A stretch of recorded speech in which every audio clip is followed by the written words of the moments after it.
It sounds like they have, except for there's one or two issues they want to address that. So I don't know what issue is the big one. What issue was the big one? Close to someone said, I didn't know you were.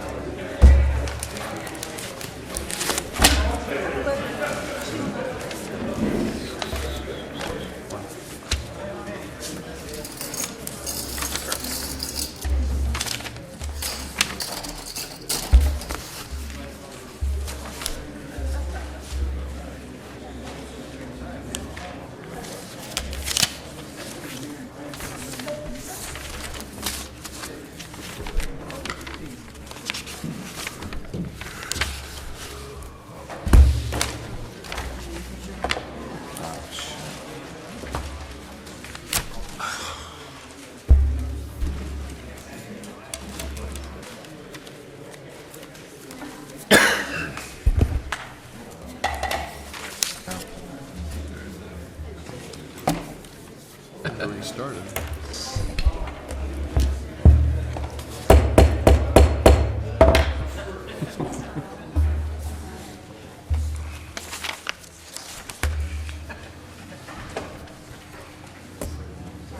All right. Let's not get your attention. Oh, Mr. Ennis. Good morning. Welcome to our regularly scheduled meeting of the Board of Supervisors. If you would please stand and join me in our nation's flag salute and remain standing for a moment of silence. Ready? Salute. I pledge allegiance to the flag of the United States of America and to the republic for which it stands, one nation under God, indivisible, with liberty and justice for all.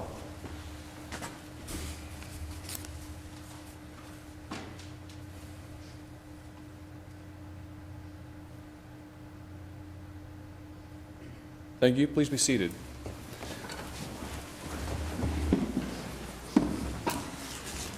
Pick up first our public comments. Anyone wishing to address the board on matters which are within our jurisdiction but are not on today's agenda are invited to come forward this time. Please give us your name and address.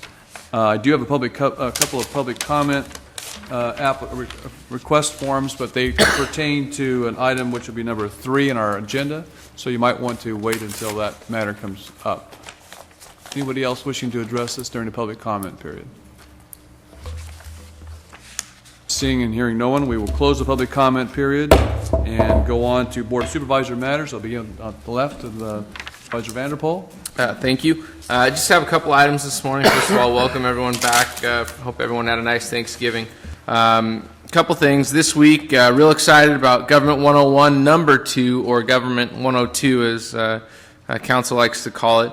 It's going to take place Wednesday at 5 p.m. and it's going to be here. And this is a training session that spurred from some questions that I had received as a board member regarding training and proficiency for newly elected officials throughout the county. So there's people that serve on special districts ranging from community services districts to school boards to memorial districts, etc., that don't really receive any training when they first get elected.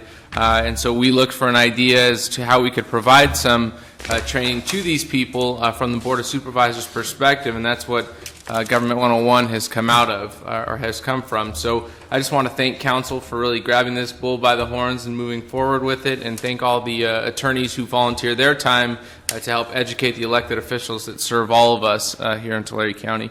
And then also one more thing, and that is because we're not going to have a meeting before Monday, but next Monday is the Road 108 groundbreaking, which is the widening of Demery between Tulare and Visalia. It's a great project, been a long time coming, and here it is. So we're going to break ground on that on Monday. So that's all I have. Couple quick things. I attended the Oval Christmas tree lighting in downtown Visalia on behalf of the board, although I was in disguise in a red suit. And then Thursdays, something exciting happened in downtown, again downtown Visalia, to revitalize the downtown. Thursday evenings from 5 o'clock to 8 p.m. in the old Togny Branch building, which we've all been to on more than one occasion. There will be free pictures with Santa Claus taken by a professional photographer there. So a lot of great things happening in downtown Visalia, where the county actually owns property and have several hundred employees. So it's exciting holiday season coming up, I would encourage folks to read this November month's newsletter from the board around Tulare County, where I encourage folks to reach into their pocket and give, whether it be a little money or a little time, a little gift. And so encourage folks to do that. Thank you. Sheeta. On Friday, I'll be at the University of California, Merced, speaking on the achievements that we've made in improving the water quality in Plainview, and this is a direct result of working with self-help in the Water Commission.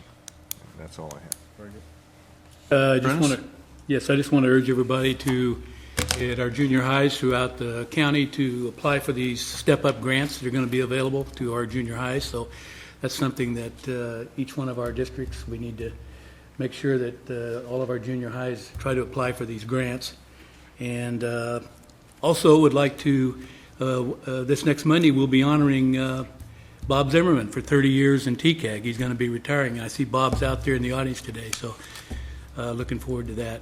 And of course, sitting next to him is my next door neighbor, Frank Minnie. So it's kind of good to see you guys out there this morning. That's all I have. Very good. Thank you. I will be at the in Sacramento on Wednesday and Thursday for the Commission of State Mandates meeting. Of interest, I think, is that on Wednesday we'll be interviewing a couple of candidates to replace our executive director who has been there for probably, I think, 15 years.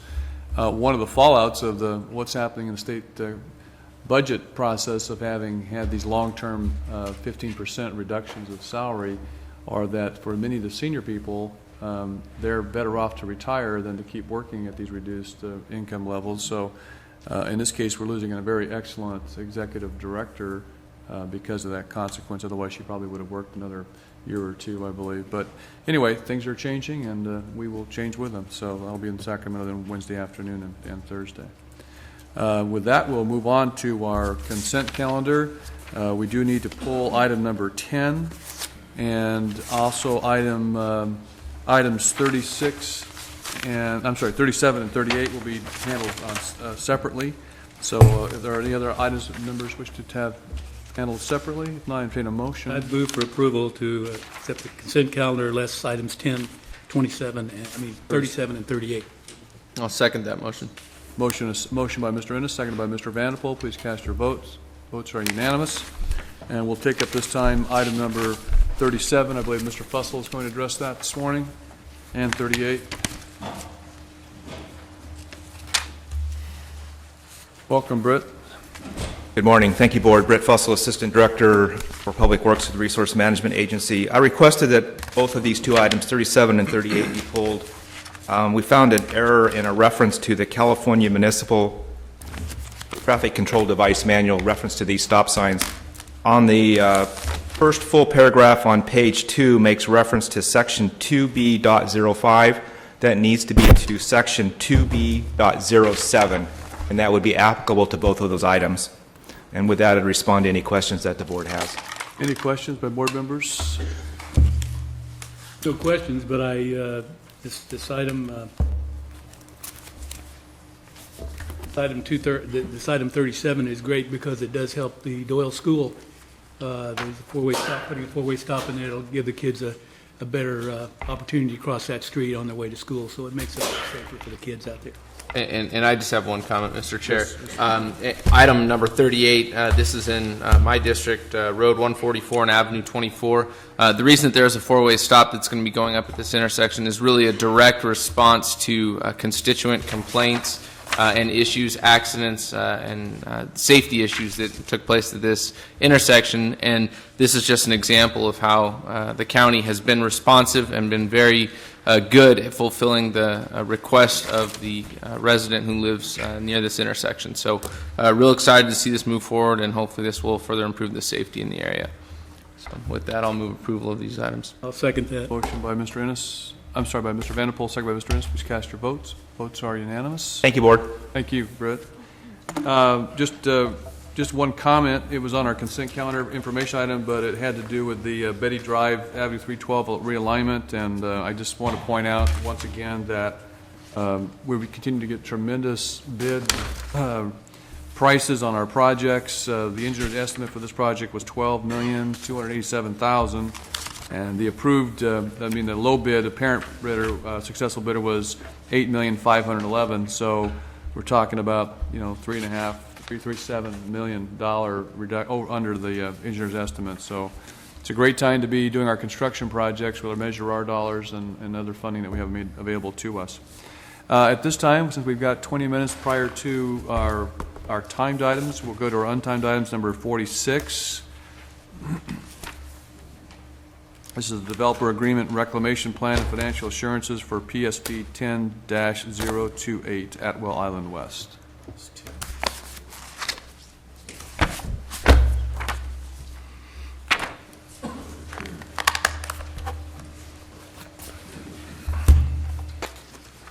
Good morning, members of the board.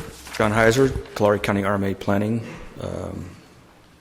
here to present the requested developer agreements, reclamation plans for the solar projects. Again, these projects were recently approved at the Planning Commission on September 22nd, 2010.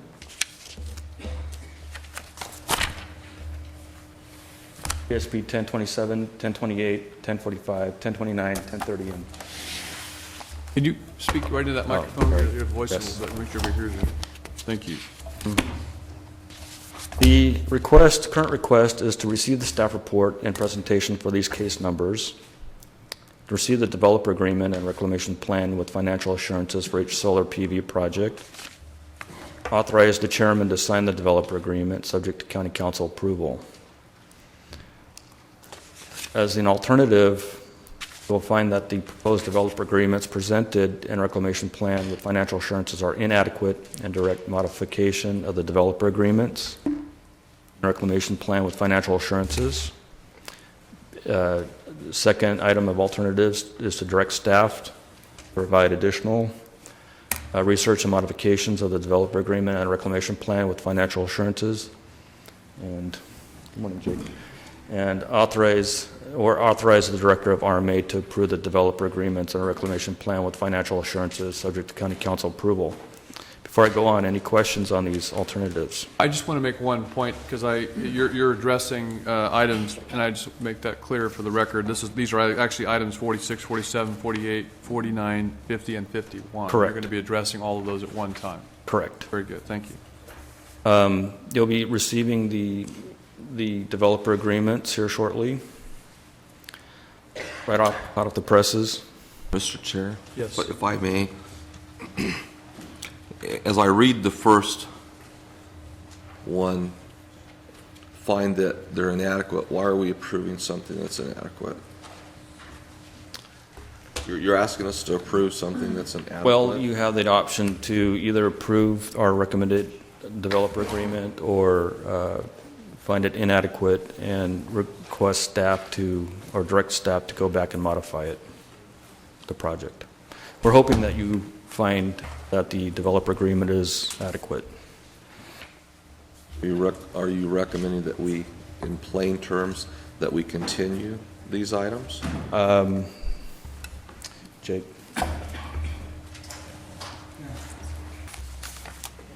Chair and members of the board, I apologize for being late. We're reproducing the development agreements for each one of the items to where you could have a complete packet for your today's discussion. What the applicant is requesting is that the board make a decision today on the developer agreements, and the reclamation plan as presented in the packet. There's only one area of disagreement at this point, and that's the financial payment to the county based upon the kilowatt hours. And so we need to have some dialogue with the board on that and receive some direction. I believe this item is on your closed session agenda, and if we could have an opportunity to share with you some discussions that we've have had with the applicant and where we're at this point in time. Mr. But Chairman? if we can today, if we could take action on the items, that would be the desire of the applicant. Counsel? Just to clarify, the purpose of having these items on for closed session is to discuss exposure to litigation that's come up as part of these discussions, not simply to discuss contract negotiations. Those are not a proper closed session subject. Thank you for that clarification. Well, I think we should proceed with the presentation at this time. Okay.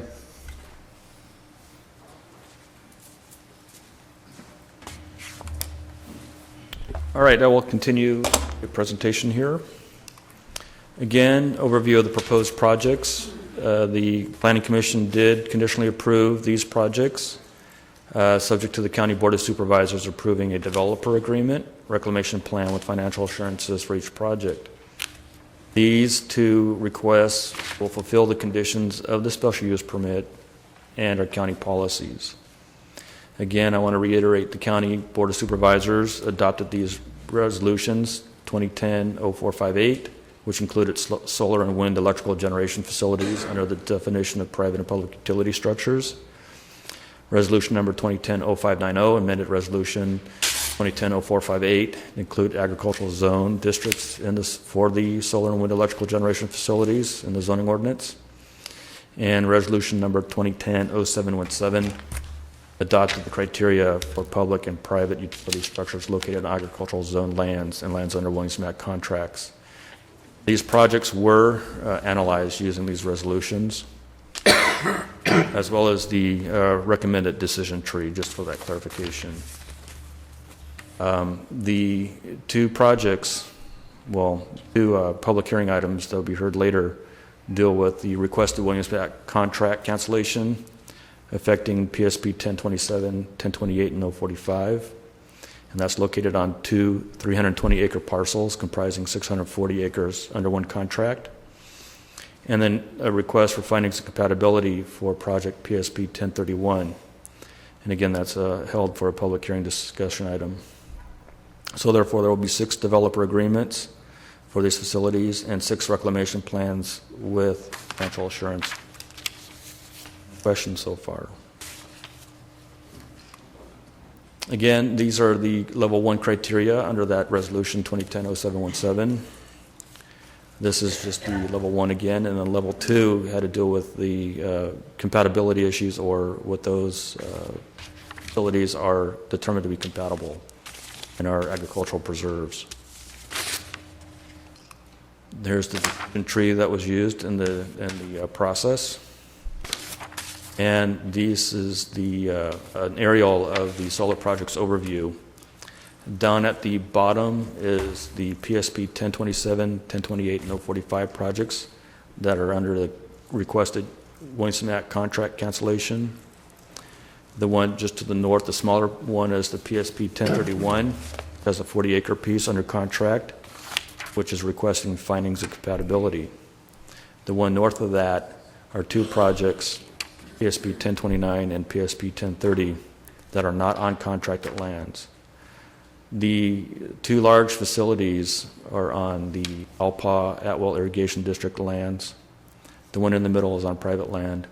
And that purple line, dashed line, is the PG&E 115 kV power line going through that area. So you can see the location of these facilities to the power facility or power transmission. The next slide is just a close-up of these projects on the 640 acres. We have 3 projects with the proposed megawatts, how many acres, cancellation request, and the next one would be PSP 1029 and 1030, again a 20 megawatt facility and an 8 megawatt facility. And then the last one is the PSP 10031, comprised of about 5 parcels, 180 acres, 174 acres to be covered by the 20 megawatt facility. And again, the 40-acre site on the bottom, that's under the contract. And that concludes my presentation. And I think question. Any questions?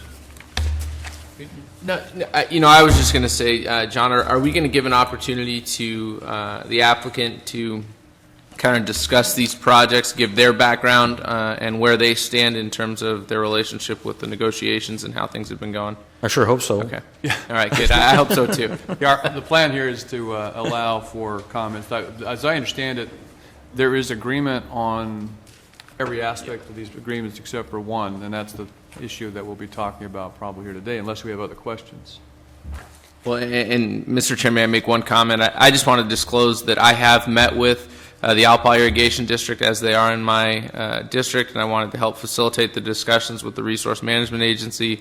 I did inform them that any decision I made would be based on the information presented here at the public hearing and not based on any discussions that I had with them. So I just would like to make that disclosure. And my only comment was going to be that I appreciate the fact that we've gone through this process, we've adopted new ordinances, staff has gone through the process of reviewing those ordinances as they relate to these projects. It's begun for the Planning Commission, and it's being brought forward to us today. And one thing is very clear to me, that this is not a rubber stamping process, because as you can see, we're requesting cancellation of several Williams Act contracts. In only one case appears, or two, are we making a finding of compatibility, or being asked to make a finding of compatibility. So this is a legitimate process we're going through, and frankly, I'm appreciate the opportunities for farming interest to have another source of revenue that might help keep them in the farming business. Because as you look at these maps and these aerial photos, you see a lot of brown ground out there. And that's telling you something about the quality of the soil, the type of agriculture that's out there. This is a lot of non-cultivated land, it looks like, or it's fallowed land, or it's dry farm property. And so this is not some of our highest quality land. And the other thing that is, I think, worthy of note is that, as I recall in our previous conversations about this, there's a very few number of acres countywide that actually meet the criteria for this type of a development. And as I recall, it was somewhere between 1,500 and a maximum, maybe 6,000 acres. Because you have to have a proximity to these high voltage lines, and preferably close to a substation, to actually access this power. So if there are fears throughout the community that we're going to cover blanket Tulare County with solar farms, that simply is not even feasible or possible, nor is it necessary or desirable. So again, I think this is a good process that we've gone through, and I appreciate what staff has done and the work of the Planning Commission to bring it to us today. So at this point, then, do we want to discuss, are there any comments or questions by other members of the board? If not, I'd like to have the applicant perhaps come forward and address us. And you can use the microphone over here if you'd like to. Good morning. Could you give us your name and address, please? Yes, good morning. My name is Moira Garrity, 1252 Drake Avenue in Burlingame, California. Welcome. Thank you. And I am the president of SPS, the developer applicant for these resolutions and the agreements in front of you, including the Williamson Act cancellation, compatibility findings, as well as the 6 developer agreement reclamation plans. And I do appreciate the opportunity to speak with you this morning and your time. I'd like to start off by thanking the RMA team, putting, as you mentioned, this was the first time that you have put together actually move forward to go through the process of permitting solar projects, large-scale solar projects in your county. And the RMA team has worked diligently, professionally, and has put a lot of time and effort in, and worked with us to put in place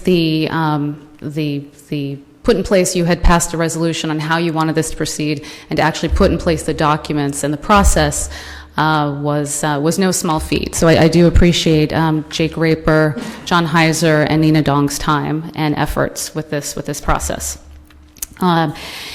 Our background, we're a solar developer focused primarily on utility scale solar photovoltaic projects throughout California, very active in this county and nearby counties. And I have focused on this area for just this fact. You stated that there is a high voltage transmission line, and there are areas within this Tulare County that are positive to build and develop solar projects in a cost effective basis, which is something we definitely have to keep in mind and is something we have to balance. Finding the right site that has the right environmental characteristics and buildability characteristics and availability characteristics is important in trying to make these projects actually happen. And right now, our timing is to start construction in 2011, in the very near future. And that was another constraint. Our projects rely on federal incentives that expire at the end of 2010. You might have read about some solar, there have been lately announcements of a number of solar permits throughout California, and some of the reason for that is there's an incentive that expires at the end of 2010 that we and other projects are trying to avail ourselves upon. So again, we appreciate the RMA's efforts working with us with our particular time constraints and our project's time constraints. We appreciate that we're on the same page as far as the Williamson Act treatment and the developer agreement reclamation plans, except for one point.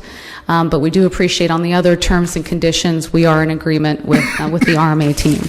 And that one particular point is total compensation paid directly to the county within those agreements. And, from our perspective, we believe in being a good neighbor. These are a huge endeavor for us, and we are going to be part of the community now and once they're built. So we want to be a good neighbor to the county and to the community. And we understand the resolution you passed in August, both the intent and the language, so we're trying to work with that as well. From our perspective, one of the key tenets that we have to focus on is economic viability of these projects. So in the negotiation, we are bumping up against the economic viability of these projects in relation to how much money these projects can afford to pay as a county fee. And again, I have to solve this problem every day on a number of factors. But where the negotiation is at this point is, from our position, we feel, one, that there are a number of benefits to the community and to the county from these projects to begin with. There is, through a partnership with the irrigation districts, we hope that this will increase agricultural productivity on better suited land within the district areas. And some of the revenue from our leases can support increased agriculture. There are other benefits to the county through jobs, sales tax, et cetera, that the county will see through these projects. So we do feel we are providing benefits to the community above and beyond, in addition to the monies we are able to pay. The number we have proposed to RMA is within line of the comparables out there right now. Your neighbors, Kern County and Kings County. Right now, Kings County is not requiring any fees to the county from a mitigation perspective or any sort of county fee. So they're at zero. And Kern has adopted a process, and if we were to talk about things in dollars per megawatt per year, they're at around $300. Keeping in mind, Kern also has the Mojave Desert, which does have a higher and better solar resource, which does help from a project economic perspective. So we feel that what we've proposed to RMA is within line the comps. It's a significant amount of money. We're happy to be able to make that contribution, and we have increased our offer throughout through the month and a half of negotiations. We've gone up, from our view, significantly in that process, but at this point, we're about where we can. What is that number? So we're at, for the 6 projects, $33,000 per year. Is it based upon so much per? It is based, I just thought it'd be easier if I translated to total monies for you, but there's a different dollar per megawatt per different sites, Right. which I'm comfortable with. I just thought it might be easier for quick math to annualize the total. I'm sorry, again, the total amount was? $33,000 per year. Mr. Chairman? Yes. If I might interrupt and just clarify, because it's really even more narrow, I think, than Ms. Garrity has expressed, and that is that the point of disagreement specifically relates to location of these facilities on public lands. Yes. We're in agreement on... Or monies paid for the public lands. Yes. Yes. However you want to phrase that, that it's a relatively narrow term. Everything else has been agreed to. Yes.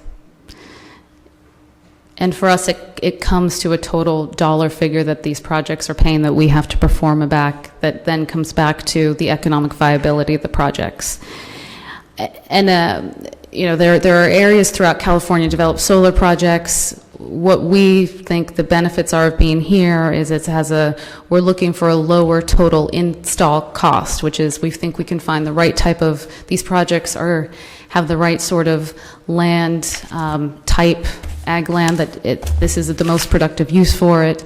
It's buildable, and hopefully a lower basis cost of building than, let's say, going to the high desert, which might have a higher solar resource, but higher increased cost of your building basis.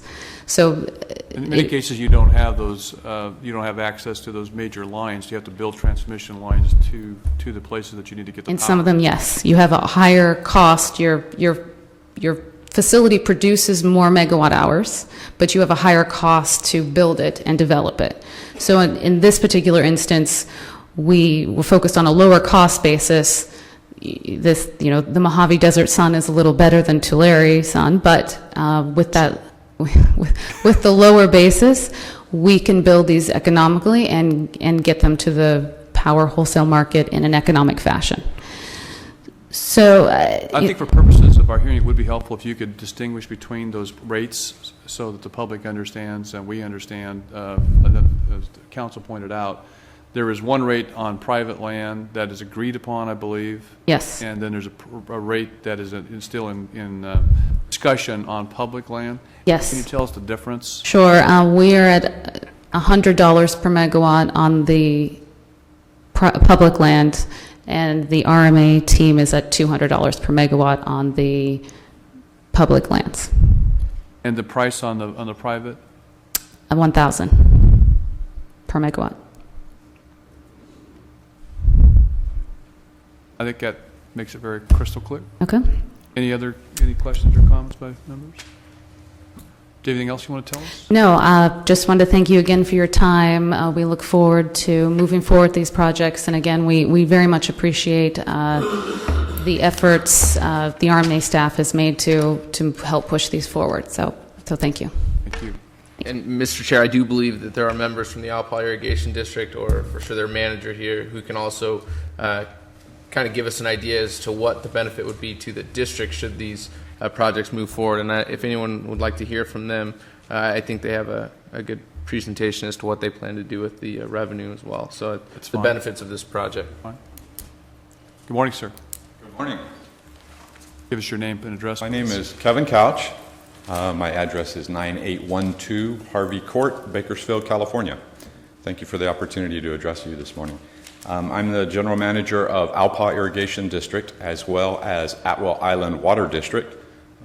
Two of the three sites, I guess you guys look at this as being 6 applications, maybe it is. I kind of see it as being 3 sites. And maybe I'll speak more specifically for Alpa Irrigation District, although the same argument would hold true for Atwell, but you probably don't want to hear me speak to you 3 different times today. You're very perceptive, sir. Alpa Irrigation District, I guess much like most smaller irrigation districts, water communities within the west side of the valley, we have some very tough ground to farm with a very limited water supply. We are a subcontractor to Tulare County, so we do have a small federal water supply contract available to us. Unfortunately, surface water is not available to the district to purchase, but like 1 out of every 5 to 6 years. And then the means in which we would have to move it across the valley through Deer Creek, we see something between 16 and 18% loss of that water. So our irrigation supply generally comes from groundwater pumping. You folks are well aware with some utility rates and things like that, water is becoming extremely expensive to pump and to deliver to the farm ground within our district boundaries. because of, all the above. You folks are in the business as well, but because of crop prices, because of escalating water costs and water availability, we are in Alpa Irrigation District are seeing hundreds of acres come out of production every single year. I would note, I did see the president of my board and one of the property owners within Alpa Irrigation District, Steve Martin, is here as well today. I can tell you Steve is the largest property owner within Alpa Irrigation District, and within the last couple of years has taken hundreds of acres out of production for these reasons. These lands that have been leased to the solar developer from Alpa Irrigation District as well as Atwell Island Water District will bring in potentially, if the projects move forward, will bring in considerable amounts of money to the districts. In the case of Alpa Irrigation District, the lease payments ratchet up over time, will end up equating to something a little over a third of our total annual budget. I would see that as being extremely beneficial to the district, which will also benefit the entire agriculture community that we serve within our district, something between 350 and 400 property owners. In several fashions, either in providing some additional revenue to purchase additional surface water supplies when those are available, on the years that they are available, or to decrease our current water charges on a per acre foot basis for the water that we deliver currently from groundwater pumping. Right now, depending on the nature of the year, our water rates, run between $110 and $150 an acre foot. Those of you that are in the business can appreciate the number that I just offered you. So we as a district look forward to the opportunity of seeing these projects move forward, of working with the developer to see them be successful, and as well as allowing the growers within our district boundaries, several hundred property owners, possibly see a rate that would be more in line to $70 to $80 foot water. So, Thank you. Any questions, comments? Thank you very much, sir. Anyone else wishing to address us this morning on this matter? If not, we'll bring it back to the board for discussion and action. Chair, I'd like to go into closed session. Legal What's question. the matter? Okay, very good. We will adjourn. And these are items F through K on your board's closed session agenda. Very good. Thank you.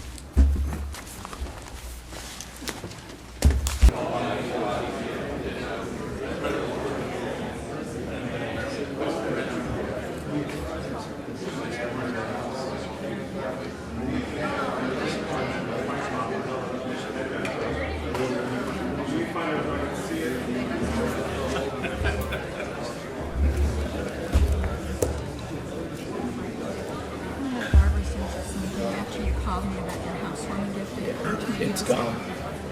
Yeah. You got yours. You just got a lot of presents. I know. Board is back in session after having met with our counsel concerning legal issues concerning this item. Vanderpool, do you want to say something? Yeah, I would just like to just make the comment that this is, a very typical negotiation. Both sides have different levels that they're trying to attain, and I think that we've come a long ways in the negotiation. I just think that I want to get this thing done today so that we can allow the Alpa Irrigation District to move forward, considering all of the timelines attached to the funding.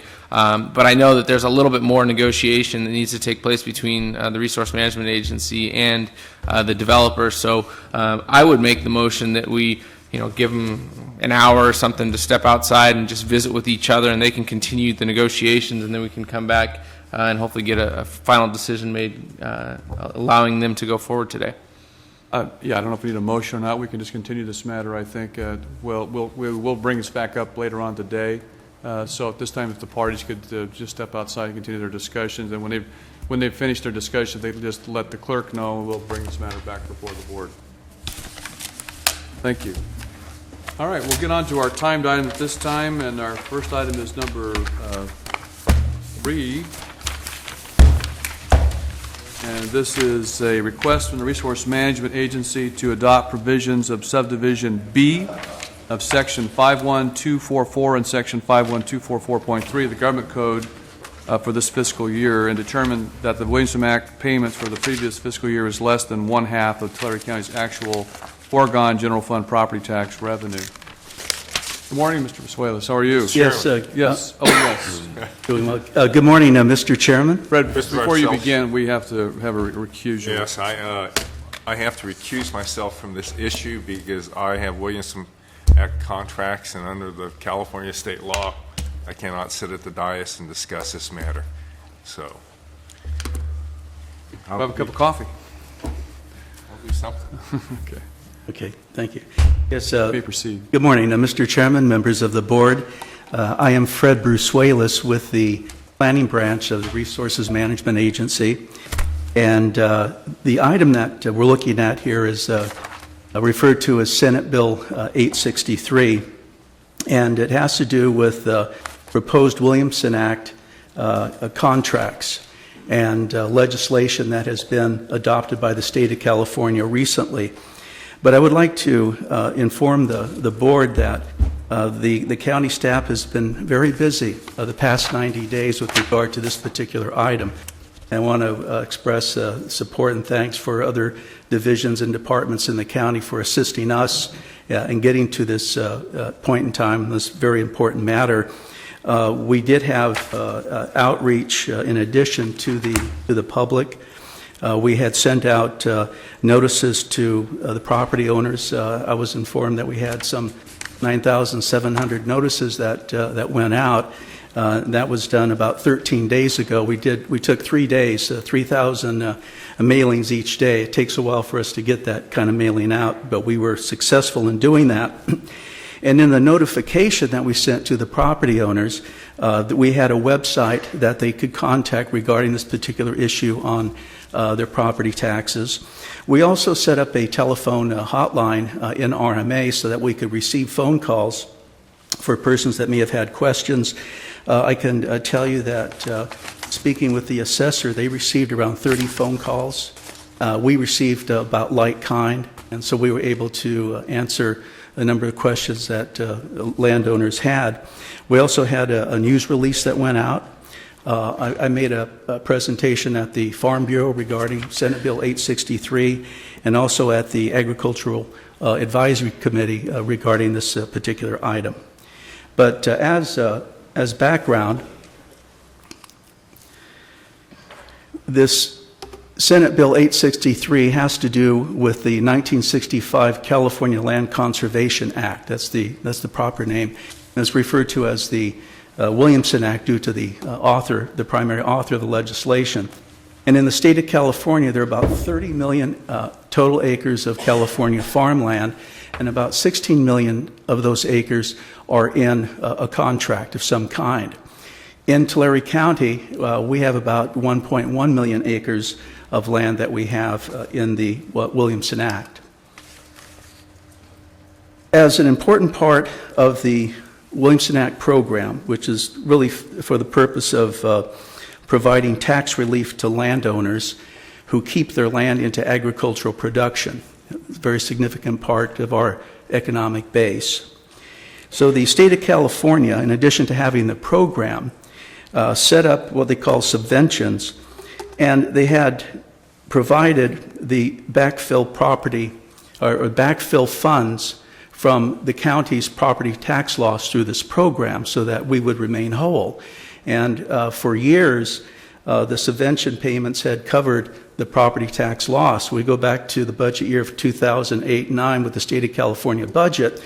That was about $37 million allocated statewide for all the counties involved in the Williamson Act program. And the county of Tulare was the recipient of about $3.4 million.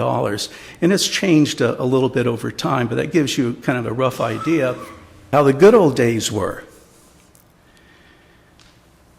We come up to what is current, and everyone, I think, realizes the California budget and the dire circumstances and fiscal condition that the state is in. they allocated only $1,000 in their budget from 2009-10 budget year. As a result, we received only $98. That was our pro rata share, almost 10% of the amount provided by the state.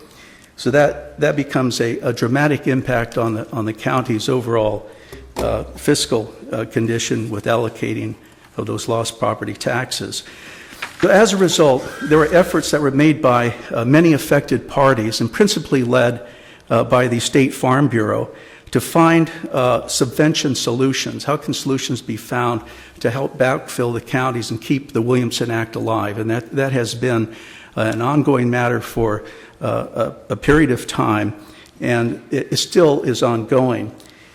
And what occurred some 90 days ago was an urgency measure to keep the Williamson Act alive.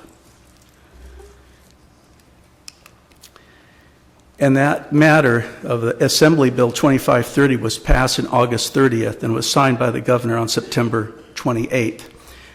County staff had been monitoring this to find out what could we do to participate, was it worth participation, so that we can improve our fiscal condition and also look at the ability to provide for continued Williamson Act program.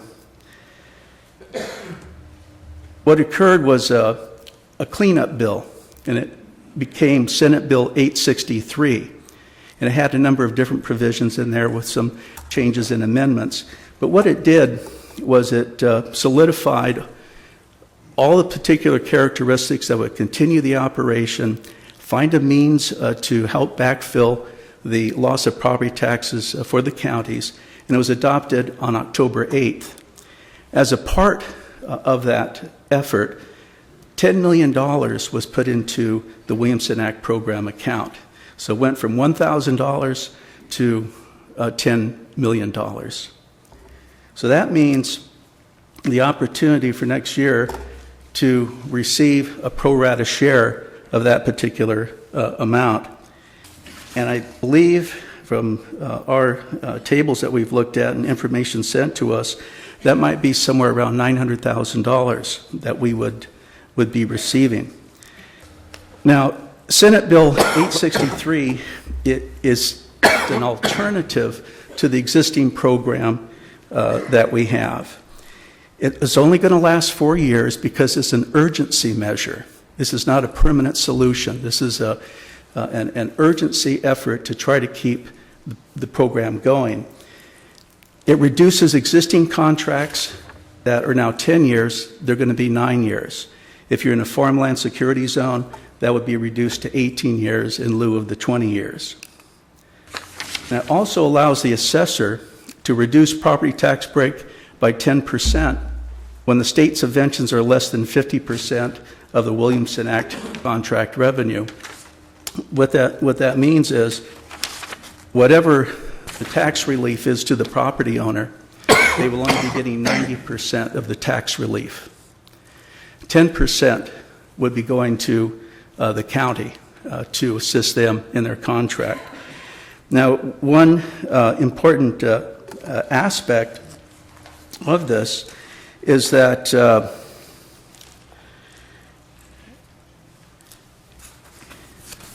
if you implement Senate Bill 863, it doesn't, or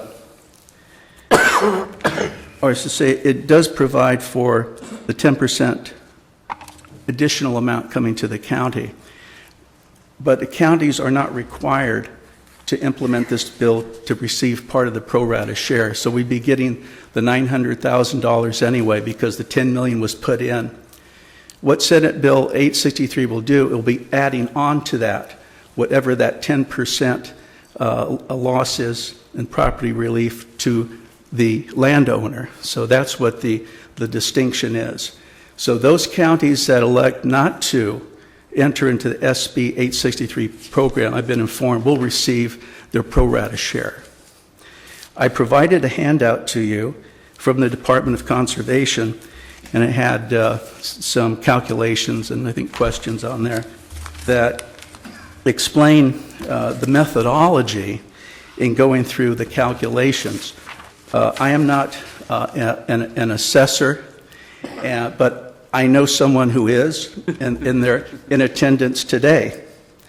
And so I would like to, at this part of the presentation, I'll be back in just a few minutes, I would like to introduce to you our county assessor, just to give him an opportunity to give an overview with regard to Senate Bill 863. Mr. Hill. Thank you, Fred. Good morning, Mr. Chair. There he is. Good morning, Mr. Chair, members of the board, staff. Good morning, Mr. Hill. I'm Roland Hill. I'm with the County Assessor's Office, the assessor-elect, not the assessor, currently the assistant assessor. Here to answer any questions that you might have regarding this particular issue, and just some brief clarifications. This isn't going to change the way the assessor does our business. I mean, it's not going to change the way we assess properties. It's going to require the assessor every year. If you enact this program, it's going to require the assessor every year to provide to the county auditor a list of the properties and to provide that 10%, that difference. This is based on the difference between the property's Prop 13 value, its base year values, and the restricted value as they're calculated each year. I know every property owner wants to know what this means to them, what the increase in this tax is going to be. And at this point in time, we can't predict the future. I mean, we can't tell the property owner, okay, for next year, for the 2011-12 tax year, this tax is going to be X, because we don't know.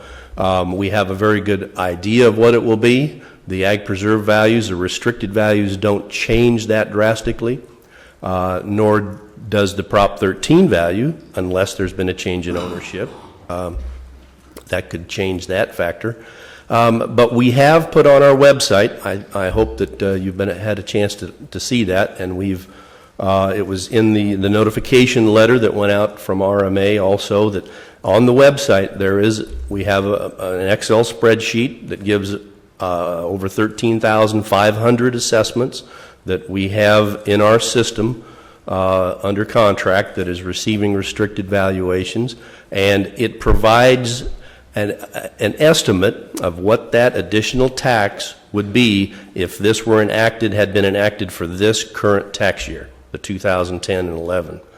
And that's a very close, reasonable estimate of what it will be if your board enacts this particular law. Mr. Hill, I want to just interject right now. I very much appreciate the fact that was done by your office, because that does provide people with current and dramatic information that would help them to decide what the impact would be to them individually. So. Thanks, sir. We knew, Mr. Chair, I do have one question. Just for today's sake, since there are so many constituents in attendance, and also for those supervisors that don't know how to work computers, would you go ahead and just kind of go over a simple example of what this could potentially be like, just rough estimate, ballpark, just so people know? Once again, it's difficult to just pick I have one example.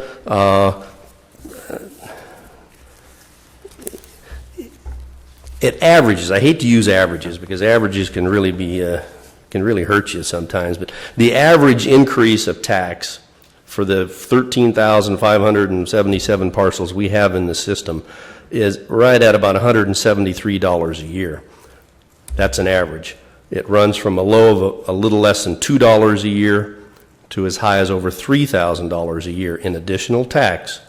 And so that averages out on an acreage basis, a couple bucks an acre overall on an average is what this additional tax Thank you. is.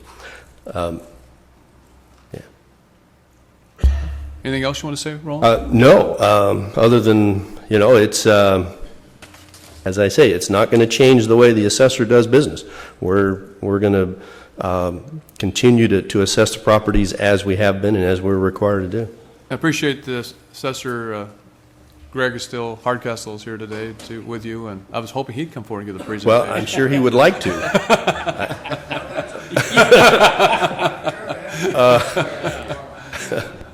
All right, any questions of Roland? Thank you very much, Roland. And again, I very much appreciate having that listed, that information listed. I hope everybody had a chance to take a look. I hope so. Yeah, thanks. Okay. Thank you. Thank you. Thank you, Mr. Hill. We appreciate your comments. Mr. Chairman, members of the board, I'd also like to acknowledge that the Agriculture Advisory Committee had an opportunity to have a presentation to them on Senate Bill 863 as well, and they have forwarded a recommendation to you asking for your support in adopting the provisions of this bill.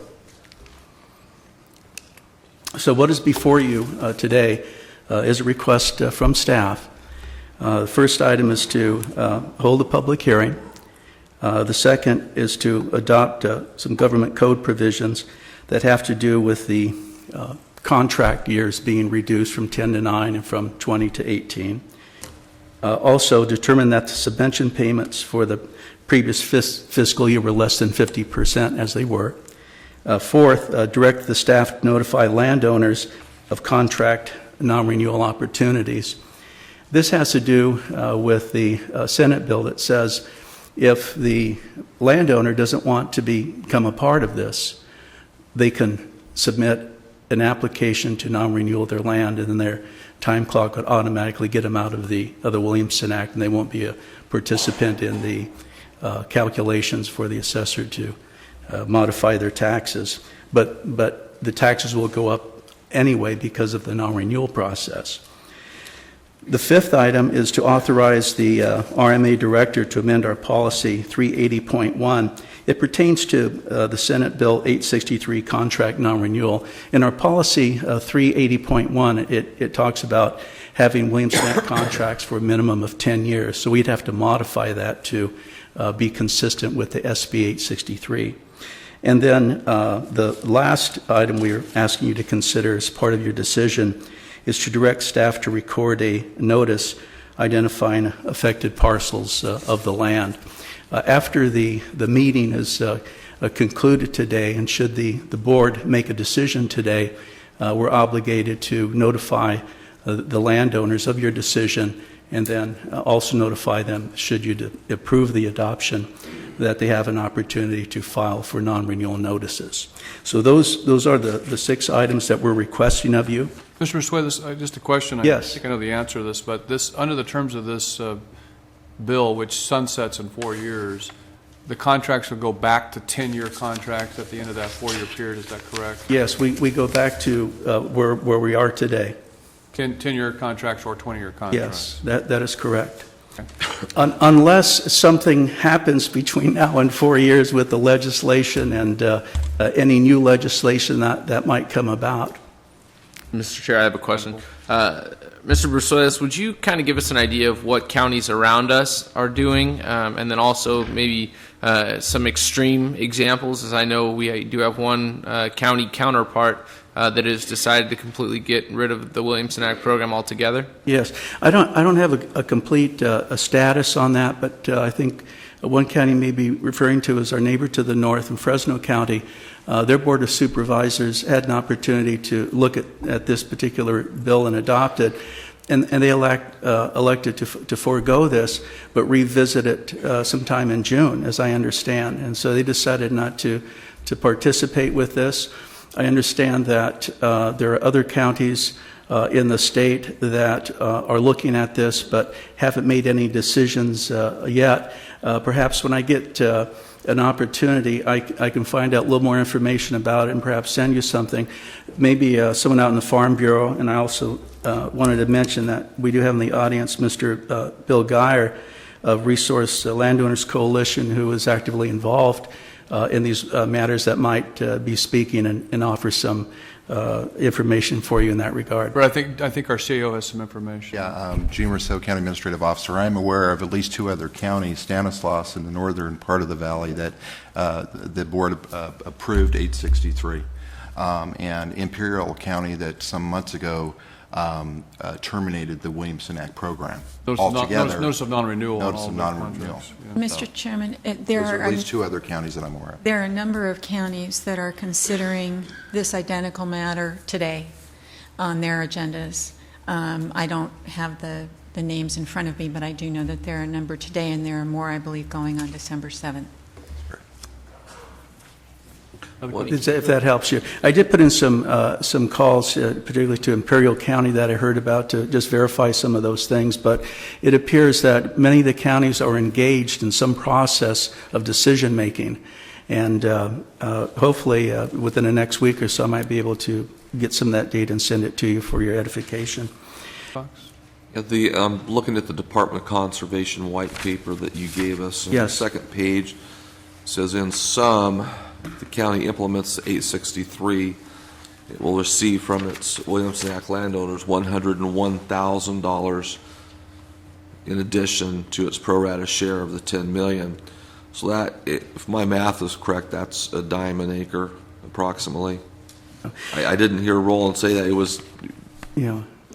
I know it will vary because there's prime and non-prime and That's different correct. classifications, but it appears to me that it averages about a dime per acre is what we're looking at if we adopt the regulations in SB And 860. Supervisor Cox, this particular white paper from the Department of Conservation, it had an example. So some of the figures there, as I mentioned before, show the methodology on how to get there. And I think, as Roland had explained, not having a real piece of property that we know about to really find out what it is.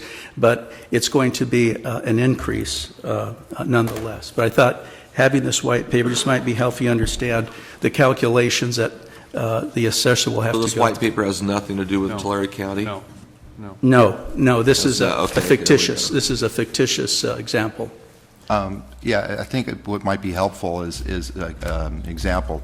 The legislation that was cleaned up by SB 863 allowed for $10 million subvention to all the counties. So the county of Tulare is going to receive approximately $900,000 in Williamson Act subventions in fiscal year 2010-11, which ends in June 30th of 2011. What we're talking about is next year's tax roll. If your board approves 863, then the average farmer, if he receives a benefit of $1,000 by participating in Williamson, he will have to pay $100. He will lose $100 of that $1,000 benefit. That's an example of how it's going to work. Now, the comment that Supervisor Cox made about the recapture is news to me. I'm not sure how we would do that because, again, the assessor has already given the role to the auditor. The auditor has already sent out property tax bills for this year. I think that's erroneous.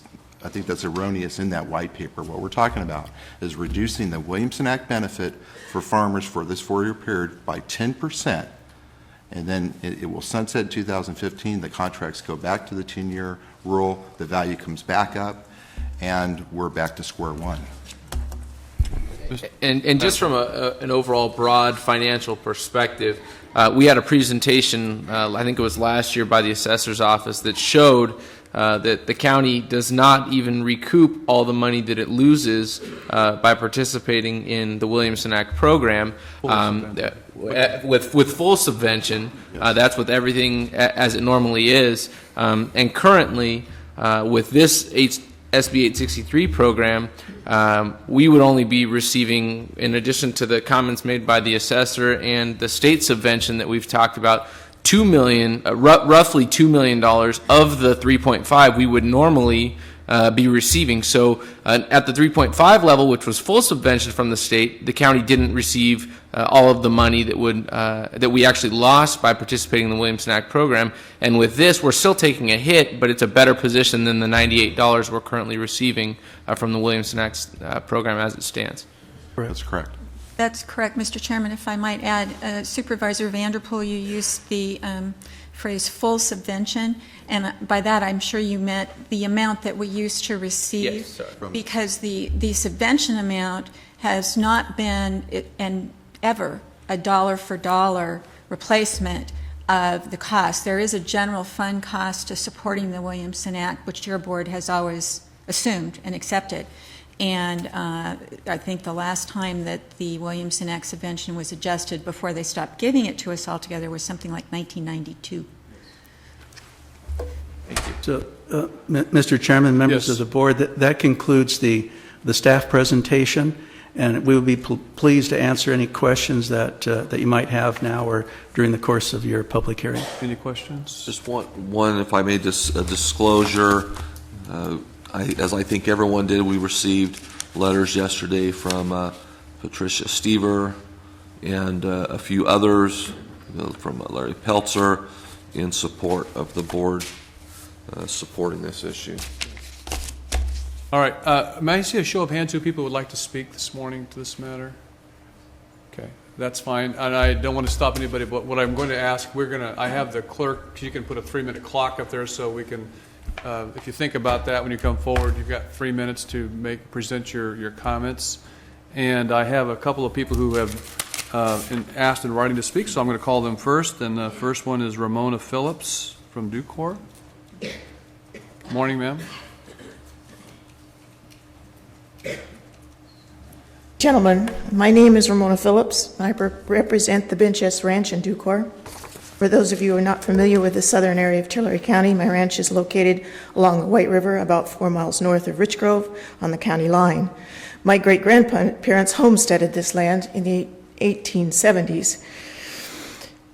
We farm in both Kern and Tulare counties and have close to 3,000 acres in dry farming and cattle grazing land. In case you don't understand what dry farming is, it means we rely on God for our water, not a water district.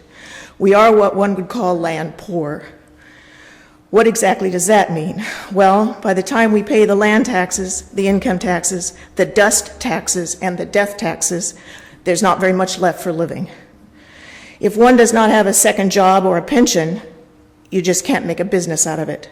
The Williamson Act has been a life preserver over the years, especially in times of drought, when hay must be purchased to feed the cattle so that the calf production can be maintained and we don't lose our business. It takes 14 acres of land to feed a single cow, even with supplements. And if we buy hay in addition to that, property taxes become a difficult thing to pay. You are sitting on a very slippery slope, which could very well bankrupt numerous people like myself, a fifth-generation family trying to hang on by the skin of their teeth, and believe me, there is not very much skin left to hang on to. When you pass this change to the Williamson Act, I predict that a small snowball today will become an avalanche tomorrow, and will destroy family farmers who are attempting to maintain their family traditions. I can sort of understand asphalt politicians who are clueless about a field or what a cow looks like. They think their food comes from the corner grocery store and that they can feed themselves with a flower pot on their front porch. However, gentlemen, you represent the wealthiest farming area in the world. Shame on you for not trying to protect the business, which is the mainstay of this area. You say it's only 10%. True, but you refuse to take any such cut in your gluttonous salary, nor do you work an 18-hour day, 7 days a week, with seldom a vacation, as do the farmers, the so-called rich farmers. I very much doubt it. The farmers here today do not get to have business luncheons on an expense account, nor are they allowed to get paid to go to work for when they drive their car. Most likely, they brown bag it with a jug of water to cut down the expenses just so they can pay their property taxes. I realize that my speaking to you today will go in one ear and out the other. However, there is a written record of what is being said today, and I want to go on record to say that I have done everything that I can in my power. When your grandchildren are depending on the Chinese or other foreign places to give them their lunch, I hope you take responsibility of today's vote. Thank you.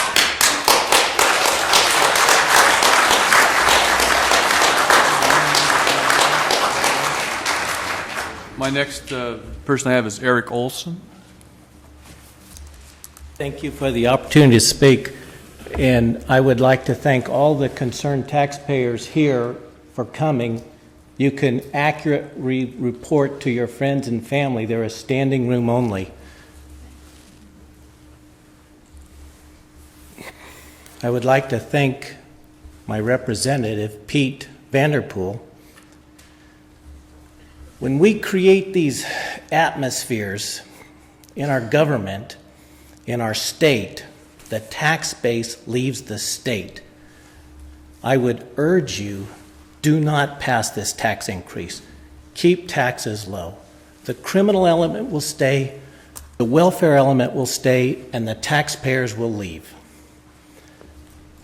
I myself am considering leaving the state. I don't want to, but in light of the atmosphere you're creating with these increasing taxes, it certainly is an option.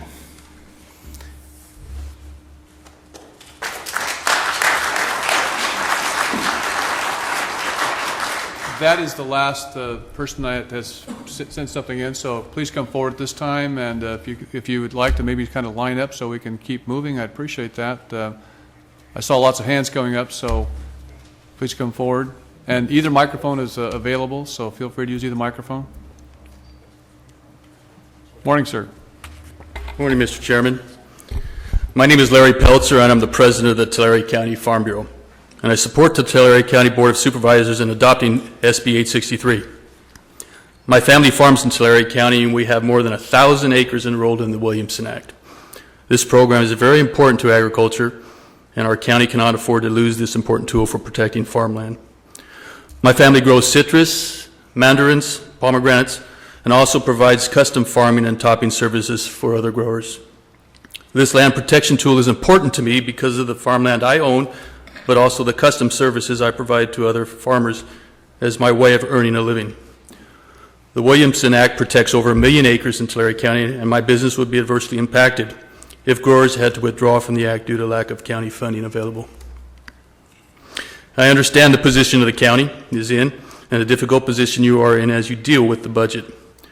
Farmers are willing to help pay to maintain this important tax program for landowners who face difficult times maintaining their farm businesses while suffering from higher and higher input costs. I would respectfully request your support for the adoption of SB 863. The Williamson Act is an important program that has helped protect and conserve farmland for over 40 years. And although a tax increase is the last thing my family and I want to budget for, we are more than willing to tighten our belts and do our share. We believe that SB 863 is one of those compromises which help to create the best outcome for all. Tulare County has more than 9,000 contracts in the Williamson Act program, and for some landowners, it is the difference between being able to farm or ranch or having to sell out. We support the county in their efforts to adopt a feasible solution for the interim period that SB 863 and AB 2530 allow under the law, and encourage Tulare County to pursue the modified program terms with landowners. I honestly believe that this solution will more likely help protect farmland in our county from development than if the county were to consider blanket non-renewal of all contracts countywide.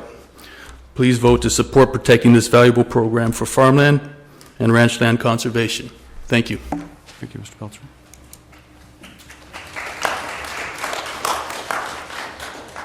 Don't be hesitant. Come on forward. Morning, sir. Morning. My name's Jeff Rochelle. I farm in Tulare County. I have about 20 acres, 7 acres of navel oranges and 13 of walnuts. And, you know, taxation as an American citizen is a dirty word. It's something that our country was fought over. We separated from Britain because of taxes. And it's something that we don't appreciate. Of the two policies, the Williamson Act or this SB 833, I don't know which is two of the better. I like the Williamson Act. I'm used to it. We like hanging with things we know and understand. This is something new, and of course, there will be some throwback on it. Do what you will, but I farm the 20 acres. I work 2 other jobs to maintain the acreage that I farm. I work as a field representative for 2 nut shelling companies. I work as a reservist, 18 years in as a reservist, and it's hard out there. The federal government's talking about hitting people that make over $200,000 a year. There's a lot of talk in the state as far as what they're going to do with their taxation on the people who work hourly, get paid money. There's going to be more taxes out there, and for you to consider having us pay more, there's going to be people that are going to move away. I really think so. If you drive around the county, take a look at the fallow ground that's out there. The taxes don't necessarily follow what the commodity prices are, too. You got to remember that.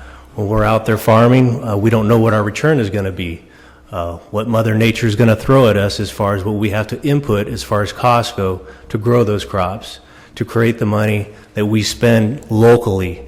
That's another thing, is that we farmers, we buy local. We pay for our taxes with our tractors. We buy tractors.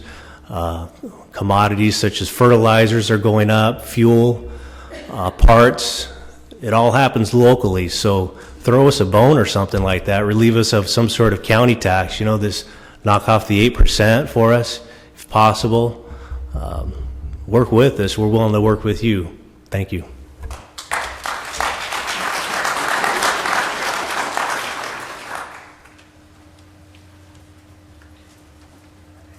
Morning. Good morning. My name is Linda Prentice. I am a landowner here. I am a retired educator, and I have a granddaughter in the United States Navy. She's guarding this land because she wants to come home to the family ranch. God love her. I hope it's there when she gets here. I'm a former Rotary president, and I wanted to base my discussion this morning on the four-way Rotary test. I am greatly concerned that Tulare County is on a slippery slope by removing a portion of a tax base that allows farming and ranching to continue in the most fertile valley in California and perhaps in the United States. The state of Idaho has a program where they reward century farms for farms and ranches that have been in the family for over 100 years, and I wonder where California is with that. The oldest and most respected form of livelihood, going back to the book of Genesis, although the story is one of sibling rivalry, is nonetheless of Cain the farmer and Abel the rancher, who in America were the largest supporters of education by bringing the school marms out to small towns. It was farmers and ranchers. The ancestors of this Tulare Valley had hopes and dreams, many of which have come true and many of which are still going on. But back to the four-way test, is it the truth? Or is this a hidden first step in removing a tax base and going to 5-acre ranchettes? I can tell you that a 5-acre ranchette where I live, where there is no electricity, where I have to live on a cell phone because there are no landlines, they aren't going to put up with a 45-minute response time from any kind of emergency vehicle, and longer than that if they're busy somewhere else and can't make it down our roads. Will it build better relationships and goodwill? I don't think I have to answer that one for you. Will it be beneficial to all concerned? I really don't think so, because as my constituents here have said, the people who are paying the taxes are going to stay, and those of us who are, the people who are paying the taxes are going to leave, and those who aren't are going to stay. And where are you going to be in 10 or 15 years? Last but not least, those most affected by the removal of the ag tax incentive live in a 160-acre zone, and that is section 10.3.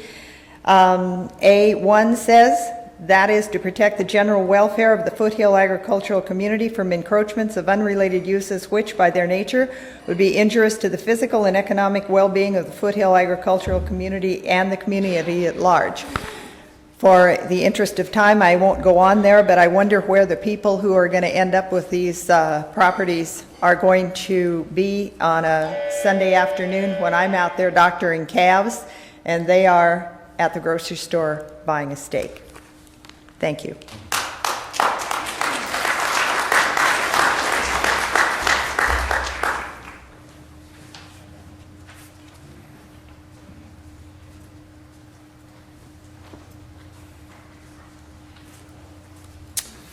Good morning. Good morning. I'm Ed Haney. I farmed in California here, mostly as a cotton farmer when cotton was still a viable crop, since 1955. what we're doing here is, as we do in this country on medication, on health care, we treat the symptoms and forget about the cause rather than treating cause. We're doing the same thing here. What the cause of this whole situation is, and if you look at history, overtaxation is a thing that has ruined more countries than anything else and more economies. I remember, because it had a great effect on me, it gave me a chance. It actually is the one big leg up that gave me a chance to get going and acquire some land and one thing or another. And that was in when President Kennedy became president, the economy was in pretty bad shape, supposedly, for those days, nothing like this. And we have done a lot of things. During the 30s, Roosevelt came up with money into the economy to stimulate the economy and so on when we were not nearly as bad shape, and we had some industry, and consequently the stimulation worked somewhat. But Jack Kennedy created what he called the investment tax credit. What that was if you bought a piece of equipment, or in my case, drilled a well, because my well collapsed, you were allowed to take off immediately the total amount of the cost of that investment. Then you were able to depreciate that same investment again. That may seem kind of ridiculous to a lot of people, and there's a lot of people that don't want to see anybody get a break, but what it did, it gave an immediate and profound charge to the economy.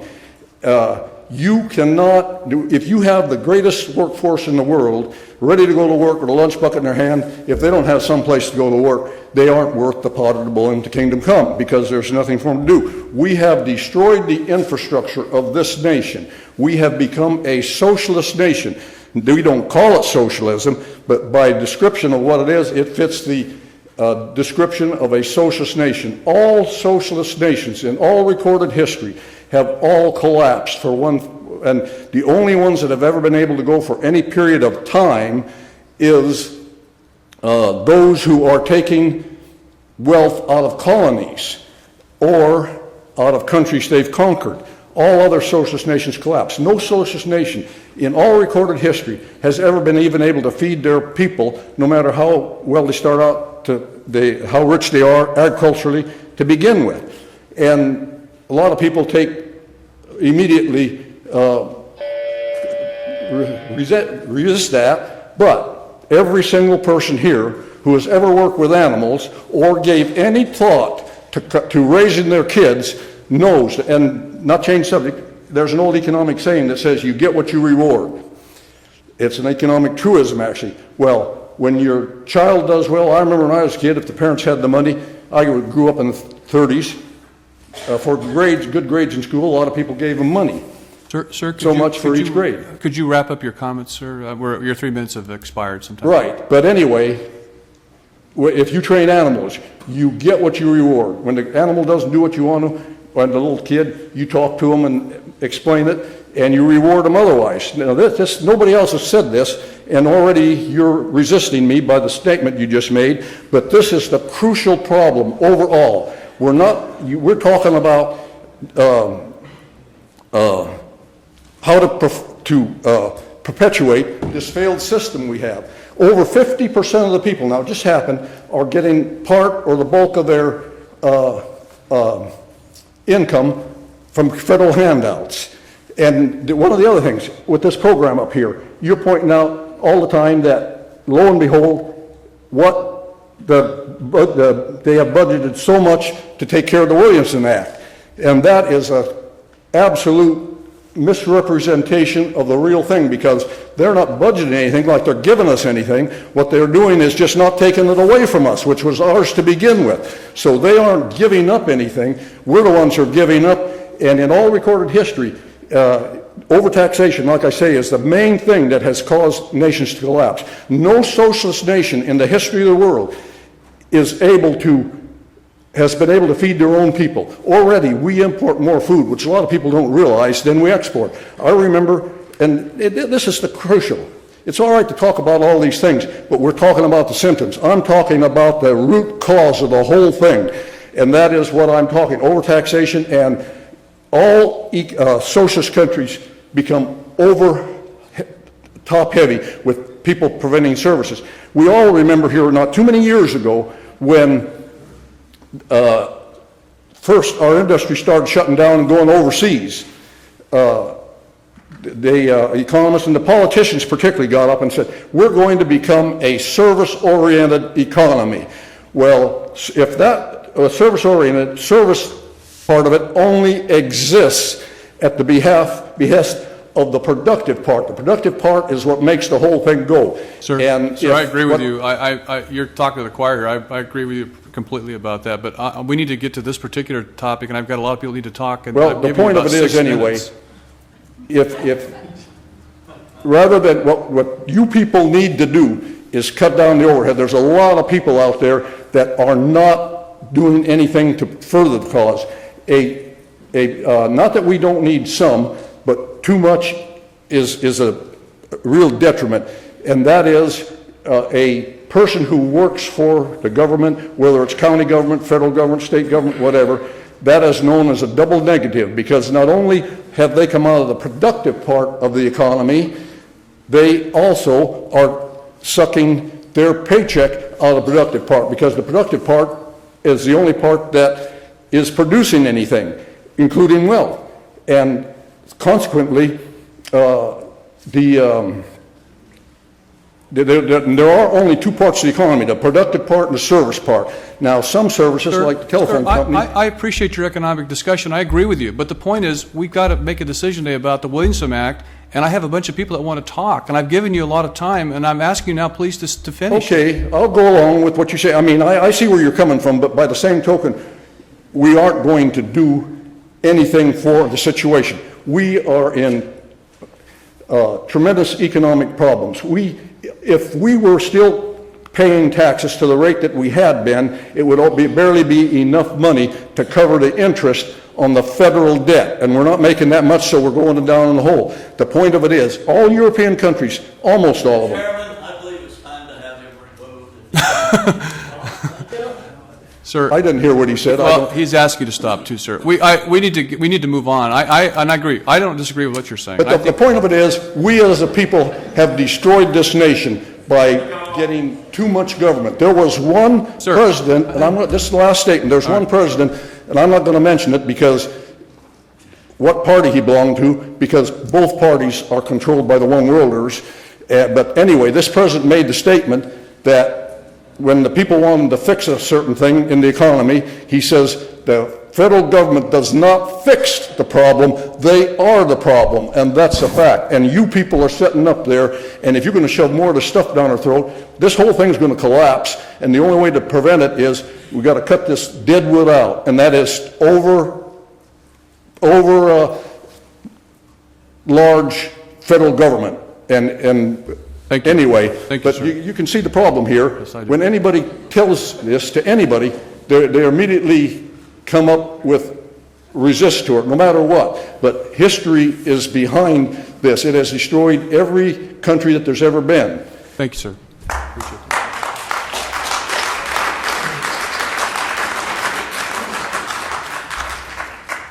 Morning, sir. Good afternoon, gentlemen. Okay, it's still morning. I will be using my 3 minutes. My name is Bill Merton. Our family has a cattle ranch east of Exeter in the foothills, been there since the 1860s. I'm just going to point some things out and why this room full of people that's here is one thing. They put their faith in the government when they signed these contracts. It was a contract. There are many people out here did not sell their property when it was real high. We could afford to keep farming it because the taxes were low. So what this majority of this audience feels is we made a contract and now it's being altered. Where does it stop? Okay. You have to ask yourself, it's very important for the people to have faith in their government. And when all of a sudden their contract gets changed, even though it's minute amount of money overall, it destroys their faith in the agreements they sign with the government. Your contract says, well, you can't break it or you get penalized severely, but you're breaking it. Another thing, you said you had 3.2 million previous year from the state. You get 900,000 this year. Well, how much money are you going to get from this new program you want to initiate? How much? It's expected about 52% of the subvention. It would be around, it's a little under $2 million, I believe. We had to receive $3.6 million. Okay. Now, I think the majority of people will agree with me when they say this program's going to die in 4 years. You think, oh, that's not so bad. I can hang 4 years. Have you ever seen any tax increase disappear? That'll never happen. I'll lay money down right now. Come 4 years, this will be extended another 4 years. It will be changed. So I just... Well, I think, I can't speak for the legislature that passed the bill, but I believe the thinking was they thought, they're hoping that the state funding will be in better shape in 4 years. They can go back to paying the subvention. Once again. And those were the words that came out of the governor's mouth when I met with him on it. Right. And like I said, this 10% represents the Prop 13 values and the current assessed values. Am I correct? And then there's going to be a 1% tax on that increase on the 10%? Because that's what we... To the extent that you have receive a Williamson Act benefit, that would be reduced by 10%. No, but what was sent out by the assessor, his example, we go back to Prop 13 values, your current assessed value, whatever that difference is, if it's $100,000, they'll take 10% of that. And then you're taxed 1% on that. Now that's right, what... the 1%, that's correct. Because I keep hearing this 10% going around, but it's really a 1% increase in your taxes. That's right, and that's why the average per parcel is $174. My time's up, and I appreciate the visit with you, but I really, really wish you gentlemen to consider the contract you made with the landowners in Tulare County, and all of a sudden you're changing the rules of the game, where if we want to change the rules, oh, okay, you got to pay all the past due taxes, and we'll let you have your land out, but right here, we're going to change how we're going to tax you, even though it's a small amount, and I do not believe this will stop. Rest my case. Thank you.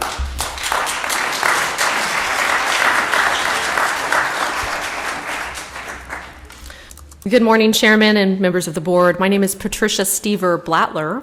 I represent the Tulare County Farm Bureau as their executive director. You are in receipt, I believe, of the letter that I submitted late yesterday afternoon. I did provide some additional copies in case you don't have a copy in front of you. Many of the comments that I would have probably made today have already been stated, some more eloquently than others, but it's important first to be crystal clear about Farm Bureau's position that we support Tulare County taking all measures possible to protect the Act. We verify and recognize that the Act is a significant and critical tool to protecting farmland in Tulare County. Now, we have been engaged with discussions with this board for over 2 years now, and most recently this summer, in a very difficult choice of whether Tulare County is one of the largest, if not the largest, agricultural economy in the United States, would be willing to continue to carry this program on its back without the replacement of a portion of subvention payments made available by the state. Over the months of June, July, August, September, it was the belief of the Farm Bureau that if the county did not have a reasonable alternative in place, that they would be in a position to non-renew the entire county, that all of those 9,700 contracts would be non-renewed. It would be an involuntary process. Landowners may not appreciate or like that choice, but it was going to be a choice thrust upon them in light of the budget considerations and the financial soundness of this county. So today we do have a very difficult dilemma. Now we do have a choice, and we have a choice that is not the choice that Farm Bureau or agriculture might like to support at the end of the day. Farm Bureau has never been about wanting to raise taxes on landowners. But today, I think you have a unique challenge and a responsibility to do what's necessary to protect the integrity of the Williamson Act so that we may cross this hurdle and revisit this subject, whether it's a year down the road or 4 years down the road. We know this isn't going away, and we know it's likely the government is never going to go back and take back a tax. But we have the dilemma that you either are going to look at another solution down the road, which may mean complete non-renewal of everybody's contract. I hope the audience heard this, that everybody would be out of the act in 9 years with potentially a 40% jump in their taxes in year 1 alone. Or we put the Band-Aid on the gushing, bloody patient and we move this program forward. I think it's in Tulare County's best interest to adopt Senate Bill 863.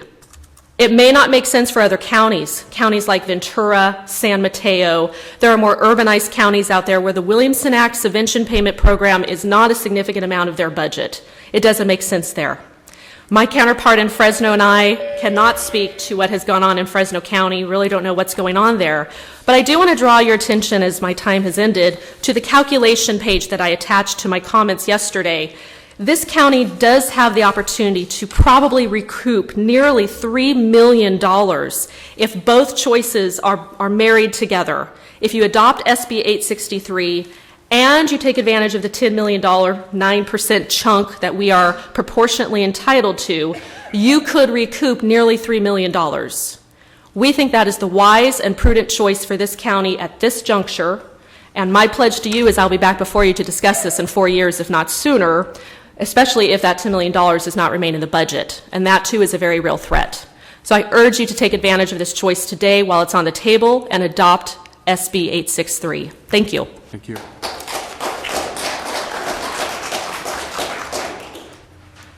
Sir? Come on. I don't really have a statement, so a couple of questions. And Can you step by the microphone, though, please? And just, Give us your name and address.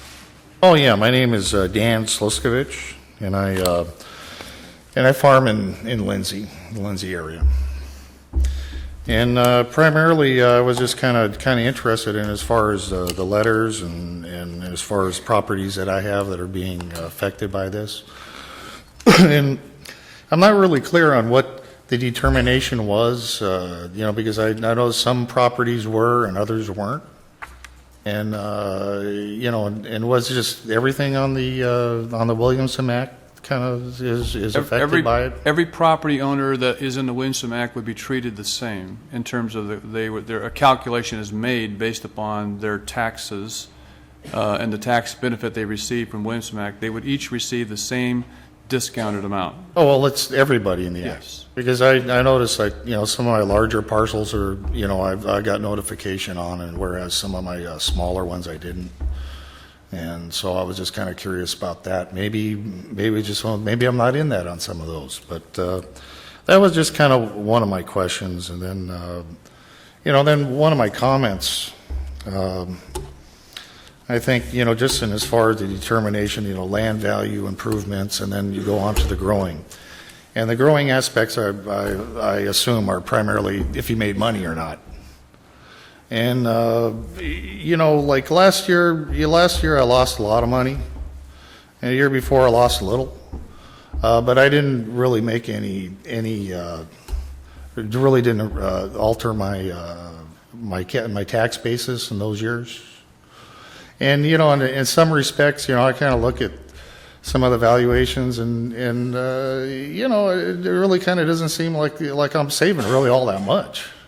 But maybe that's just something that I should take up with somebody. And would that be through the assessor's office? Yes, that would be the assessor's office. My understanding is that in some cases, because your Williamson Act contract amount is dependent upon your profitability or what you're making on your land. So in some cases, people with high producing lands may be paying almost the same as they would pay their Prop 13 values. Yeah, it really depends on the type of production that lets you. But then I guess you just need to go in either annually or periodically to make that adjustment. Your question should be addressed to the assessor's office, yes. Well, okay.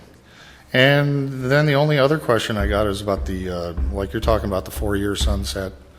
And, if this is implemented, I'm assuming that after 4 years, it'll reset back to the previous value. That's the current state of the law in California. And it's, 1% or 10% of the difference between the Proposition 13 and current values. Well, that says it all. Good. Thank you. Thank you very much, sir.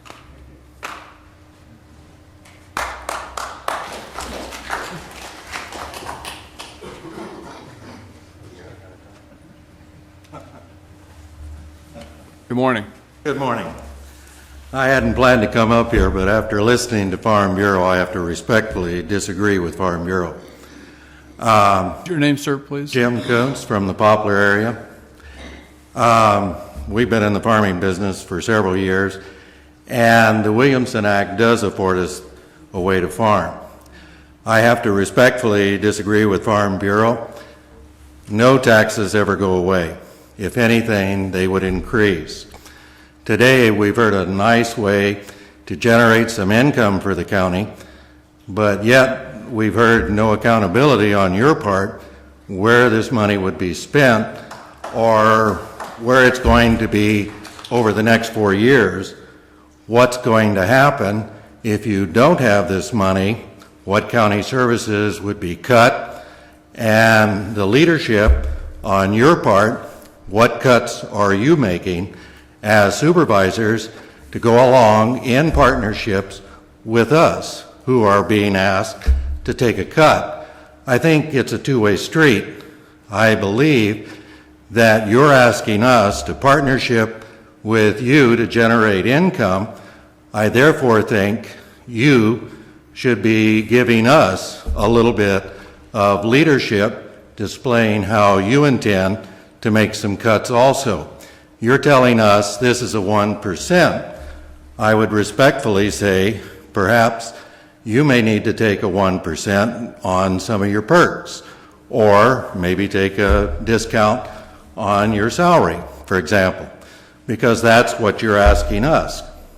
The other thing is that... Sir, just to respond to that, the board, every member of this board has taken a 1.9% reduction, as have all of our employees, for the last year and a half.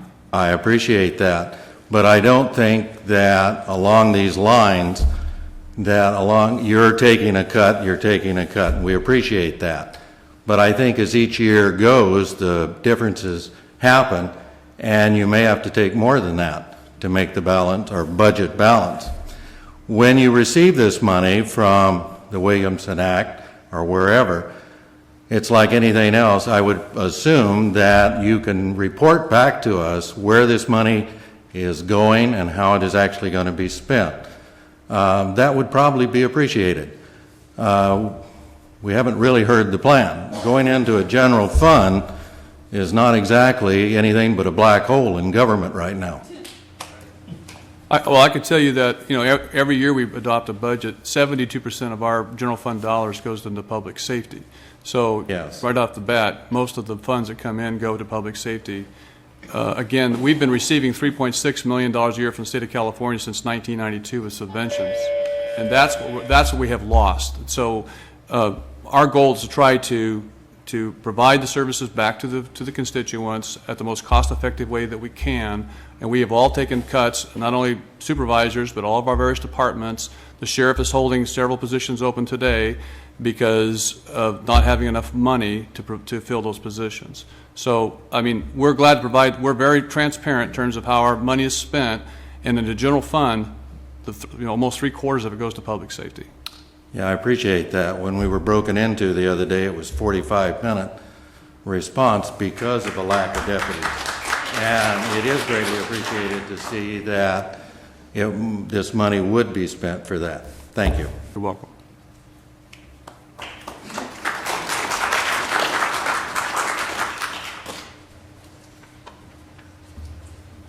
Anybody else?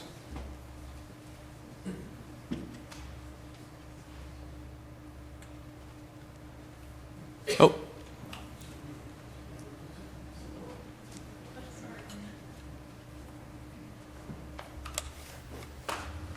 Good morning. Morning. My name is Daryl Boland. We have probably 7 or 8 contracts with the county as far as our land. And if another country was to take us over, they might consider taking away and controlling our water, our air. Our government is overspending. They might control our monetary system and our environment. And then additional would be the taxation. And I strongly ask you to consider extending as many tax breaks as you can give the farmer to keep them in business, because they're not making big bucks compared to everybody else. They're just surviving, and they need to feed the nation. Instead of us importing food from China or some of these other places, we need to grow it right here. Thank you, sir.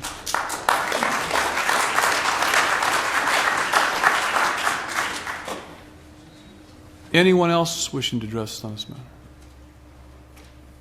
All right, we'll close the public comment period, bring it back to the board for discussion and possible action.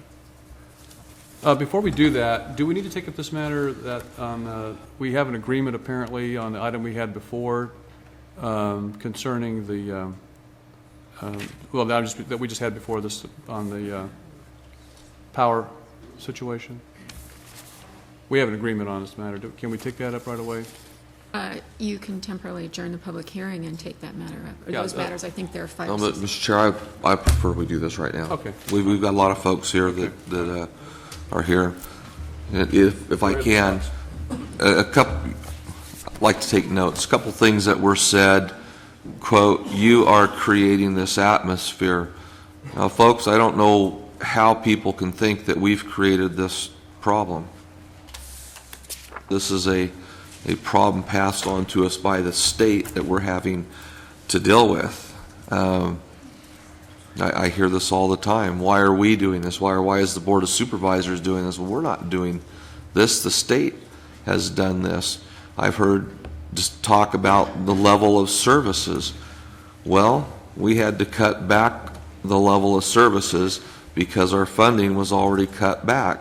We're talking about trying to restore services to the level they were at, and I for one, feel the same as Ed. Gentleman stood up and talked way too long about personal property rights and taxation.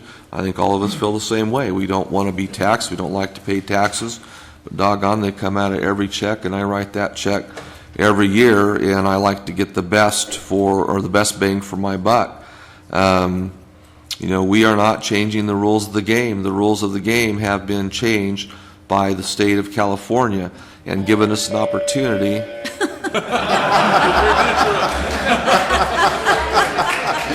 Okay.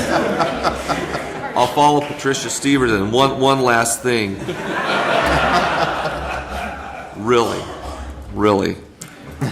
This does protect these contracts for the next 4 years. It protects them at a reduced level, but it does protect the contracts. So I am going to support this, but it does protect the contracts. That's a key issue here. It protects these. Well, this has been a very interesting discussion that we've had, and this started 2 years ago, like Tricia said, from the Farm Bureau. A very difficult issue, difficult situation. I know that some people like to mention, we live in some high world and we're above everyone else. I can't tell you how many people have stopped me in the grocery store asking about this. And yes, I'm married and I still do go to the grocery store. My wife doesn't do that for me yet, but maybe that'll come eventually. But anyways, and every night I go home to my family, and my family are dairy farmers. I go and see my mom, my brother, my aunts and uncles. I have family that has land in the Williamson Act, and I know how critical tax breaks are to production agriculture. And I also have family members who have recently gone bankrupt. So I'm not above anyone else out there, and I know that the times are tough for everyone. But if you look at this program and you look at what this program provides Tulare County farmers, California farmers, this is a tax break. This SB 863 is a tax break. You may look at it as a tax increase. Well, like Tricia Stevers said from the Farm Bureau, look at the alternative. I encourage all of you farmers that don't like what's going on here in Tulare County, move down to Imperial County. Ask them how much your taxes are going to be there. They have decided no more Williamson Act. That was an option that was put before us 2 years ago when we first started looking at this. We looked at no Williamson Act, sit here, wait and see, which does nothing for the county in our current financial position, or we look for some sort of a happy medium. I remember sitting here a year and a half ago saying, here's the Williamson Act, here's Prop 13, we need something in the middle. If the state of California decides to completely get rid of the Williamson Act, what are we going to do? Yeah, you talk about being a good partner in a contractual relationship. Well, this partnership is between the constituent and the state of California. Now, the state of California has talked about in their budget crises that they continually face, which, by the way, they have budget deficits out to the sunset part of this clause projected by the Legislative Analyst's Office. And you look at that situation, there's very much a potential for that partnership to be completely severed by the state of California, where they could say, you know what, farmers, no Williamson Act, no tax breaks, no nothing, I'm sorry. This is really an attempt by your representatives to the state of California. I mean, if you've got issues with how the state of California is doing business, talk to your assembly representative. I know she will listen, or your state senator. We are looking at our best interest here as basically a pawn in many respects for what the state of California does. We have to deal with. We're sitting here looking at how can we protect the number one sector in our county, agriculture. And that's really the decision that's before this board today. What can we do that's going to best protect agriculture in Tulare County for future generations? Hey, I tell you what, my family wants to leave California as well, but we can't. You can't just pick up and leave. So we have to live with what we are dealt with and try our best to protect ourselves and protect our operations going forward. It's a very difficult decision. No one likes higher taxes. I don't want to see higher taxes for myself or my family in any respect. So what the federal government deals down to us, we may have to deal with that as well. But what we can control, we need to, and we're looking at a 4-year situation here that we could protect something that has been in place for over 30 years and protect that for future generations. So those are just a few thoughts that I had. Rennes? Well, and I would say that this board has always been for the Williamson Act. I've been on the board 4 years. The policies, we've set more acreage aside in the last 4 years into the Williamson Act. But you think we would have done that if we known the state was not going to backfill us? I mean, that's the key to this whole thing. It's been brought up on us by the state of California. This is a way out. This is a way to keep going with the Williamson Act. And myself, any way we can save it, we need to do it. And this is, by doing nothing, it's not going to help it. We've got to try to do something. So I am for this. I just wanted to make a few comments. First off, I think I wish there were more time. My concern has been the speed with which this has had to happen. I don't know how many of you that came up today had a chance to go to the website and actually look at your assessor parcel number to see what the estimated cost to you was going to be. I spoke to a constituent in my district that's a major property owner there, and after going through the process, he determined it was going to amount to $4,200 a year of additional tax to him. But if you go down that list, you're going to find a lot of these property taxes are going to increase by $75, $150, $200, because that is the 10% additional cost back to the farmers. And I appreciate the fact no one wants to pay more taxes. I certainly don't want to pay more taxes myself. I think a little history would be in order here, and I don't want to spend a lot of time on it, but what had happened was many, many years ago, the county received the majority of property tax. In 1992, the state of California, what's been known as ERAF, came in and they redirected the funds so that they took most of the property tax that was going to the county and they gave it to schools. They did that to reduce their obligation under Prop 98 to backfill. So by making more property tax available for education, the amount of money that came for Sacramento was reduced. That was how they balanced their budget back in 1992. As a part of that deal, to help local rural counties, the subvention on Williamson Acts was doubled. It went from $1.6 million in Tulare County to $3.2. Ultimately, it went to about $3.6. So the state took away a big chunk of our property tax. They gave us back a little piece. That little piece was the subvention. That was the $3.6 million that we received from the state of California. And that went along very well from 1992. And by the way, there was no CPI involved in that. That was an arbitrary amount picked out of the sky. It never was increased from 1992 all the way to the present. Then what happens, the state of California comes along, they have financial problems, and they say, hey, why are we giving these counties $35 million? We got to cut our budget, so we're just going to cut it out. First, he took off 10%, they took another 10%, the governor came in and blue lined and took it out everything but $1,000. So the $3.6 million went down to $98 last year. That's the situation the county is in. As Mr. Cox indicated, it's not something that we created. It was created by the state of California. They haven't undone their deal. They're still keeping all that property tax and giving it to the schools. But they've now taken that last piece that was given to the county as extension so we could provide public safety, and they've taken that away from us as well. This is an effort to try to ameliorate that concern. And the other part that I don't think got explained very well is this. Normally in property tax, as I said, we get a small percentage, about 15, 16%. In this bill, in this law, your little increase of the 10% increase, we get 100% of it. We don't have to share it with the schools, special districts. It all goes to the county. So it's one of those rare instances where you're paying a little bit more, but the county's recognizing a much greater increase. If we just did away with the Williamson Act contracts and you paid 100% under Prop 13 values, we only get 16% of those dollars. This 10%, the full amount goes to the county of Tulare. And so it's a big help to us, again, from backfilling, again, primarily for public safety.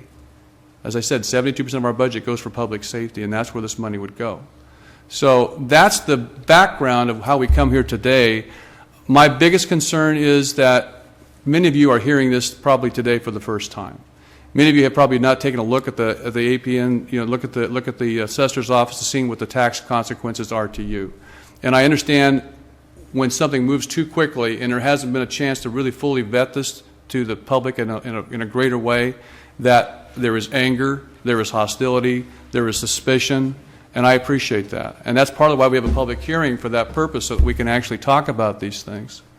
But I have this concern that we've moved very quickly, and that wasn't, again, by our making. As you saw the presentation, the cleanup legislation wasn't passed until October. We have a very short window of time here to operate, and that's why we're here today. But I just want to give you that background and explain how we got here, why we're here, what we're trying to do.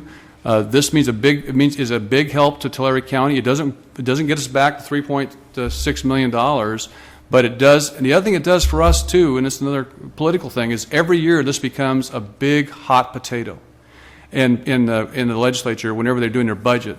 It's like throwing us a bone every year. We have to go back up there and try to make sure they keep in this the $35 million in the state budget. And by the way, that's budget dust in the California budget.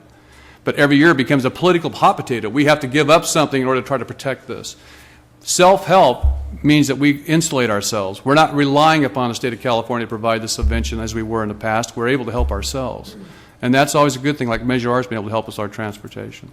So that's kind of the background, and I think, I don't know if you got that information in the past. I hope you understand it today. And I think that's all I had to say. So, Mr. Yeah, I'm not as eloquent as the chairman, but I'll do the best I can. There's a lot of mistrust of government out there, both at the federal, state, and unfortunately at the local level. From my perspective as administrator of your county, your mistrust of the state and federal government is well-founded. They've not been good stewards of your tax dollars, and we're all going to pay for it, and our future generations are going to pay for the mistakes that they're currently making. But I'd like to think that this board has done a tremendous job in trying to live within its means. We've cut $18 million. Our revenues have dropped $18 million the last 2 years. We've reduced our workforce by 15%. We've cut our public safety departments over the last 2 years by 11.5%. As the chairman said earlier, the sheriff is holding a lot of vacancies that we don't like talking about publicly because the response times are going to be affected. Someone made a comment about having to wait 45 minutes. It might be longer if the economy continues to deteriorate. We're responsible as a county to house prisoners, which isn't a pleasurable experience, and the costs are going up. We're trying to provide public safety, deputy sheriffs in the communities, and what have you. The non-public safety departments have been cut by 18%. So when you receive delayed tax bills, or you're having to wait longer at the permit center, or what have you, the reason is because the economy has reduced our revenue significantly. At the same time, we're dealing with a state that is virtually financially bankrupt. They have a $25 billion deficit, and God knows where they're going to cut. Most likely, they're going to come after the cities and counties like they have been over the last 5 or 10 years. So we as a county, 2 years ago, we froze everything. We've reduced pay essentially by 5% across the board, and our unions and our employees, our unions are very unhappy with us. But we're trying to hold the line to try to maintain the level of service as best as we can. But I thought it was helpful for the conversation to let you folks know. Again, you know, we've all taken 5% reductions or more, okay? And we understand the farming community, which is the #1 industry in this county, is hurting too. I've been here since 2004, and every year that this board goes up to the state of Sacramento, we spend at least 50% of our time or more fighting to save the Williamson. Every single year we go up and fight with our legislatures, some of which are disinterested, unfortunately.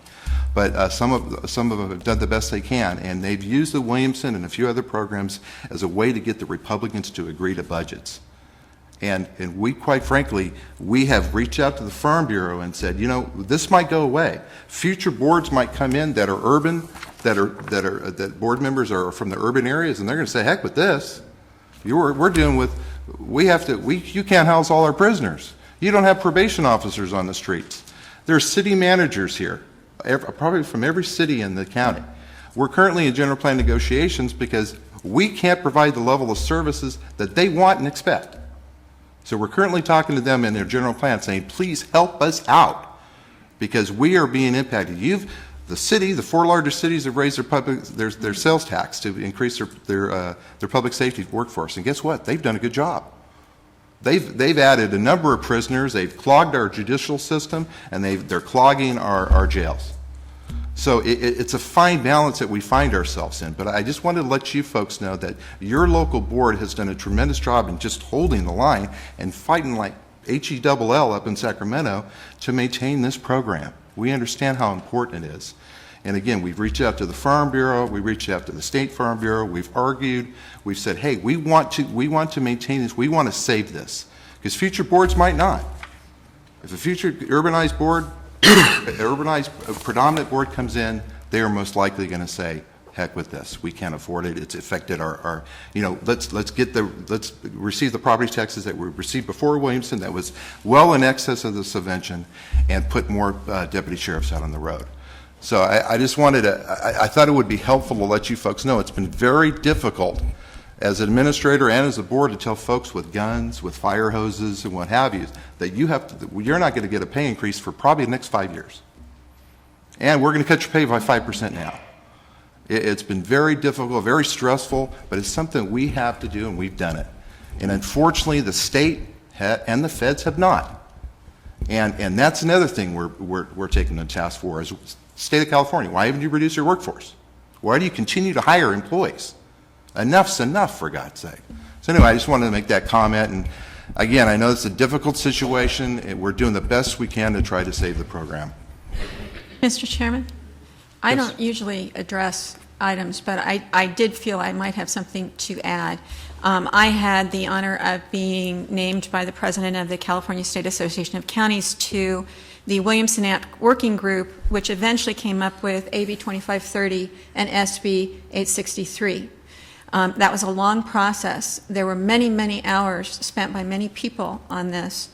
And what I heard from the State Farm Bureau and other farm interests that were participating in this group was absolute desperation to move this forward, or the belief that the Williamson Act would simply go away and farming in California would go away. The placement by the state of every county that gets Williamson Act subvention between the rock and a hard place is what the state usually likes to do. They like to cut money and say things like, well, if you don't provide these services, you must hate mentally ill school children, for example, and the county is now in litigation over that. They are perhaps this has caused you to see the board as the bad guy. This county had the only county council on its working group, working nights, weekends, mornings, on vacation and at one point in time, when we were furloughed in a building without heat, working on versions of this project to help you. That was the goal. It may not be perceived by you that way. I understand that. But that was the intention, and the goal was to save the Williamson Act. If I heard that once, I bet I heard it 100 times. It's this or the Williamson Act is gone. Your 3 minutes is up. Thank you. All right. Anything else? And just one other comment. You know, one of the times when we were in Sacramento, we had the opportunity to meet with the Senate Minority Leader, and he was actually one of the big four that was in on the budget negotiations with the governor. And when we asked him what can be done to save the Williamson Act, his response to us was, how can you even think of the Williamson Act when you're talking about cutting social services throughout the state of California, eliminating CalWorks, eliminating this program, this program, this program. He told us all these things, and we're sitting there asking for the budget dust of the Williamson Act. We know it's important to our farmers, and it's important to our constituents. So what can we do to best fortify the future of agriculture in Tulare County? And that's what we're after. We're not here to increase anyone's taxes. We're here to support agriculture and further agriculture into the future generations of Tulare County. So. All right. Mr. Chair, mix some motions. I would make the motion to approve staff recommendation, including items 1 through 6. We have a motion? I'll second that. Second, for discussion. If not, please cast your votes. Votes are unanimous, 4-0. I request a 3-minute break. We'll take a 3-minute break. Thank you all for being here today. Appreciate very much your input.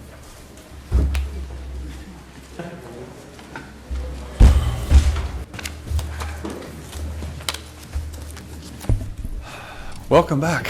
All right, we're going to take up real quickly the items that we had already taken up, items 46 through 51. Mr. Raper?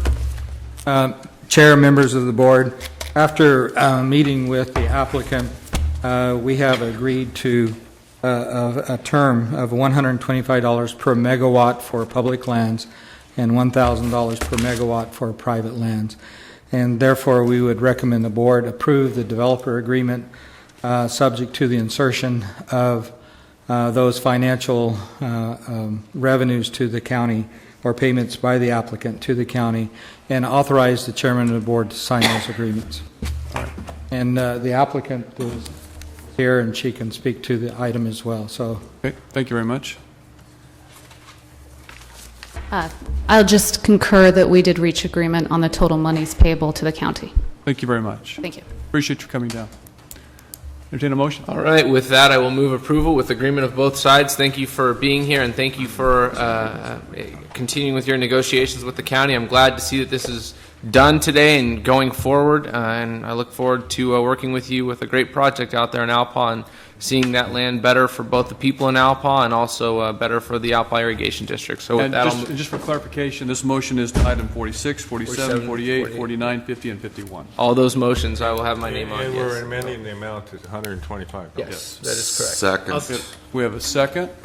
Please cast your votes. Votes are unanimous. The motion was made by Mr. Vanderpool, seconded by Mr. Cox.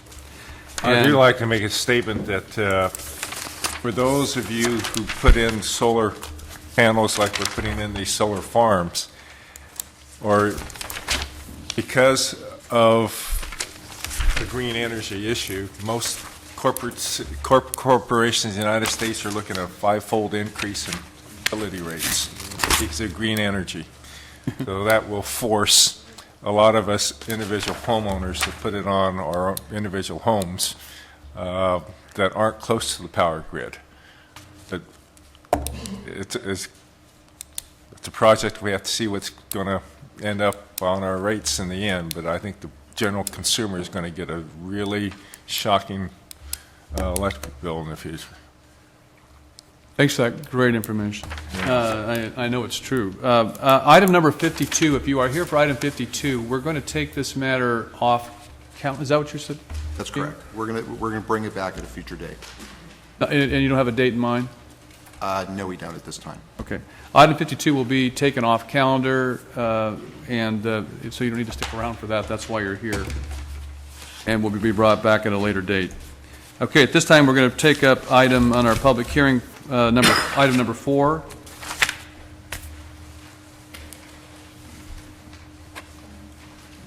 Request from Resource Management Agency to adopt a resolution requiring future development to participate in the pending Public Facility Impact Fee Program.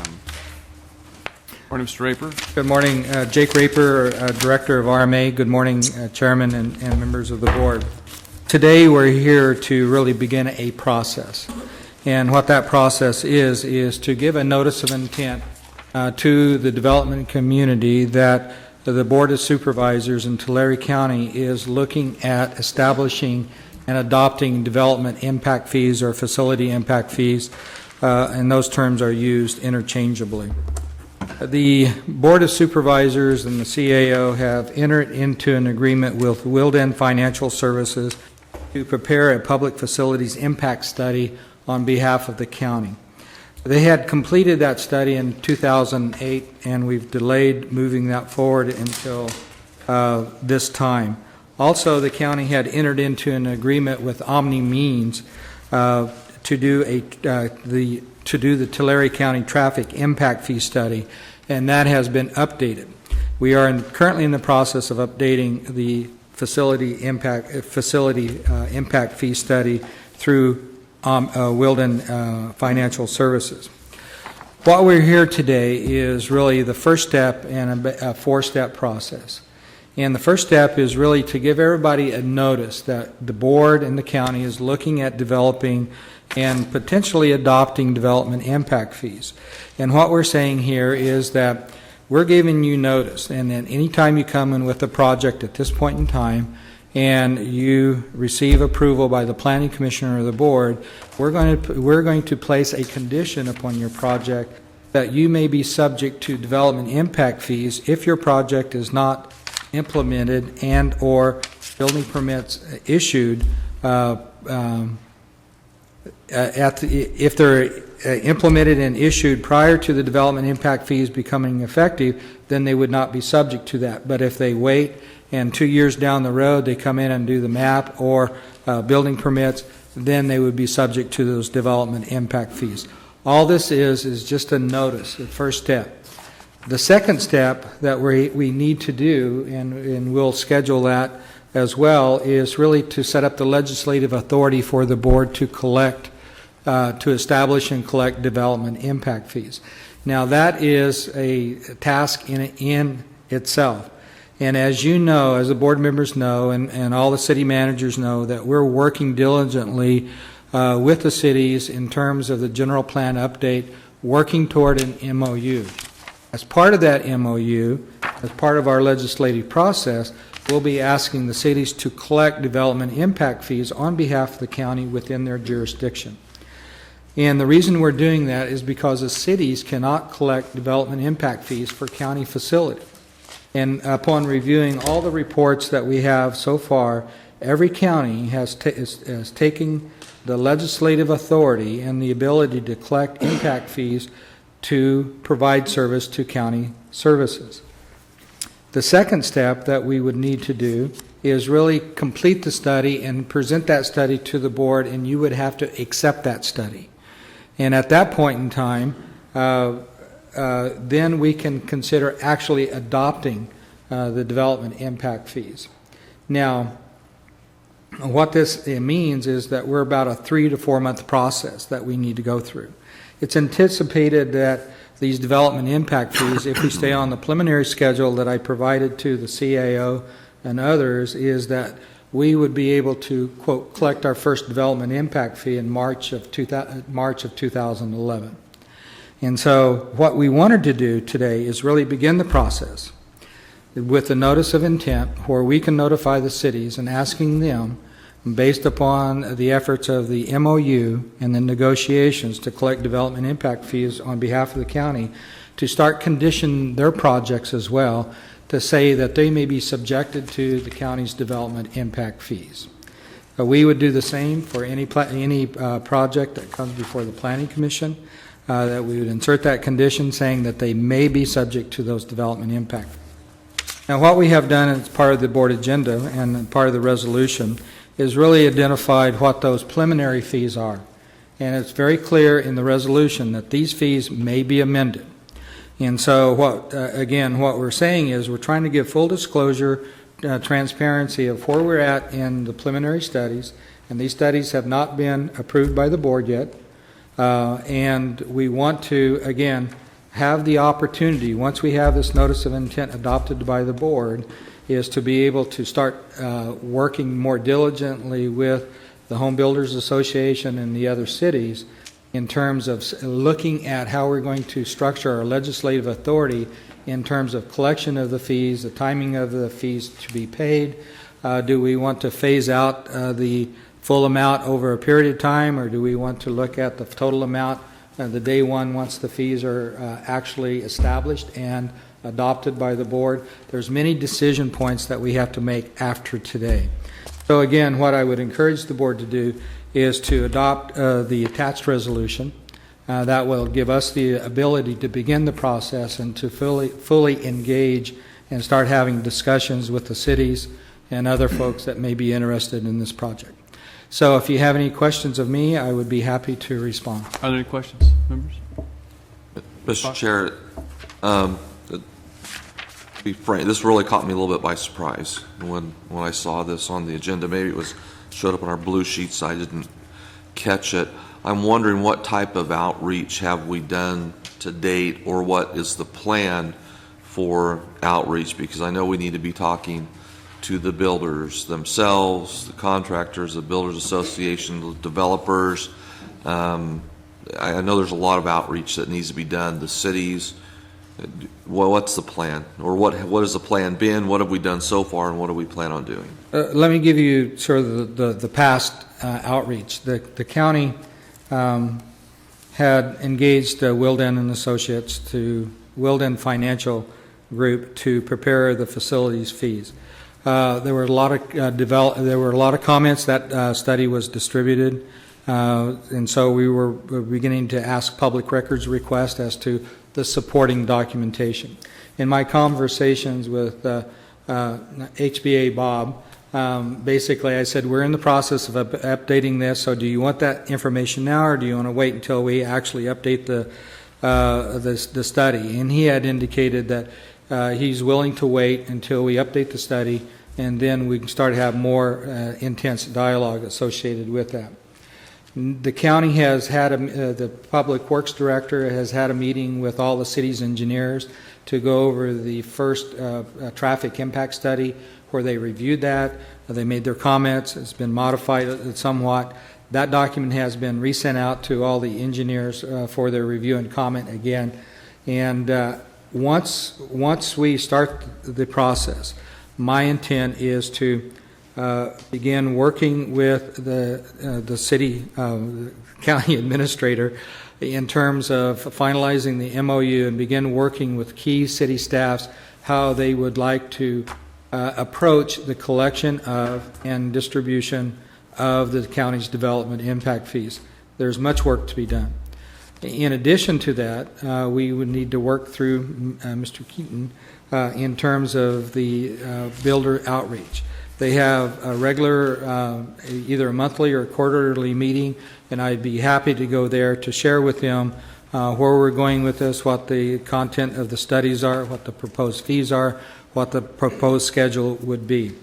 But more importantly, we need to work on the legislative authority. Already, Mr. Russo has received an email from Self-Help Enterprises asking for consideration for reduction of development impact fees for low-income housing. And so those are kinds of legislative decisions that we need to incorporate into our ordinance in terms of establishing and moving forward with it. So there's a lot of discussion that we need to occur with that. So there's some policy decisions that we need to make before we actually do that.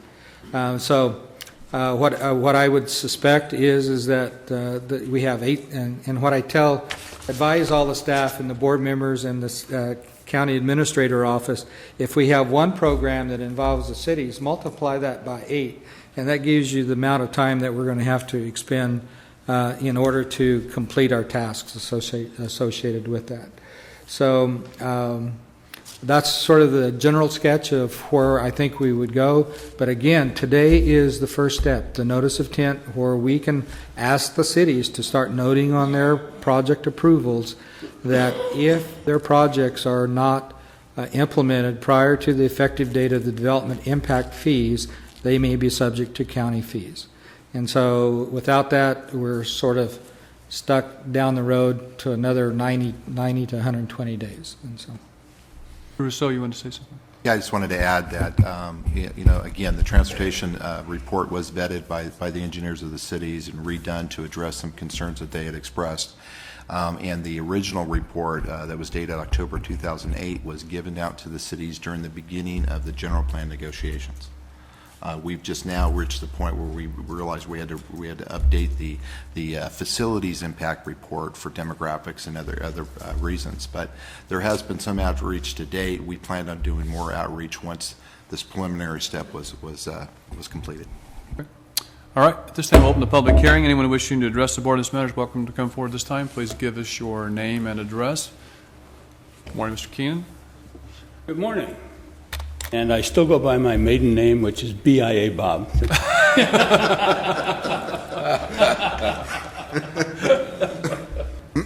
I hope Jake missed it by a year, but he said he expected to collect the first fees in March 2011, and then listed an entire timeline that is really squeezed to get it to that date, since fees are only effective 60 days after adoption, so you'd have to be adopting them New Year's Day. I have a letter here that I'd like to give you copies of. But on behalf of the HPA, its members, and the affected parties, we object to the imposition of these fees in any form. These fees are illegal despite the cited authorities in your document, and that's for the following reasons. The county has no authority to create or have fees charged within cities or city limits. The county has no authority to charge a fee outside its incorporated areas, which is your legal jurisdiction inside those bounds. Such an approach violates provisions of the California Constitution, including those related to the proper exercise of police power and the statutory provisions of the Fee Mitigation Act. Such an approach is unlawful delegation and illegal contracting away of the county legislative powers to other entities. Such an approach constitutes the impermissible tax, special tax, rather than a development fee. We recommend this study be modified to be in conformance with the state constitution, the Fee Mitigation Act, and effective only within the county's legal jurisdictional boundaries, which is the unincorporated area of the county. I have these.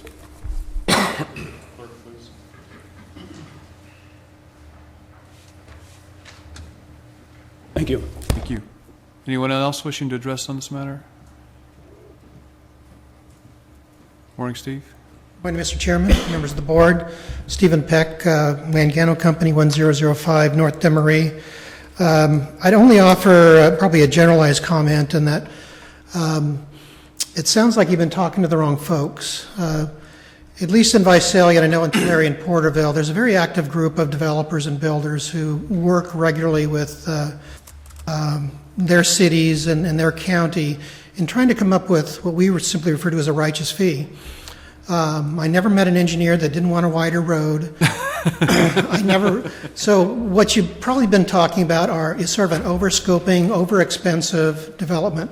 I am sure that there are facilities in the county that need to be funded through some sort of fee. This is a welcome addition to the quiver of your tools, and certainly your public facilities need to be funded in a comprehensive, reliable way.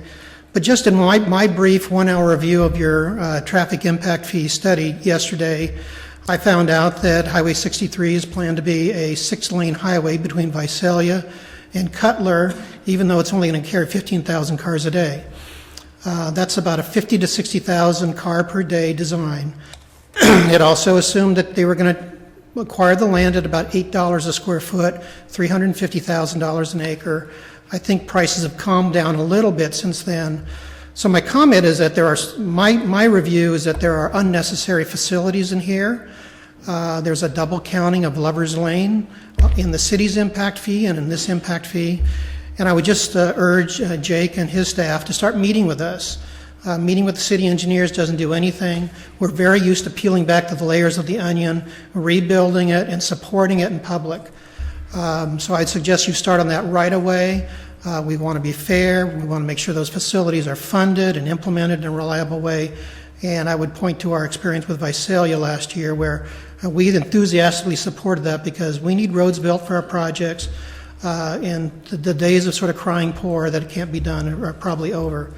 But you need to start talking to us. I talked to the chamber executive. We have a local government committee that will meet. We can put together a group of other chamber representatives to make it easier on your staff. But you need to start sitting down talking to us about those. We also noted some similar outrageous cost assumptions in the public facility fee, but we can sit down and talk about those when the time is, when you're ready for us to do that. Appreciate that, Mr. Peck. Thank you very much.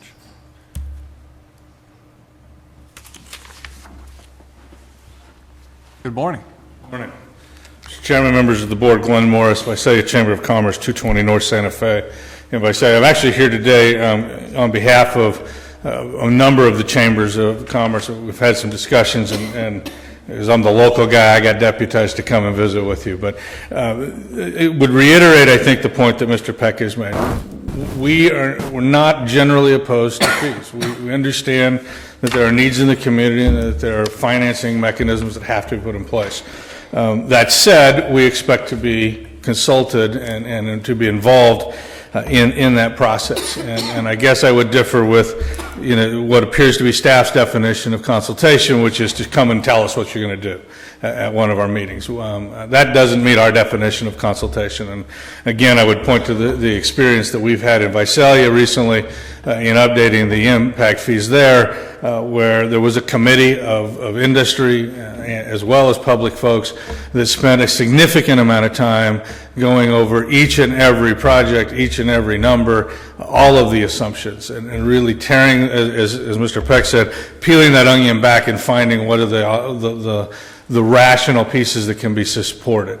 I think that some of this, we're just ahead of the game, and we would just ask that we take the time, that we start the process properly, and that process really begins by bringing all of the parties to the table before we start to put some assumptions in place that then become difficult to challenge or to remove from the puzzle.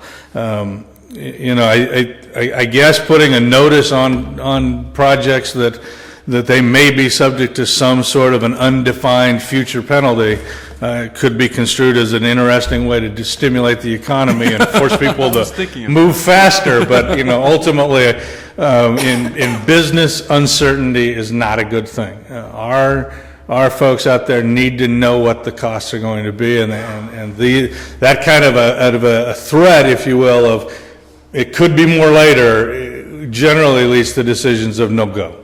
And I don't think that's what anybody wants in this community and this economy at this time, is for a lot of projects to get shut down while they wait to figure out what that impact's going to be. We stand ready. I think I speak on behalf of all of the major chambers in the county. They're all willing to engage in the process. We look forward to that invitation to do so. We appreciate your invitation, and we'll fully take advantage of that. Thank you.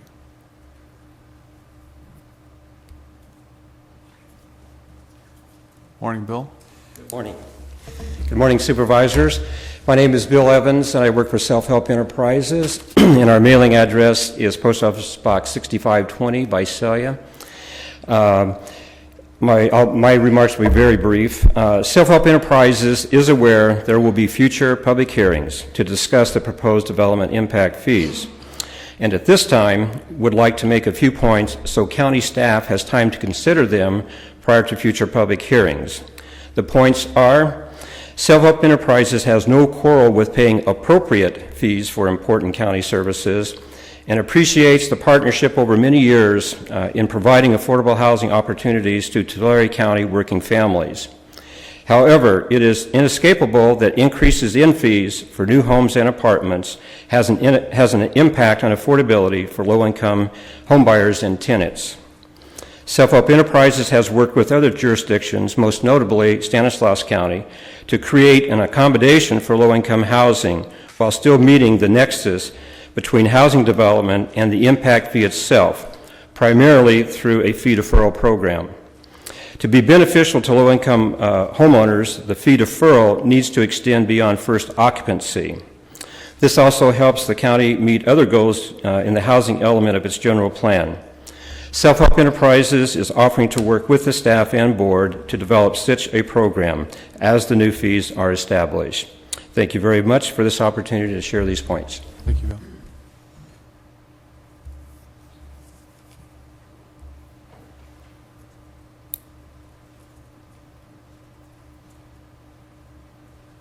Morning, Mr. Olmos. Have you been deputized as well? No, I have not been deputized. I'm here representing the city of Visalia. Some of the other cities are here as well, and they can speak for themselves if they wish. I am part of the team along with Mr. Lawless from Porterville, who's been part of a team negotiating with the county on trying to resolve issues on the general plan. A lot of progress has been made, and we appreciate the efforts of you, of Mr. Worthy, Mr. Cox, and Mr. Rousseau in trying to resolve the issues. And we think we're getting close to hopefully having an MOU that folks can consider. We know that the impact fees are going to be part of those discussions. That has been on the table for some time as we try to work through the MOU process. We are a little concerned, though. The cities will be asked to participate in this. We're concerned that the development community has not had a chance yet to be able to weigh in on the amounts of the fees and the technical studies that back them up.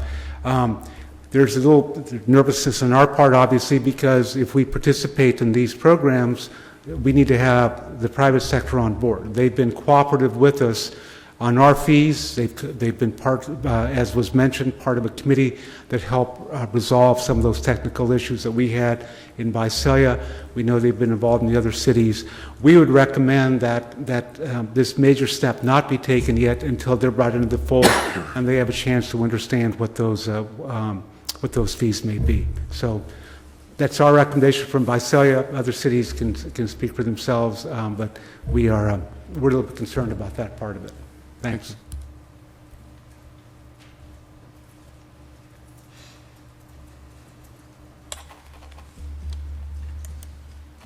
Good morning.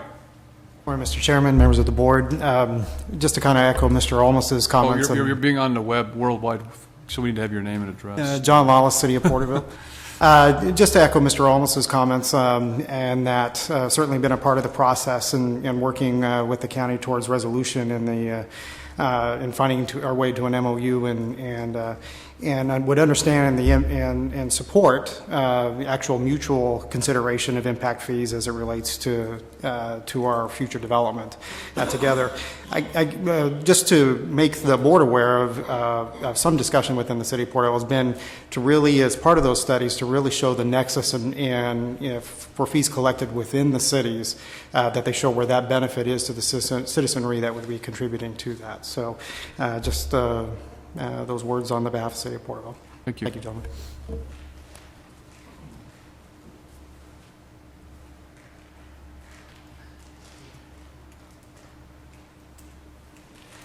Good morning.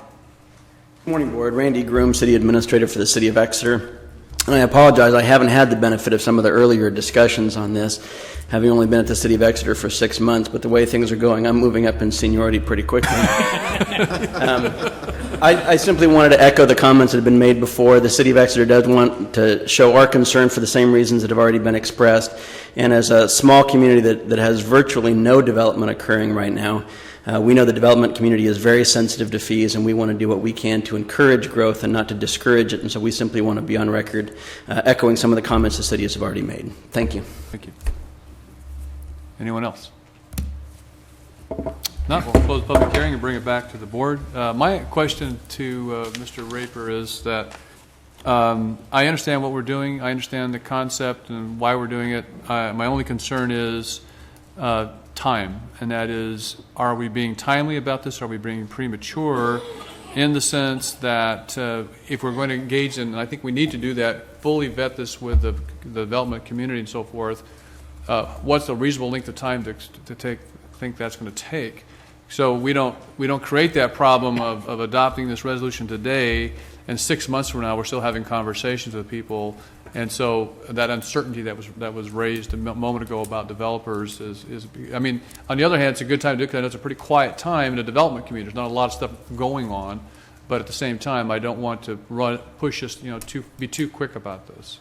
And certainly, it's entirely up to the board, but my recommendation is to adopt the resolution.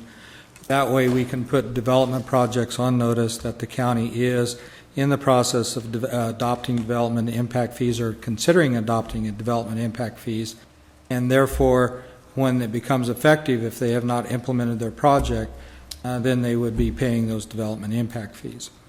Also, there's certain vesting opportunities for developers to occur too. This notice also identifies the ability of the county to impose that condition of collecting and development impact fees, as long as we give notice and give intent. What the other folks are saying, there is a lot of discussion, as I stated before, that needs to occur. And it may take us 6 months to get to that point. But this is the very first step in that process. We are in the process of finalizing the public facility fees, and once that is done, we can take it out and start meeting with the cities, start meeting with the chamber, start meeting with the building industry, and looking at the assumptions, looking at the fees, looking at the facilities. And if they're not justified, then it gives us the opportunity to modify that study prior to coming to the board for your consideration. So it may be 6 months, it may be a year, depending how involved and how much agreement we can reach with the various communities as well as the development community. But my hopes is within 6 months that we'll be able to adopt the fee studies and adopt the legislative authority and then start collecting the development impact fees at some future point in time. Chairman? Yes, Mr. Sheik. This process has been going on for over 5 years. Yes, it has. And I don't see any reason to delay approving this measure today. If we had adopted this 3 years ago, I think the onion would be completely peeled and cooked, and we wouldn't be sitting here 3 years later looking at another delay. I think it's been the intent of this board for many years to look at this seriously, and until we adopt this resolution to go forward, it's another delay. And I think it's time to put everybody on notice that we're serious about looking at this, and we are going to go ahead and look at it, even though I know that the input that we have in front of us from the developers, from the cities, and from other interested parties may take extreme amount of time. And I think 6 months is really being optimistic. It's taken us 5 years to get here. I mean, now we're down to the nuts and bolts and to the details. It's going to take us a while to come up with a plan that basically everybody can live with. So I don't look to see us adopting anything very soon, and I certainly wouldn't want to put ourselves in a squeeze box saying we're going to get this done in 6 months. I'd be very optimistic to see if this is done in 6 months. Okay. But 5 years is a long time, and it's time to get moving on. Mr. Cutbait. Mr. Chair, my only comment would be that, as we have done in many other issues, you look at the very short discussion we had regarding the Williamson Act, look at the outreach that was done to the various stakeholder groups, and that was dealing with an agricultural issue completely separate from this. But I would just encourage the same approach here. Let's make sure we reach out to all the interest groups, not only the Builders Association. Let's reach out to the chambers of commerce in the county, large and small. Reach out to the nonprofit groups, all of the various stakeholder groups, so that we format a system and come up with a fee structure that's comprehensive and reflects everyone's interests here in the county. That would be my direction. Mr. Chair, if I can jump on the soapbox too. I don't look at this, if we do put this, I don't look at this as a delay. I look at this as part of the process. Having been on a city council before, having gone through this process several times, part of the process is having those stakeholder meetings, and I think that's something that we've probably neglected to do, and I'll take some responsibility for that. Having been there and having done that myself before, maybe I should have been a little more vigilant in making sure that those meetings had happened, the outreach had been done. So I'll take a little bit of the, I'll take all the responsibility. That's why you're going to give it all to me anyway, so I'll take all the responsibility. We should have had those outreach meetings. I don't really look at this as a delay if we send this back to staff with the direction to set up the stakeholder meetings and start peeling the onion. So I see it differently. I see this as part of the process that needs to be done, but we have put, by having this meeting today, we have put folks on notice that the county is serious about this. We are going to do this. Exactly how it will look is not on these pages we have in front of us today. So, I mean, it would be my recommendation to send this back to staff and have them come to us with a schedule, the plan of how they're going to reach out to all the affected parties, including cities, builders, developers, everyone. So that would be my recommendation, and I don't think it delays us at all. It begins the process. We should have probably started sooner. Mr. Sheedy. I move we adopt item 4. As presented. Okay. We have motions or a second? This is just going to be beginning the process to begin the outreach and reach out to the community and formulate the structure that is going to be what is contained within the development agreements. And with that, just beginning the process and getting the ball rolling, I will second that motion. Discussion. No. Cast our votes. Motion is made by Mr. Sheeta, seconded by Mr. Vanderpool. The votes are 4-1. Cox voting no. Approved. Now we go to item number 5. Do we need to, do we want to push forward? Do we want to take a lunch break? Let's push forward. We'll push forward. Okay, we got public hearing item number 5, request from the Resource Management Agency to find the applicant has satisfied the findings of compatibility pursuant to California Government Code sections 5120 through 51297.4. Good morning. Good afternoon, Mr. Chairman and members of the board. I'm Ann Patman, a planner with RMA Countywide Planning. I'm bringing a project to you today, a request to the board to make a determination of Williamson Act compatibility on a solar project. This is the White River Solar Project, PSP 10-031.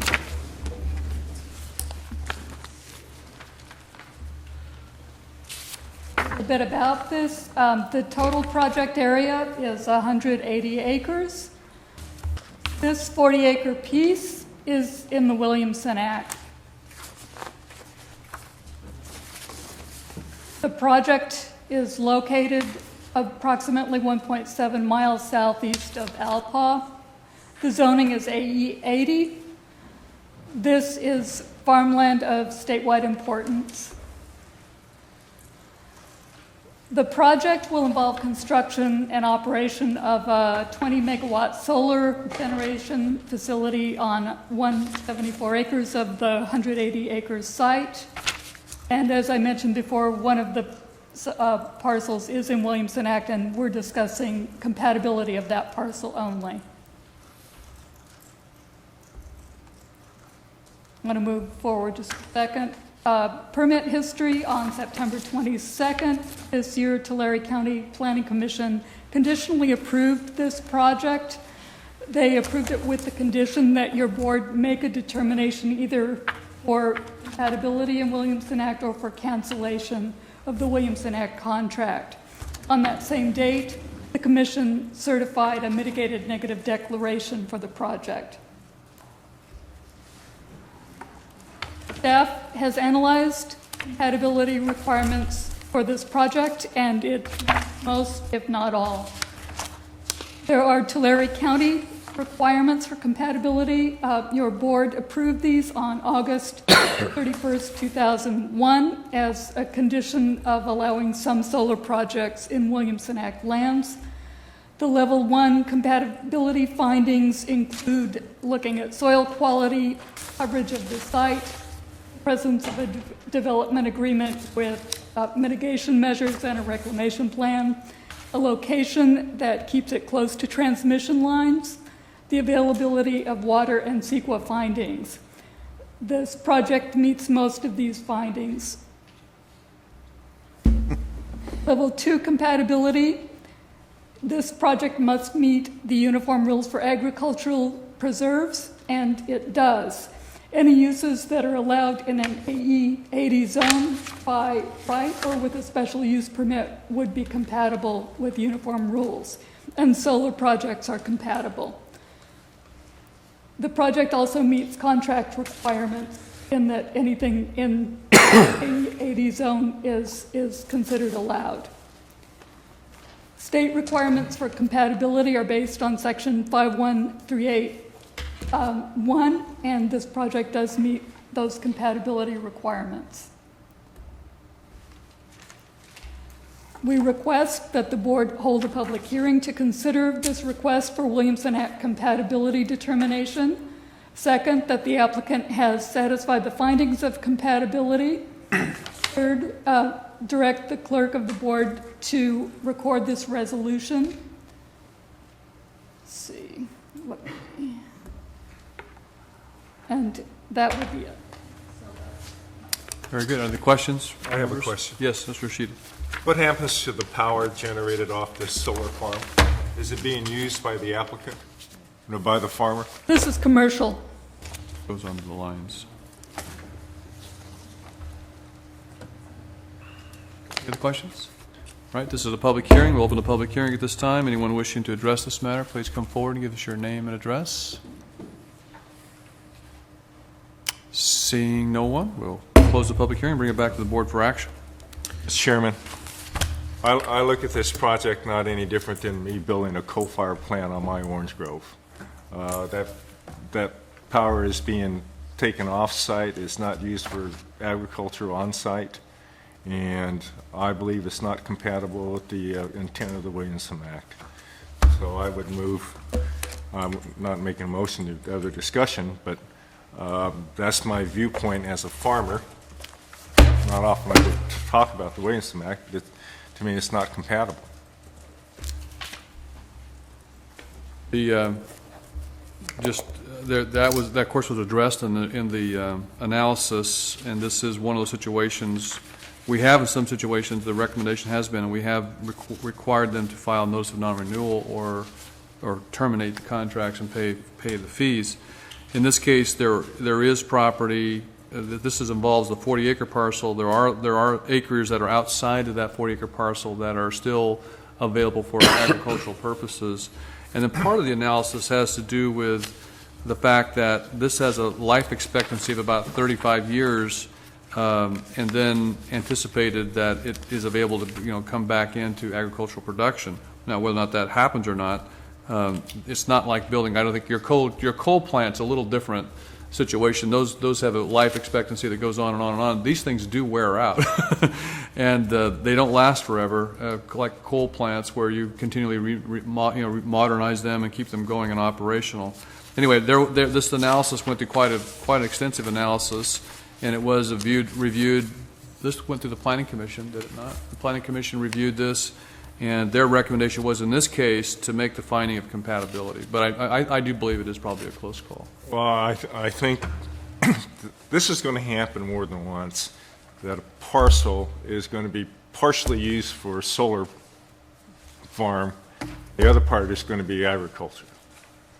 I don't have any problems with amending the Williamson Act contract to exclude the solar part of it and keep the other parcel within the Williamson Act.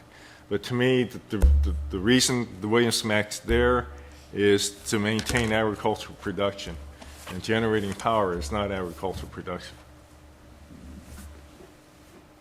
I agree with Supervisor Sheet in that if you can separate the two, that would be a good way to go, because to ensure the compatibility and the future of the Williamson Act, that is to protect ag land.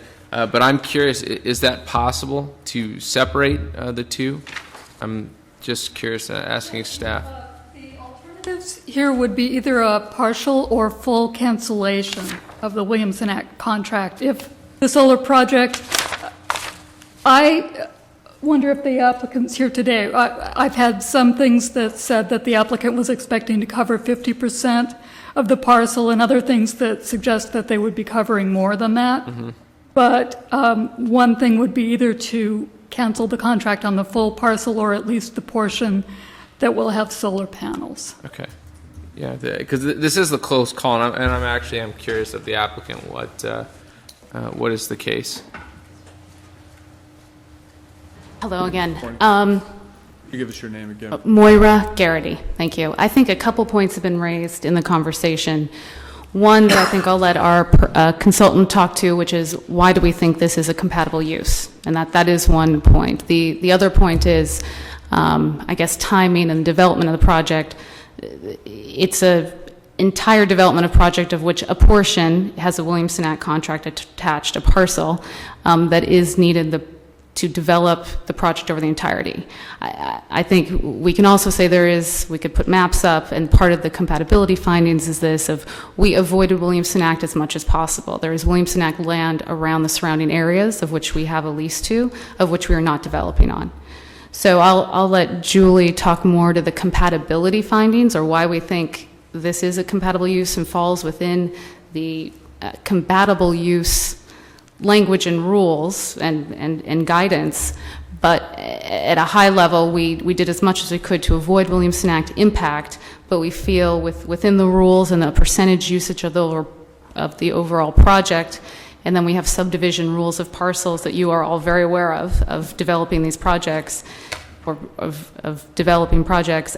This was the most effective way of developing the total project. But I'll let Julie kind of talk to how we feel this does fall within guidance, both county as well as different statutes of compatible use. Good afternoon, Julie Phillips, Provo and Pritchard Consulting, 130 North Garden Street, Visalia. I suppose the major crux of the argument about the compatibility is that the area of the project that is within Williamson Act would be reverted back, as with the rest of the project, at the end of the term of the lease, which is estimated to be 35 years. And there's a condition within the developer agreements that were earlier approved that would happen within 6 months of the cessation of the special use permit. One of the arguments that was referred to earlier this morning by Mr. Couch was related to the availability of water and the farming ability of that area. Of the 40 acres of the project total, which is within the Williamson Act contract, currently only 20 of it is actually farmable.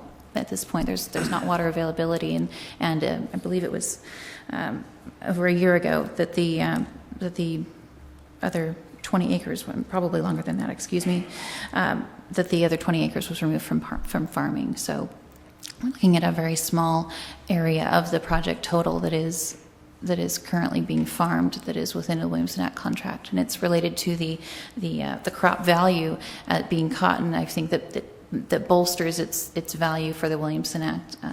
The farmland itself, the soils are actually a farmland of state importance, but most of the soils in our county are considered that. Does that help to clarify some of the points? I don't have a problem with it, but Well, Mr. Chairman, my understanding was that when you put solar panels on a piece of ground, that it's no longer compatible with the Williamson Act. And that was my understanding, no matter what the ground is. There were a series of factors that were evaluated. It's no longer considered farming. It's not farmable, but there are a variety of factors that were defined by the RMA staff as far as what generates the compatibility. We talked about the water, the availability of water, or actually lack thereof in this area, the soil quality itself, and a series of other factors, and found that it may be an issue of semantics in the compatibility versus considering the use as a ag use, but we were able to, with the existing resolutions, find that the project is compatible with the Williamson Act, based on the the land uses defined within the resolutions in place. Well, and I think, real quick, one comment or one question. I know that one comment that was made to me by, in conversations with the Department of Conservation was that it depended upon the technology that was going to be used in the solar project. There are some that are technologies that are not conducive to land returning to farmland after the project, but there are some that are conducive. And I know that the developer agreement, I believe, had attached to it a reclamation plan to return this land to its original state. So I think those things need to be considered when we determine the compatibility here. Mr. Chairman? Yes. Just a comment sparked by Supervisor Ennis's comment. Your board earlier this year considered whether you wanted to make sort of a blanket determination of solar is never compatible and adopted this, I don't know what it is, formula, matrix? Case by case. Criteria for evaluation. To determine on a case-by-case basis. So that's why there are these two matters before you. And if you note, the recommendation for staff on the next one is that it is not compatible and it be canceled. So they're using this somewhat similar to what I would say, like you use the Rural Valley Lands Plan almost. Well, and if I may, Chairman and members of the board, when we first started this process, the rules for compatibility in our existing agricultural or Williamson Act contracts is that it said power generating facilities and so on. So the question was, we needed to clarify, was solar and wind compatible with the power generating facilities? During that process, the board concluding, yes, they were. And so we made that, the board made that determination, and that was adopted. And then the second issue that we worked through the Farm Bureau and others is looking at a list of criteria for compatibility and location of these solar facilities. And that's why they went through the compatibility. That's why they went through the list of criteria that Ms. Chapman identified to the board to evaluate the board's criteria for determining compatibility. Based upon that formula and that list of criteria, our conclusions were, yes, it is compatible. It is considered, quote, a temporary use in that, in fact, it's a 35-year use. It's going to be converted back to the land that it was once that use is concluded. And therefore, staff was very confident and felt very that we abided by what the board direction was in terms of its evaluation. And that's why we have recommended the finding of compatibility for this project. The second concern, that if you wanted to go immediate cancellation or separate it out, it's going to cause a delay, future delay. And as you know, based upon the earlier discussions, the end of the year is where the tax exempts or the tax benefits expire. We would not have time to come back to the board for a cancellation. And so I would urge the board today to consider this project as being compatible. If there are other criteria issues that we have failed to analyze or the board wants to reconsider, we want to make sure that we follow what the board adopts in doing its evaluations and making its recommendations to you as the board. So if you have any questions of me, I'll be happy to respond.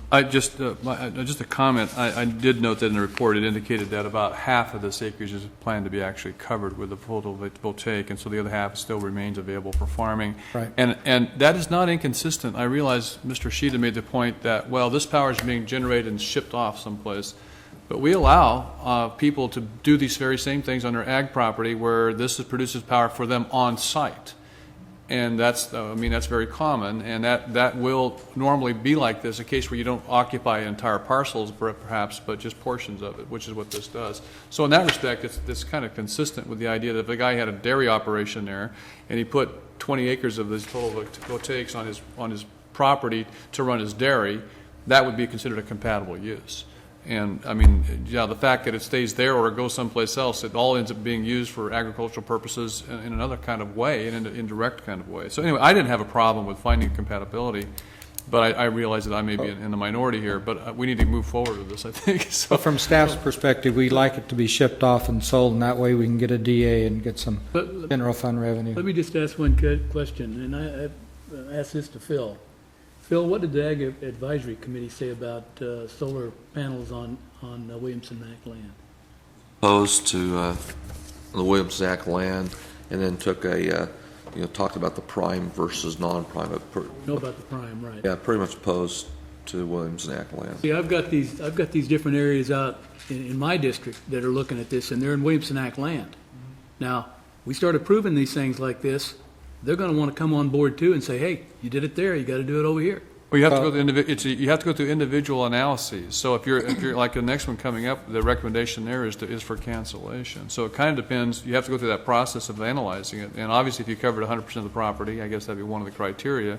Then you're probably going to say that's inconsistent. That's not compatible. Well, I still have the issue that, in my opinion, it's not compatible. Excuse me. It's not compatible with the Act. I believe it's compatible in an agricultural zone. So I don't have any issue with putting solar panels out on agricultural properties. I do have an issue with having solar panels on subsidized agricultural, tax-subsidized agricultural lands. Well, if I may speak to that a little bit. In discussing, the revenue stream for projects on Williamson Act contracted property, even though we cannot assess and tax the improvements on the property, the county still can tax the income that is generated from the lease agreement between the solar company and the landowner. And so therefore that revenue is coming into the county as well as the general fund contribution as part of the DAs that we have. And so they're not really getting a free ride. In fact, they're paying what they would normally get if it was actually farmed and utilized. This, in my view, we're getting a revenue stream on something that we most likely could not be farmed. So we're coming out ahead financially associated. So. Well, this is not a financial issue with me at all. It's a matter of compatibility of the premise of the Act, of the Agricultural Preservation Act, and the revenue is basically immaterial. But again, if I can just make a comment. Sure. I can appreciate your position, Mr. Shida. I do want to point out that you're jeopardizing a large project of 174 acres over a 20-acre issue, essentially, here. You're talking about 20 acres of land that is in the Williamson Act that cannot be farmed while it's being used as this photovoltaic generation facility. I'm willing to jeopardize the whole project. Well, that's fine. I just point out to you if we that are consistent with special use permits on other types of uses in agricultural properties, what's the difference between this one and the others? Trucking. I mean, maybe you would point out. Maybe you'd like to point out to us what part of it is incompatible. In other words, if we've gone through a process and says that we can go through findings on Williamson Act properties and still make findings of compatibility, where do you see the line? None? Or there is some? I see the line very simple. The Act was put in place to preserve agricultural production. Okay, so if you put one panel on 40 acres of Williamson Act property, then that's an incompatible use. But there is a difference between generating electricity for an agricultural use on site. I understand that. Versus selling the power off. I understand that. So you're saying that if one panel is on 40 acres and that panel is going to be sent off someplace, not used on the property, then that's an incompatible use. No, to the Williamson Act where that panel sits. That's what I'm saying. So I would say you take that out of the Williamson Act, and I don't have any issue. So then why did we go through the process of adopting a compatibility analysis? Because you're saying that there is no analysis. Well, Mr. Chairman, I did not go through that study. I did not make the compatibility recommendation. But the board adopted rules that allow for a compatibility finding. And what you're saying is there can be no finding of compatibility under those circumstances. Well, I think there's in my opinion, no. That's one. And I'm just curious, and I can ask this of council, maybe who has a little more contact with the Department of Conservation. The Department of Conservation has said that there is, in fact, compatibility between Williamson Act and solar facilities, correct? They have, in some instances, actual agricultural operations such as grazing can go on around the equipment. I understand that's not the case with this particular project. Their primary concern seems to be that it meets our local definition and that it does not destroy viable ag property by in some way making it unsuitable for farming in the future. As you noted, Supervisor Vanderpool, there is in the other item we considered today a requirement for essentially reclamation when the project is finished, and there are financial obligations and surety bonds required to assure that. They have said, and of course I wouldn't presume to speak for the Department of Conservation because they're not always easy to predict positions, but they have said that you consider them on a case-by-case basis, and the prior resolution, I forget how old it is now, that your board had regarding compatible uses does include a utility generation. Thank you. Well, Mr. Chair, I know one of the alternatives is to find that it requires partial cancellation. I'm not going to make that motion. I'll make the motion to approve staff recommendation. Okay, have a motion? And I'll second that motion. Second. Further discussion? Motion was made by Mr. Cox, seconded by Mr. Vanderpool. Votes are being cast. Mr. Shida is I'm assuming a no? No. Button's Okay, not so working. Mr. Shida, okay, so the measure passes 3-2. Ashida and Ennis voting no. Thank you. And that will take us to item number 6. Similar type of situation, different conclusion. Probably one that'll be more to the liking of the board.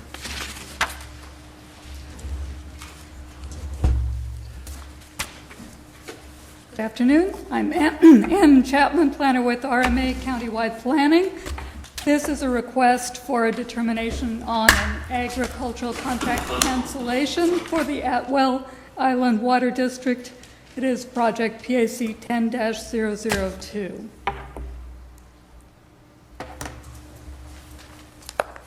The Water District is requesting approval for cancellation of contract 7191. This is a total of 640 acres in 2 parcels. This land is characterized as and its zoning is The project is located 5 miles south of Alpaugh.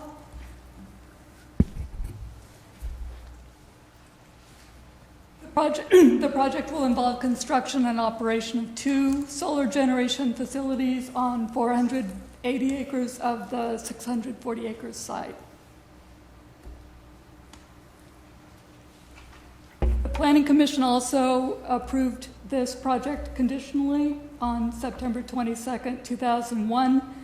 The condition, again, was that your board either approve compatibility or cancellation.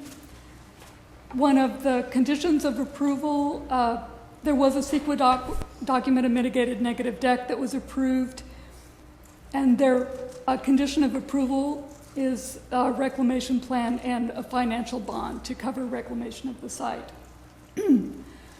Staff has evaluated the project, and the project is consistent with the public interest cancellation findings in Williamson Act. These need to meet 2 findings: that other public concerns substantially outweigh the objectives. In this case, it's a solar project. And that there is no proximate non-contracted land, and the applicant has provided information that indicates that this is the case.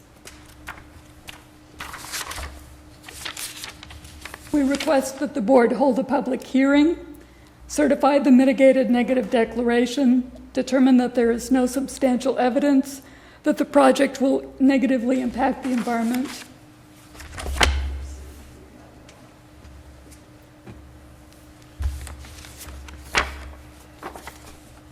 determine that cancellation is consistent with the purposes of the Williamson Act and adopt public interest findings of cancellation, determine and certify that the cancellation fee amount will be $64,000, adopt conditions of approval for tentative cancellation, direct the clerk of the board to record a certificate of tentative cancellation, direct the clerk of the board to file a notice of determination with the county clerk. Thank you. Questions, comments? I have a comment.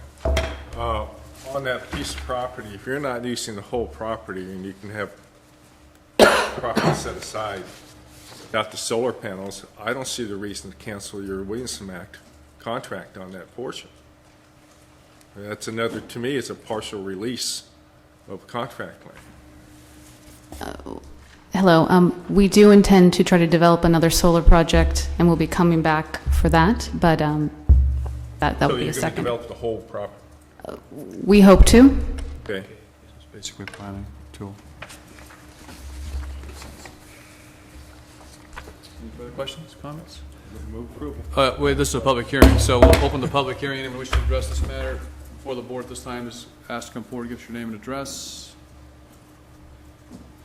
Seeing and hearing no one, bring it back to the board for action. I just have one comment. You know, this is an example that went the other way in this case-by-case analysis, where in the previous example, this analysis was done, compatibility with the Williamson Act was found, and so staff recommended the finding of compatibility. And in this case, compatibility was not found, and so staff did not recommend that. So I appreciate the fact that staff goes through this analysis and we don't have a blanket policy that just applies to every application that comes before us. They do need to be considered on a case-by-case basis, and this shows that the coin goes both ways. So and with that, I will second Supervisor Sheeta's Motion by Mr. Sheeta, seconded by Mr. Vanderpool. Please cast your votes, and the votes are unanimous. Measure passes. Let's just make sure our analyses are consistent. One simple approach would be that one covered half of it and one covered 2/3 of it. Okay, here we go. Item number 7. The public hearing requests are made to accept the general rule exemption as to the appropriate environmental document and approve a tentative subdivision, tract number TM 807.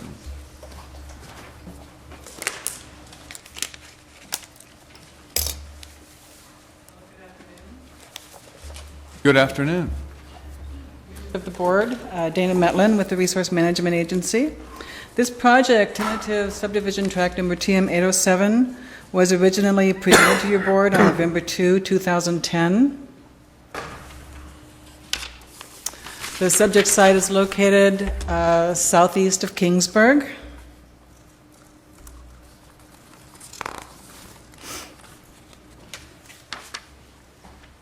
At that November 2 meeting, the California Rural Legal Assistance Incorporated submitted a letter in opposition to the project because the county's housing element had not yet been certified by the state.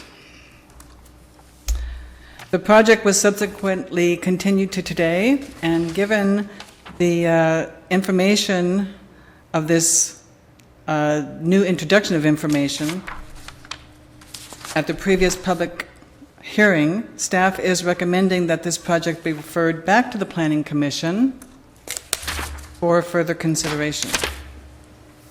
And that concludes staff's presentation. Question. Is the applicant of the same opinion? Pardon me? The applicant of the same opinion that they'd like to see this referred back to Planning Commission? The applicant has been informed, and Good morning. Good morning, Supervisors. My name is Lisa Wilson. I live at 3224 Fairway Avenue, and I would prefer for this project to go forward. Thank you. All right, the 800-pound gorilla that's in the under the, or the nose under the tent, I suppose, whatever the case might be, the proper language, but there's been an objection raised about projects of this nature because we're incompatible with our housing element of the general plan. Is that correct, Council? That's correct, Mr. Chairman. And that is the reasoning, as I understand it, for the recommendation that it be sent back to the Planning Commission to give the county an opportunity to come into compliance and then this project would be able to move forward. Is that a fair assessment? I think that's very fair. Understand that, Mrs. Wilson? Yes, okay. That would be more appropriately discussed with RMA staff. There's some of that relies upon the responsiveness of the state of California. I know we're working diligently to get that done as soon as possible, but we do have to rely upon the state of California being responsive to us. So we're moving as expeditiously as possible to get that done, because this is obviously not the only issue out there. So we don't have the state of California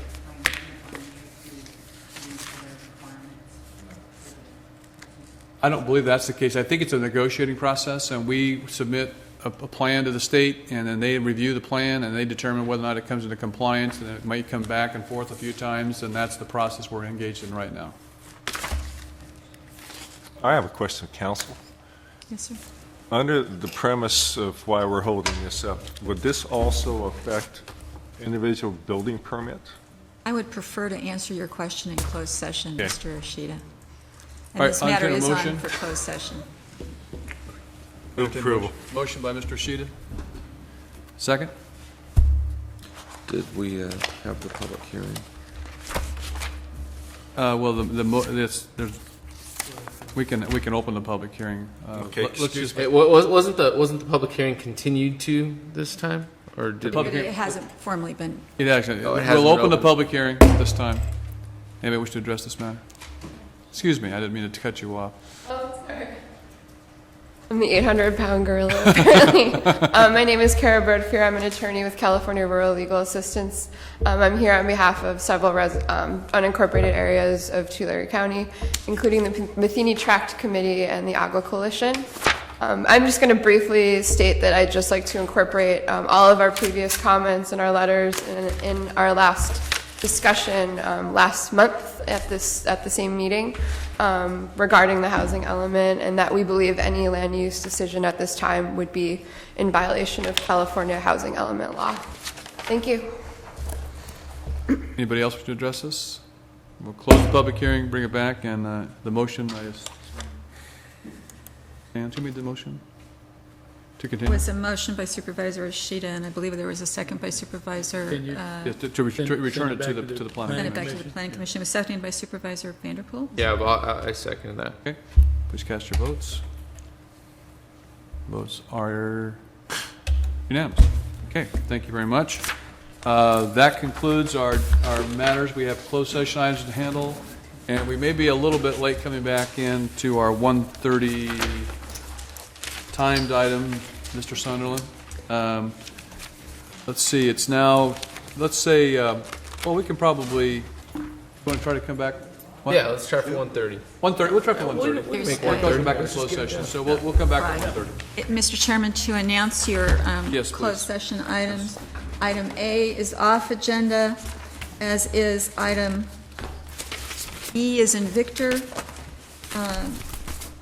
Item B is off agenda. Item C and D are off agenda. Item E is off agenda. Items F and K have already been considered by your board. I do not anticipate any announcements regarding the balance of the items, that being items L through U. All right, very good. Thank you, Council. Session, and we are here. Do we have any announcements? We don't have any announcements. So we're out here to have a study session. And Chief Sunderland, welcome. Taking a position at a seated opportunity. That's all right. Good. I know your age. That's right, AARP, right there. Thank you for that. Be kind to the elderly now. We were that this morning. Oh, I've learned that one, Chief. Oh. Right, I'm Grandpa, remember? Well, if we're ready to begin, Steve Sunderland, Tulare County Fire Chief, 907 West Visalia Road, Farmersville. What is brought to you today by the fire department is, we hope, a workshop format to go over the long-awaited master plan and the facilities component of the master plan.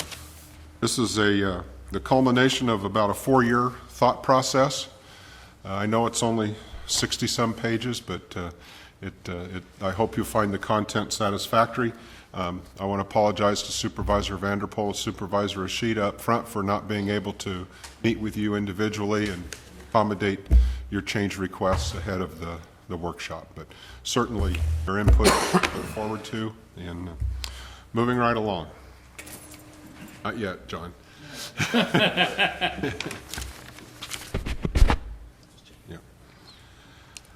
Master plan versus strategic plan, they are different. A fire department master plan typically characterizes the priorities and levels of service provided in specific operational areas of the fire department, or different programs such as facilities, mobile equipment, response times, staffing, etc.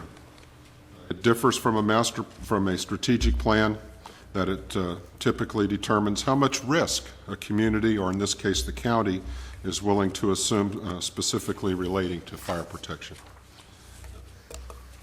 The elements in the plan as it is today are highlighted here. There are 11 sections.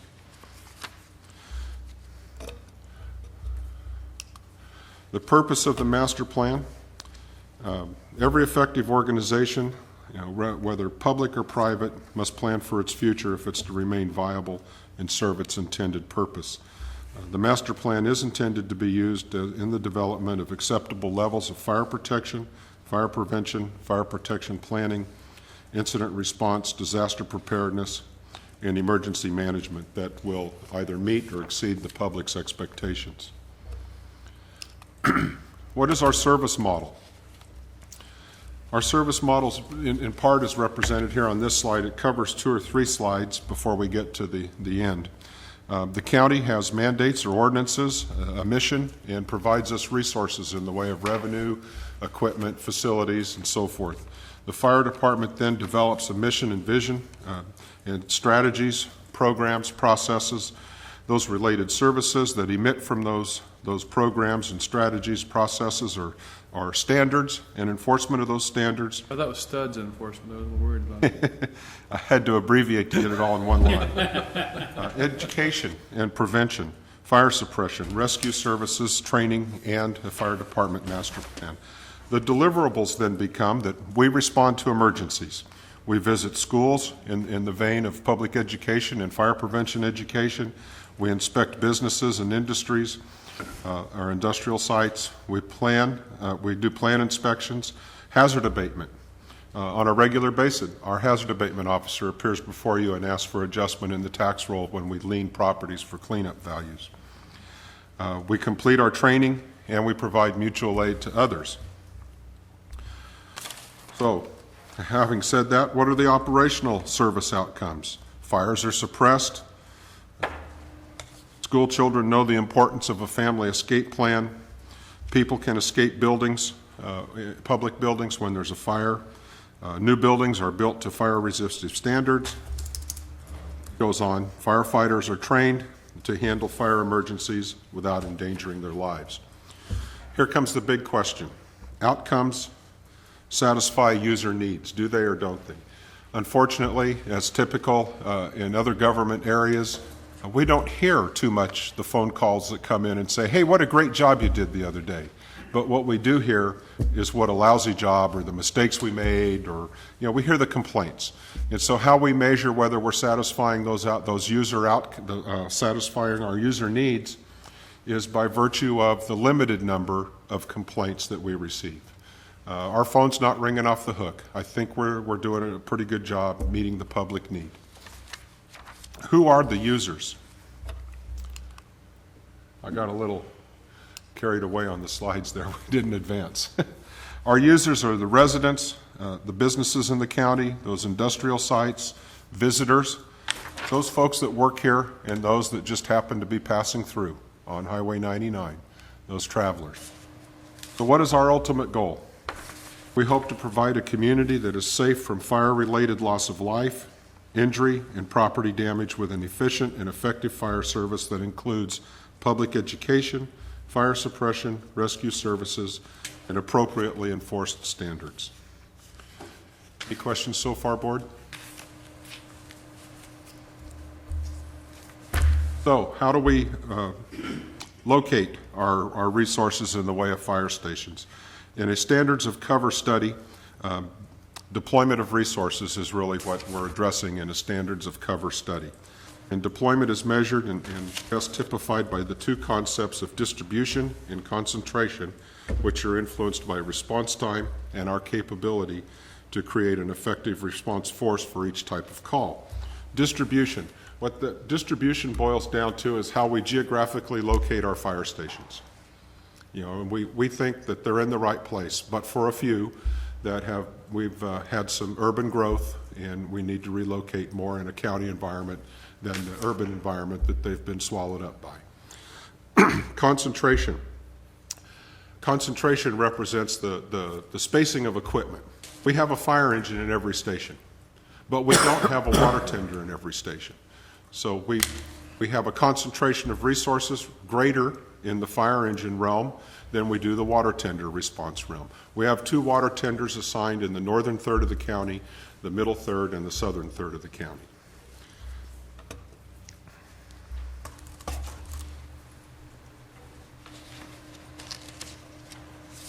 Response time and staff objectives. This is a graph right out of the National Fire Protection Association recommendation for volunteer and combination firefighter staffing and response. The demand zones are described as single words as urban, suburban, rural, and remote, and their description or their definition is determined by demographics. The model that we have adopted, if you will, is the rural model, where there are less than 500 people per square mile. In our analysis, we've come to determine that we serve the county in a general sense. Our population is about 105 people per square mile. Now that accommodates an outtake of federally held lands and those lands that we don't deem to be inhabitable or developable for the purpose of residential and commercial uses. The other model that we represent is the remote model. Anywhere in the county that is greater than 8 miles from a fire station is considered remote by this recommendation and standard. That could be from Sequoia Crest to somewhere between Alpine and Goshen. If it's more than 8 miles from the fire station, it's considered a remote area. Those staffing and response numbers represent the number of people and the amount of time that we strive to place them on the scene. So in that rural model, we hope to get 6 people at the scene of the incident within 14 minutes on 80% of the calls we respond to. In the remote model, it's 4 people in the life of the incident, whether it's 2 hours or 2 days. It's 4 people in the life of the incident on 90% of those calls. Our fire protection policy statement is this: an initial effective response force shall arrive within 14 minutes, total reflex time, 80% of the time, to be able to provide 1,500 gallons per minute. That would be 2 of our rated fire engines. They're rated at 1,250 gallons per minute. Excuse me, for firefighting, or to be able to initially organize and handle a 5-patient emergency medical mass casualty incident. So how are we doing as we compare our responses to that particular policy statement? Our response time in the rural zones, a fire engine arrives in less than 14 minutes on 80% of the calls that we respond to. We're making 83% success. We're making it. We're arriving on 83% of the calls in less than 14 minutes. That's for 2009 and 2010. Just for comparison's sake and to see how we stack up against the next level up, which is the suburban zone, which is a 10-minute travel time and 10 people, by the way, on an arrival. It's a suburban model meant for more like the fringe areas around the incorporated cities. And at 90% of the calls, we're about 2/3 of the way there. There are some things that we can do to come closer to achieving this. This, however, is not our target. The rural model is. But we can apply pressure, if you will, or supervision to those folks that work in the fire station to get away quicker, not take quite so much time to go from bed to cab of the fire engine and get moving down the road. But there's another piece of this that we've not addressed in quite some time, and that's correctly and visibly addressing the residential and commercial properties. We are all over the map. There is really no, that we see, consistent way to being applied in the homeowner scheme of things to address the driveways and the housing correctly. We sometimes spend literally minutes trying to locate the correct address, particularly in a medical event where there's no smoke coming through the windows or flames venting through the roof. I've asked our fire marshal and fire prevention division chief to develop a public ed campaign on addressing, whereby we would go public and perhaps do some news, public service announcements, maybe in theaters, much like the Air Resources Board has in the past, and identify folks the correct way or a better way to identify their addresses and their homes.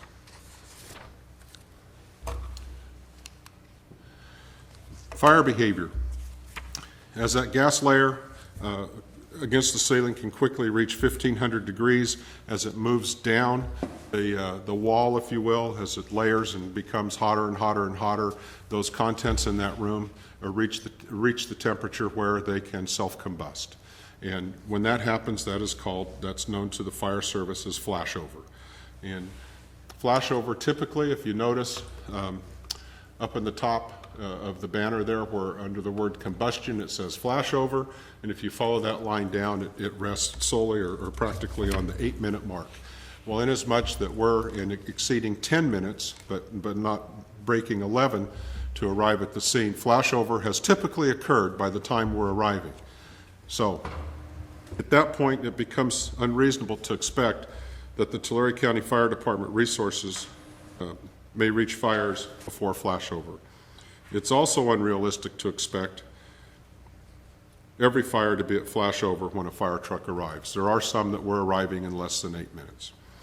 However, given the many fires will reach flashover before the fire department can respond, it's just as unrealistic to expect that the fire department can save every life or stop all significant property loss.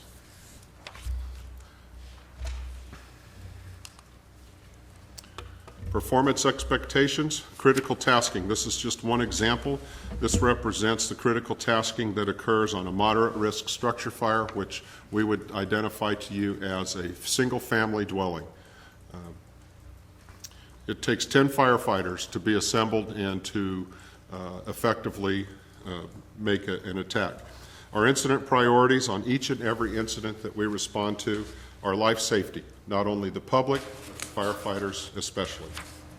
Incident stabilization, stop the loss, contain the fire, get it extinguished, and then property conservation. Do some overhaul. Remove furniture that has not been damaged, get it to a safe place, et cetera, et cetera. So what does it all mean? Well, pretty much it means that we must focus on performance objectives that include trying to stop the fires before additional major damage occurs or getting to an emergency medical event in time that a life can be saved.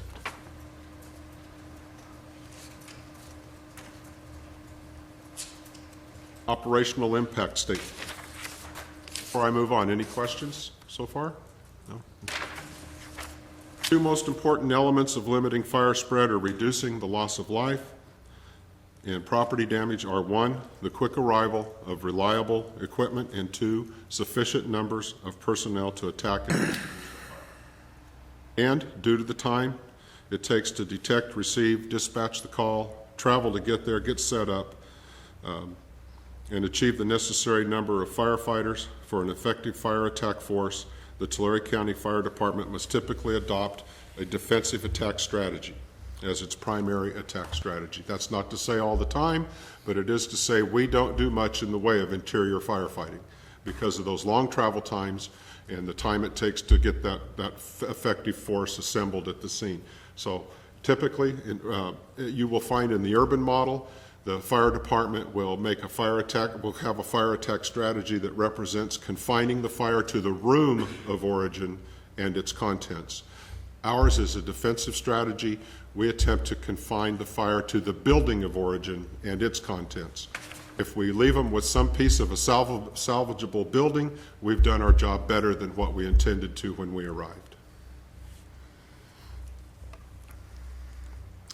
Those unincorporated communities where our fire stations are located, of course, they may enjoy a little quicker attack and realize certainly a different level of or reduced loss to the community relative to the proximity of the fire station. Battalion staffing. Staffing is one of the elements that the master plan addresses, particularly at the battalion chief field level. Our current model is that we have 2 battalions. There's one in the north half of the county, one in the south half of the county. The station count for Battalion 1 is 13 fire stations. For Battalion 2, it's 14.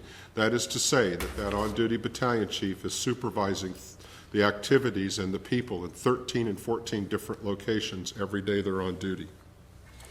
A traditional model in the fire service represents 4 to 6 stations, 2 to 3 miles apart. That is not to say that that's the proposal before you today or at any other time. That is just a comparison of the relative workloads.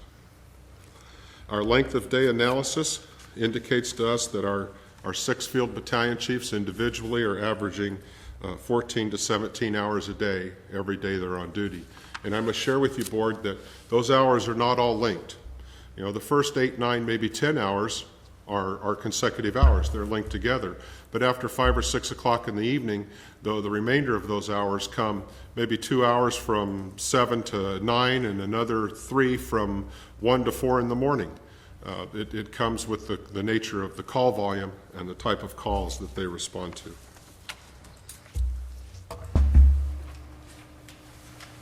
What are the outcomes that we're after, desirable outcomes in the event that we can establish 2 additional battalions someday?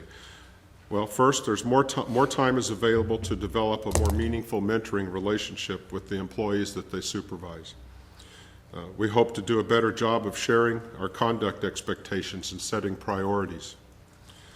We hope that there could be more time available for station visits, which will contribute to a better information exchange with the station staff. The battalion chief perhaps then can anticipate and create some avoidance strategies for problems that come down the pike on an occasional basis. We believe we could elevate the morale of the troops by having more time to invest in them as employees, and our hope is that the chief officers could contribute more to the preparation process for employee advancement, and that ties directly to succession to the leadership role in our organization. Our recommendation is that we add 2 field battalion chiefs, a total of 6 employees, to the fire department organization over the next 5-year period, or should it become affordable sooner. Impact to the budget at top step salary and benefits as we know it today is $700,000 for 2 positions on a 24/7 coverage. That's 6 full-time employees. Equipment challenges. We have made, with your support, I should say, we have made great strides in our fleet. When we started this adventure 4.5 years ago, Gene, I think it was, our average age for the fire engine fleet was 17.5 years. Since 2007, there have been 9 fire engines put in service, 1 new water tender, and 5 cabin chassis patrol replacements have been put in service. The impact is that our fleet maintenance costs have gone down, and your fleet is much more reliable today than it was 5 years ago. Chief, is there a standard for average age inventory? Is there a goal in the industry? You've got industry. There's recommendation, but the standard is whatever the governing body chooses to adopt. Don't say 2 years. Typically, a fire engine is in service for 10 years, frontline, reserved for 3, and sold. So 13. We're targeting 15 as an age to consider retiring the engine. We have 11 engines right now that are older than 15 years. January 1st, our average age will jump to 13 and a half. Everything ages up, and we have 7 more engines go into the age category of being 12 years old or older.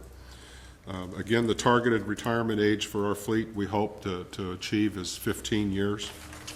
In 4 more years, 22 of the 31 active fire engines will be 15 years old or older. And at that point, our average age will then be 17 and a half years again. We'll start to see difficulty in getting parts. Maintenance cost will likely increase, and reliability will become questionable.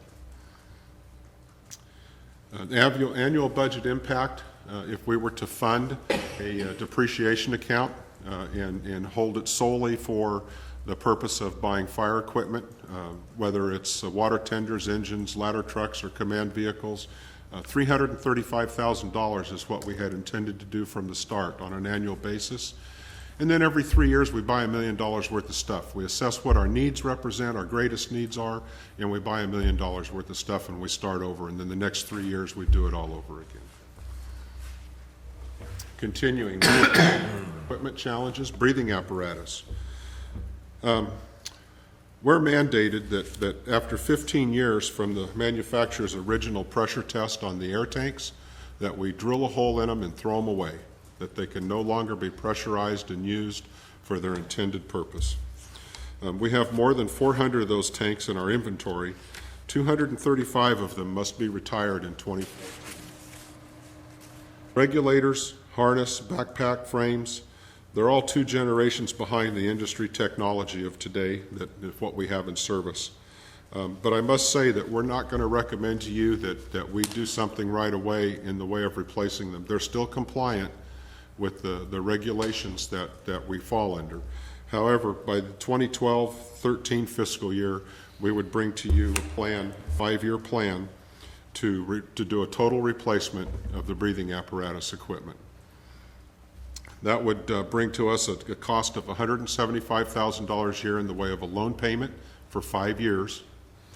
And then we would ask that after that, for the next 10 years, for a total of 15 years, that $87,500 be put away every year for 10 years. And then at the end of 15 years, if we follow that plan, every 15-year period, there can be a total replacement of the breathing apparatus equipment for whatever the technology of the day represents. Yeah, I'd like to make comment at this point. The county's been using one-time monies over the last few years to make the equipment purchases for the most part.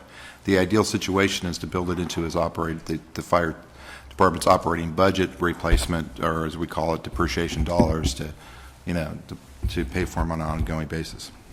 We have pursued grant opportunities wherever we can.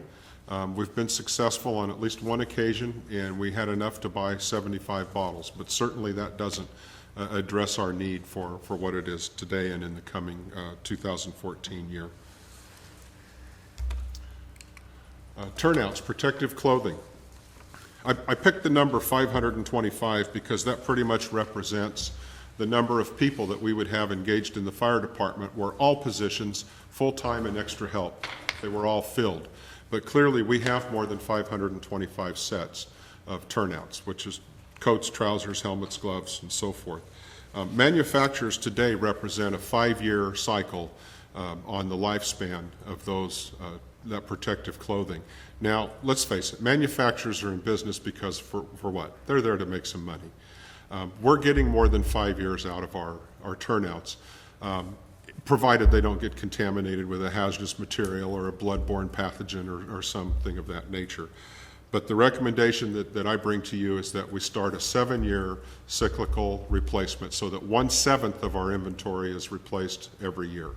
And that way we stay pretty fresh, the firefighters are well protected, and we have a planned event for replacement rather than something of a significant event that would cause immediate replacement. The annual budget impact to turnout clothing replacement is $125,000 a year for 1/7. Hose replacement, we have worn and damaged hose beyond repair.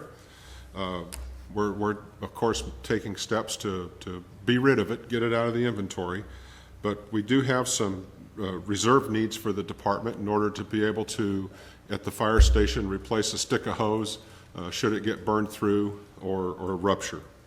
An immediate need is $60,000 for the first year, and we think we can maintain that inventory pretty effectively with $10,000 a year after that. Any questions, Board?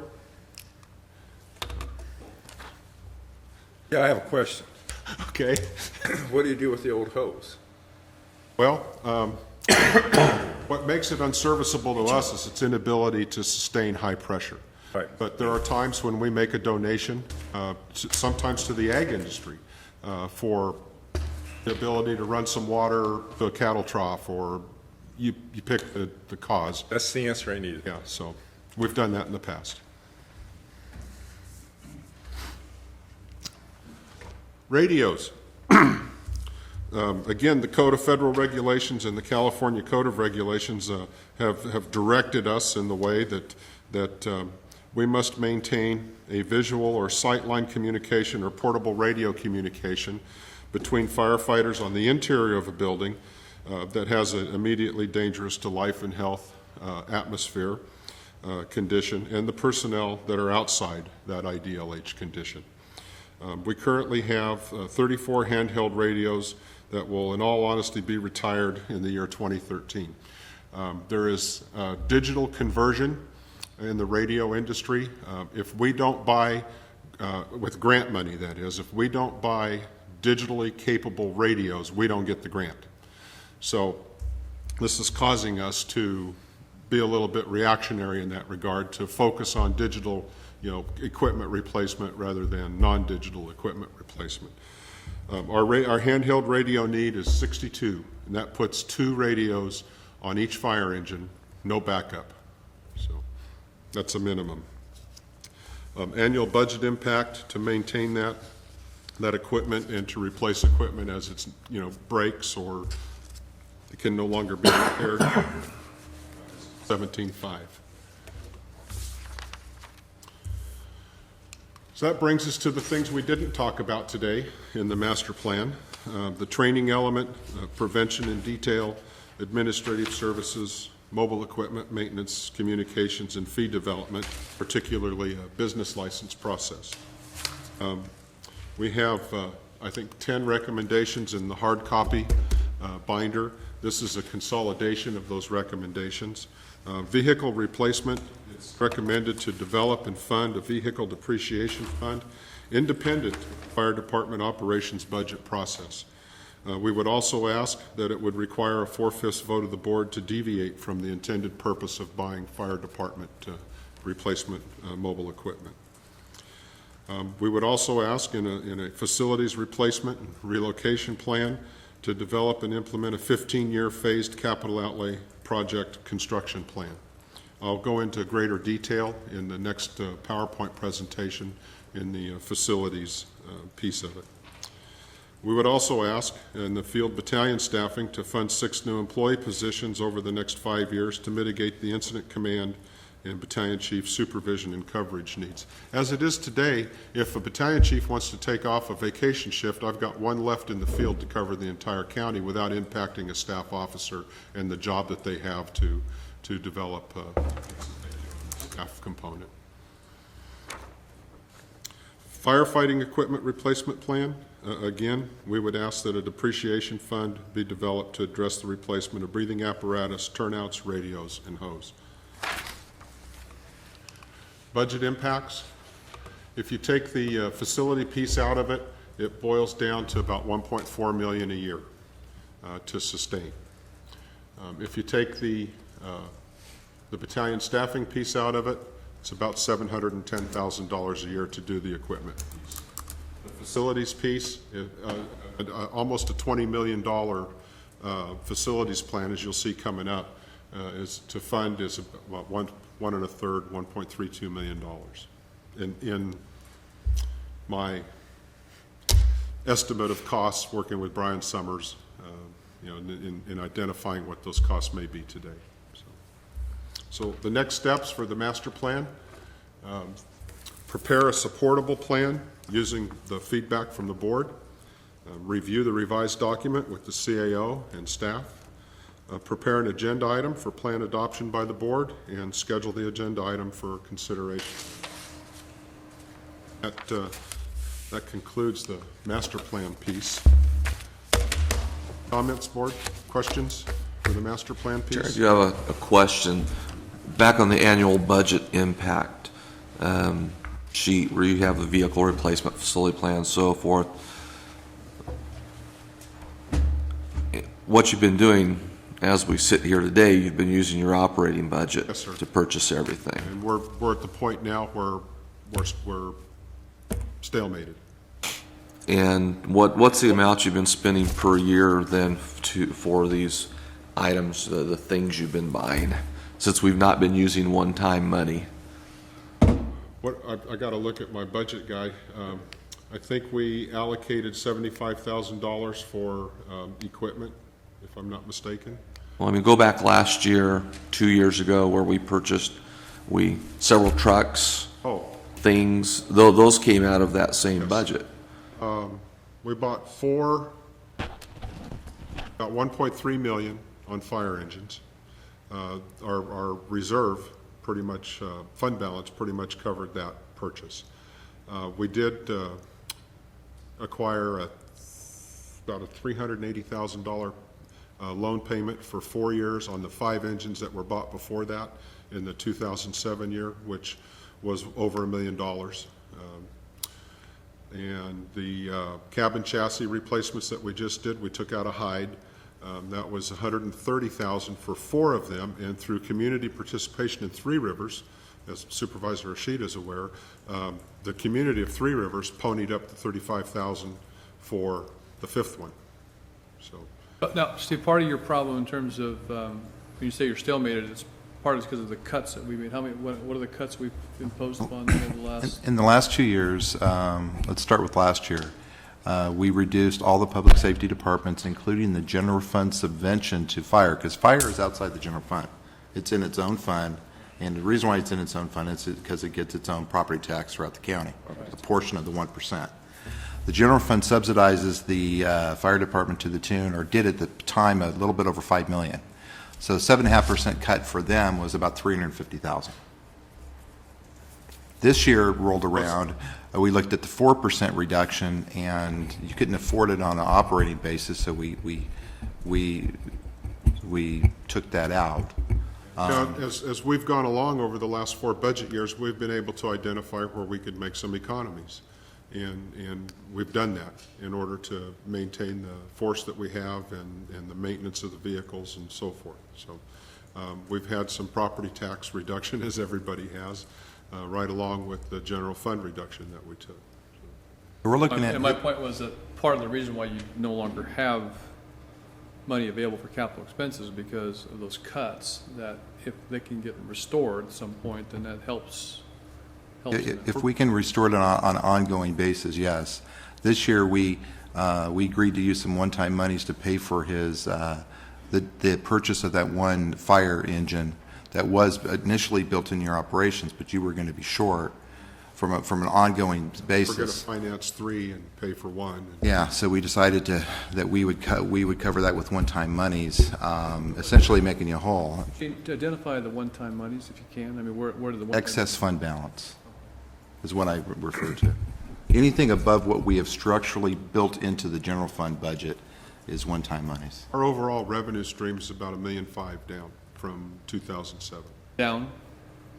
All things considered, general fund or property tax reduction, whatever the case may be. Well, I don't know about that. I wouldn't necessarily agree. Your revenue estimates have left a little bit to be desired, which is good because it'll help you next year. Again, the fire fund's similar to the general fund. We built our budget in the general fund assuming a 5% reduction. It came in flat.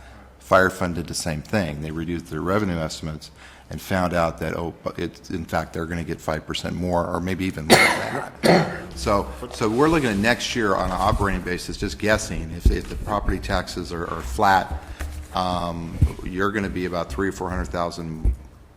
You're going to have $300,000 or $400,000 more in revenue, and then we hope that will be enough to catch up with steps and merits. Is that fair? Okay, so we're not going to have much operating wiggle room for building in the depreciation funds at this point. Now, if we have excess one-time monies, we can use it as seed money to start that depreciation fund, which I'm sure the chief would appreciate. But but on an ongoing operating basis, it's going to be tight. If I can, I don't like using one-time monies and depreciation schedule in the same sentence.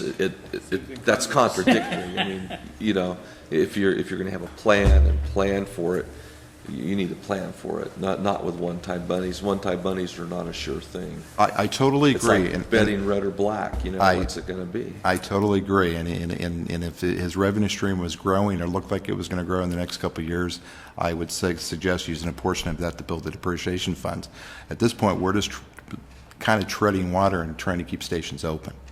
And if we can, you know, at some point, you know, if the economy turns around, as property taxes go up and the general fund is able to kick in a little bit more, maybe come back, bring him back to the level he was at 2 years ago, then we can structurally build in some depreciation dollars. You know, the chief has made a few, you know, I'd like to add a few comments to your presentation. One is... Before you do, Alan has a question. Yeah. Well, I don't have a question on that part. Oh, okay. Okay.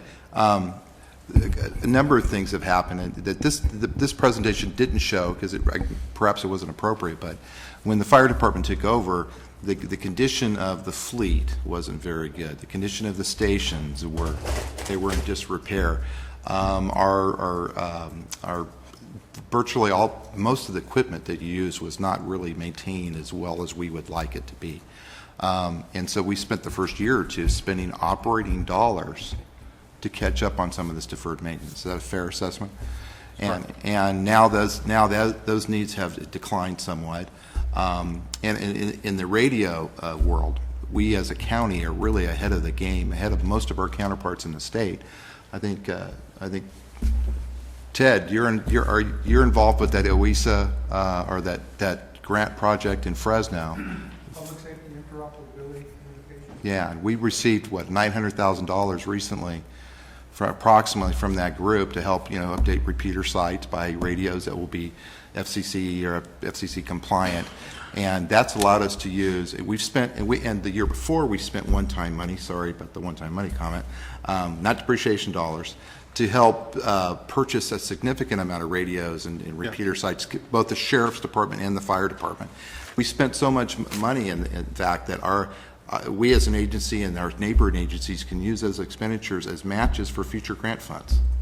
And we're in the process of waiting for the federal designation for the UASI designation, which would put us in a really good position for future grant funds for that purpose and operability.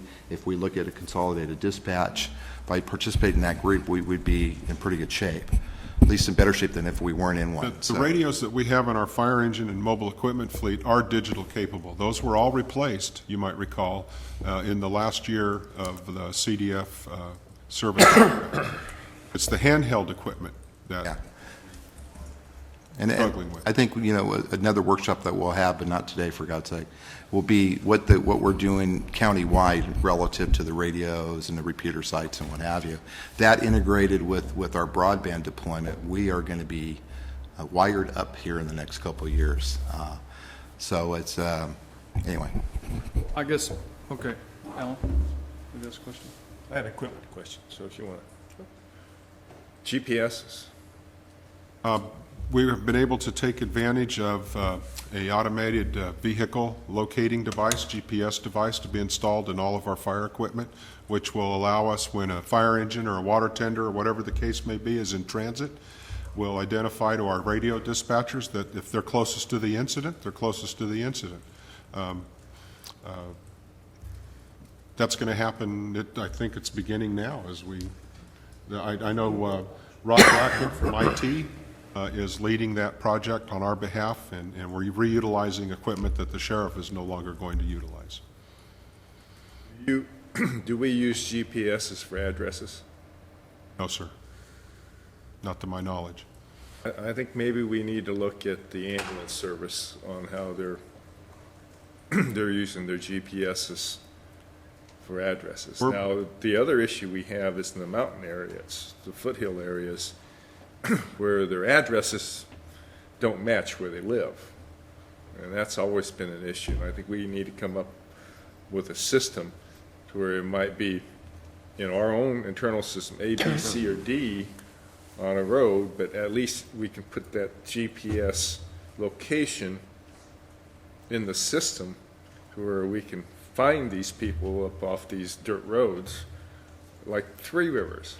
I mean, it's difficult to find a residence in Three Rivers because they don't have their signs out for their addresses, and there may be multiple houses on that gravel same road. lane, right. I think we've alleviated that problem in the mountain area, so.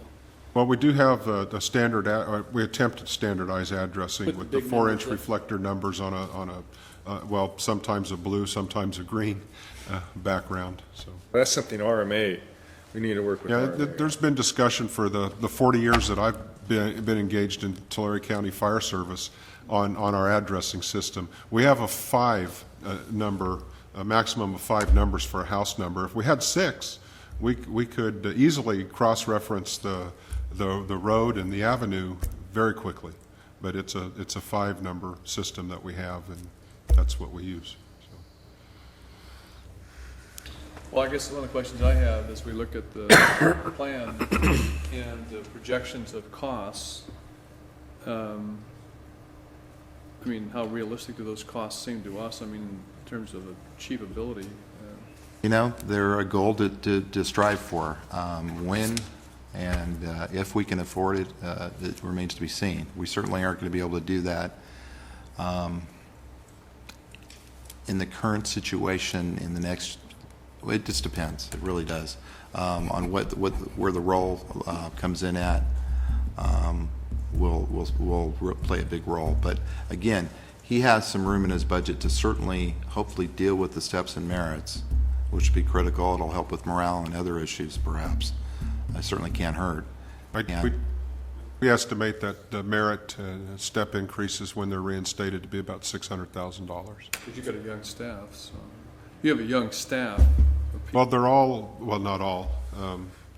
You know, the lion's share have been here for 3 years now. They're third step, basically, and have had 2 steps withheld now. So probably 55 to 60 of the rank and file will advance to the top step when we reinstate. And as I calculated the hit to the budget as we went along in merit raises from the beginning, it calculates out to roughly $330,000 a year in merit raises. The young staff's not here today. Oh, young is relative. I think you guys are looking great out there, so. I meant in terms of longevity with the county. I got it. Supervisor Cox, if I might circle back to your question about how we've been paying for things, Gene alluded to the elevated cost we had in facilities and vehicle maintenance, and together that approached nearly $1 million over the first couple of years. And now that we've met those needs, and thank you for the Millennium Fund, that has really been used as it is intended to be used, and we have made leaps and bounds progress in our facility upkeep because of that. Although, if I can be rude and interrupt, that's not a fund you can count on to always be there. No, but we've taken full advantage of it the last 3 years, believe me. The comment that our maintenance worker 3 that's assigned to the fire department made in the first or second year, I can't remember which it was, perhaps our first year in service, he said that in the 13 years he's been assigned to the fire department, we spent more in the first year than he spent in all 13 in his previous administration. So there were some needs, and they've been met, and the facilities are in pretty great shape right now. So if we could go on to the facilities plan, and John's queue is moving right along to get out of one program and open the next. Is it made? We're at the break real quick. We're going to get some coffee. Okay, sure.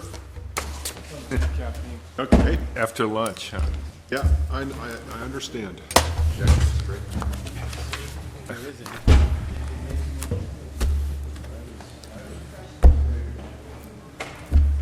If you don't hurry up, I'll need alcohol. Yeah, I thought that was a trick walk.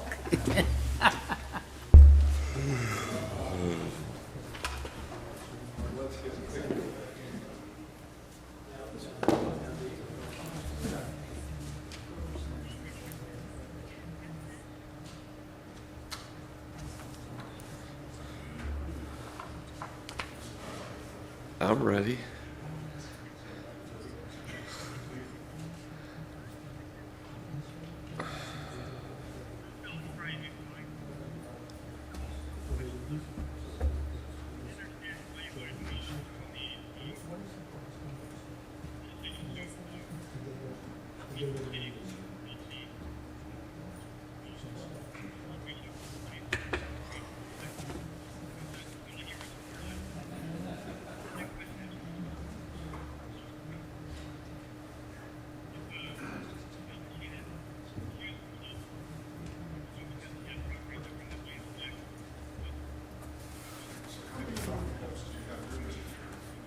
Well, there's about 100 of them back there.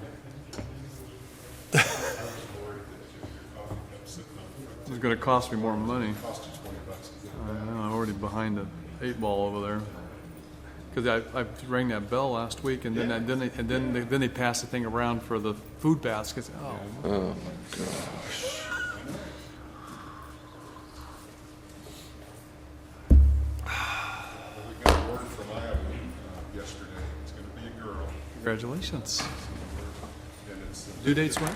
Well, it's moved up to March 28th from the 13th of April.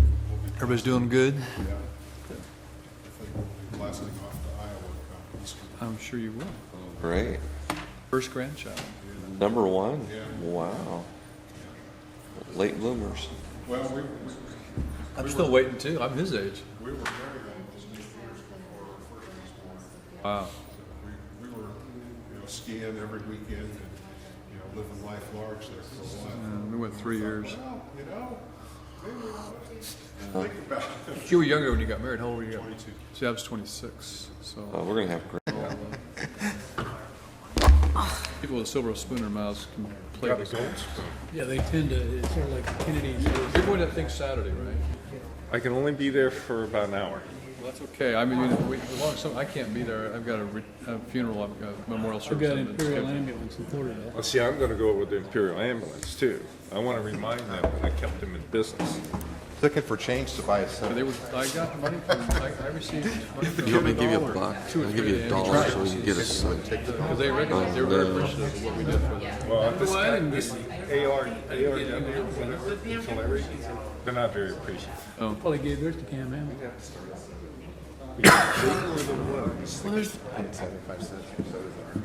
I put in there, there's nothing there. Well, Dave Cook here in Visay is a real fan of us. I'll tell you what. Debbie has it in her office. Does she? Let's ask Debbie. All right, Chief, ready to go again. Thanks. Yeah, thank you. Okay. The facilities component of the master plan has been, I think, just as, we've all been just as anxious to see it as we have anything else over the last several years. This next slide is a map of the county. The red dots are the current locations of where we do business from today.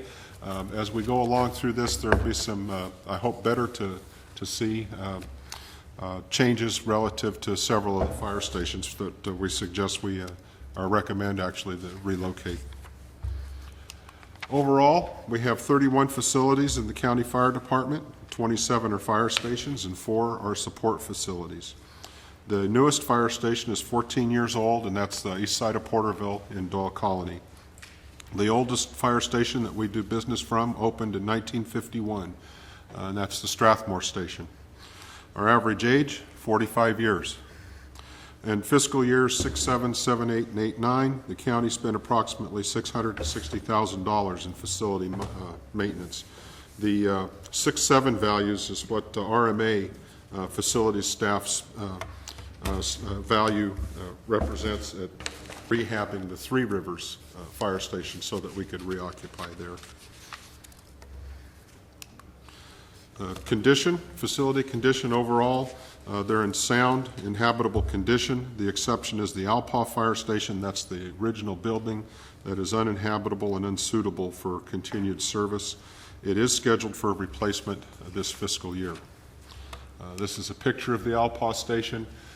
From across the street, it looks pretty shiny, but believe me, it's not the closer you get. Isn't that right, Supervisor Vanderpool? Actually, I spent a little bit of time there, and it's a beautiful facility that they make work. Yeah. I'm surprised to see green. You could see. We'll move right along here. The options at Alpaugh are to replace the original building on site with a metal building, 2-bay apparatus room, and continue utilizing the 2007 model mobile home for firefighters' quarters and office needs.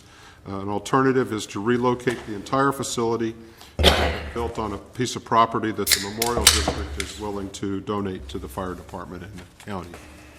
Our recommendation is to demolish the original building and construct a 2-bay, less than 2,000 square feet apparatus room in its place and continue to occupy the original site. A Type 2N building is exempt from the Essential Services Building Standards by virtue of the Health and Safety Code Section 16,010 when they're less than 2,000 square feet in size. An exempted building, we believe, could dramatically reduce the project cost. The next slide is a slide of the Ivanhoe Fire Station exterior. That is what a Type 2N building looks like, and the interior of the truss and rafter components is what a Type 2N construction element looks like. Mr. Chair, I have a... Go ahead. I was just going to ask a question. I mean, I'm curious, if you have a piece of property that was offered to you, would it require no site prep so you could just build, or is, I mean, I'm just thinking about the cost. It would require all the site prep. Sorry? All the underground and above ground site. Oh, so there's a greater expense than just staying where you are. Okay, that's what I was curious about. And Mr. Chair, I also have a question. Chief, isn't it correct that the Type 2N building would actually be better for the soil in Alpaugh? Metal building? Yes. I believe so. Okay, thank you. I mean, the alkali won't sneak up the side like it will. Well, and that's really the truth. I mean, when I went and visited the Alpaugh station with the chief, the walls were just crumbling because of the soil, and so we need to figure out a type of building, even though this is actually a better situation because it's actually cheaper. That's the better way and really the only way to go if you want a building that's going to last. I agree. Badger. Staff has identified a property in the community which is ideally located to serve the greater Badger area, and but for it being right next door to the dump, it's the perfect place. It really is the perfect place. The transfer station is a county-owned parcel, and I really believe when you look at the parcel map that the transfer station parcel was carved out of the parcel that we're in escrow with. It actually, the parcel for the fire station actually wraps around 3 sides of the transfer station. So there could be some opportunity there to expand the transfer station come the time for doing that. And I think it's just the right place for the firefighters to respond from as well.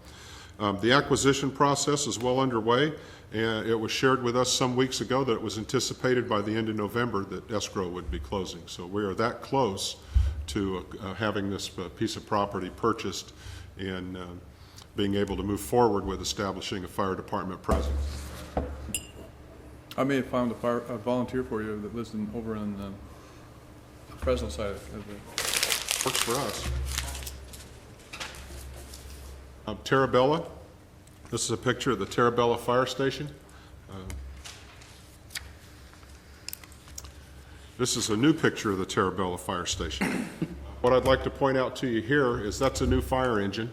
Firefighters are rather clever folks at times, sometimes for good and sometimes for not so good. But this time it was for the better. We actually have a fire lieutenant working at the Terabella Fire Station that has some skill in modifying vehicles. And he had in his possession the tubing cutter required to take the mirrors on this fire engine off of the fire engine and reduce the width of those mirrors by a couple inches on each side so that we can put this fire engine in the garage. So it has a narrower profile now in the ability to squeeze into that tall, skinny door. This is what we find in a lot of our facilities where newer fire equipment just simply isn't going to fit. So Could have also just notched out the concrete. and we did. Chisel, Probably did that We actually did a little of that too, with our maintenance crew, by widening that door somewhat. Terabella Fire Station is identified in the fire department master plan as being strategically located for balanced water tender deployment, which will result in better coverage of the underserved areas of the southern county area. This facility, as it is undersized for contemporary fire engine design and limiting placement of newer fire apparatus in this area of the county.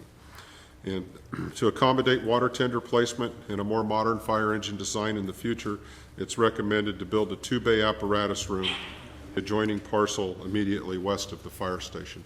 We may be in conflict there with the Parks Department. Do we own that property?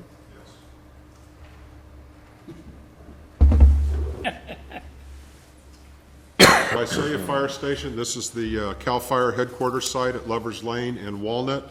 We have a paid call or volunteer, if you will, fire company there. There is no full-time staff. This is one of those stations in 2005 that was reduced to help meet the budget in that time period. The full-time staff was relocated by CAL FIRE. I may mention, Chief, also surrounded 100% by the city of Visalia. That's where I'm going. Thank you. Thank you for the segue, Supervisor Cox. Perfect. You see the red star where it says station number 1 at the bottom of the slide? That's about 2 miles outside of the 50-year growth urban area boundary of Visalia. The red dot that's about 4 miles north of that, just inside the blue line, which is well inside the urban area boundary and also the Visalia city limits. The current location no longer serves the county's mission where it's located to the greatest extent that it could, and by relocating it to the future headquarters site next to the road yard at Road 140 and Avenue 256 would serve well into the future of the county's needs. And I pretty much summed up that slide without giving up. See it. I apologize for that. Next is the West Olive Fire Station on the west side of Porterville. It too, if you see Station 19 in the red dot just to the lower left of the S in the word station, it is well inside the urban area boundary. It is also inside the city limits boundary now. That whole element out there outside of that blue line to the west, I believe, was annexed in 2008. This map's a little older than that, as it turns out. We propose locating this fire station to the Poplar Cotton Center area. It would continue to serve the west side of Porterville. It would also, in some sense, restore quicker service if the city or the community of Woodville, and still provide second-in capability to Terabella and Strathmore in a rather quick fashion. My one concern at the time I developed this was relocating that far west might add response time to Doyle Colony, which is that Station 20 on the west side of Porterville. But when you consider the Highway 190 corridor for heading over that way to the east side of Porterville, there is one stoplight that you would have to negotiate until you get to Plano Avenue, where you make the left-hand turn to get into the Doyle Colony area. As opposed to Olive Avenue, multiple stoplights and urban traffic patterns during the day and early evening hours.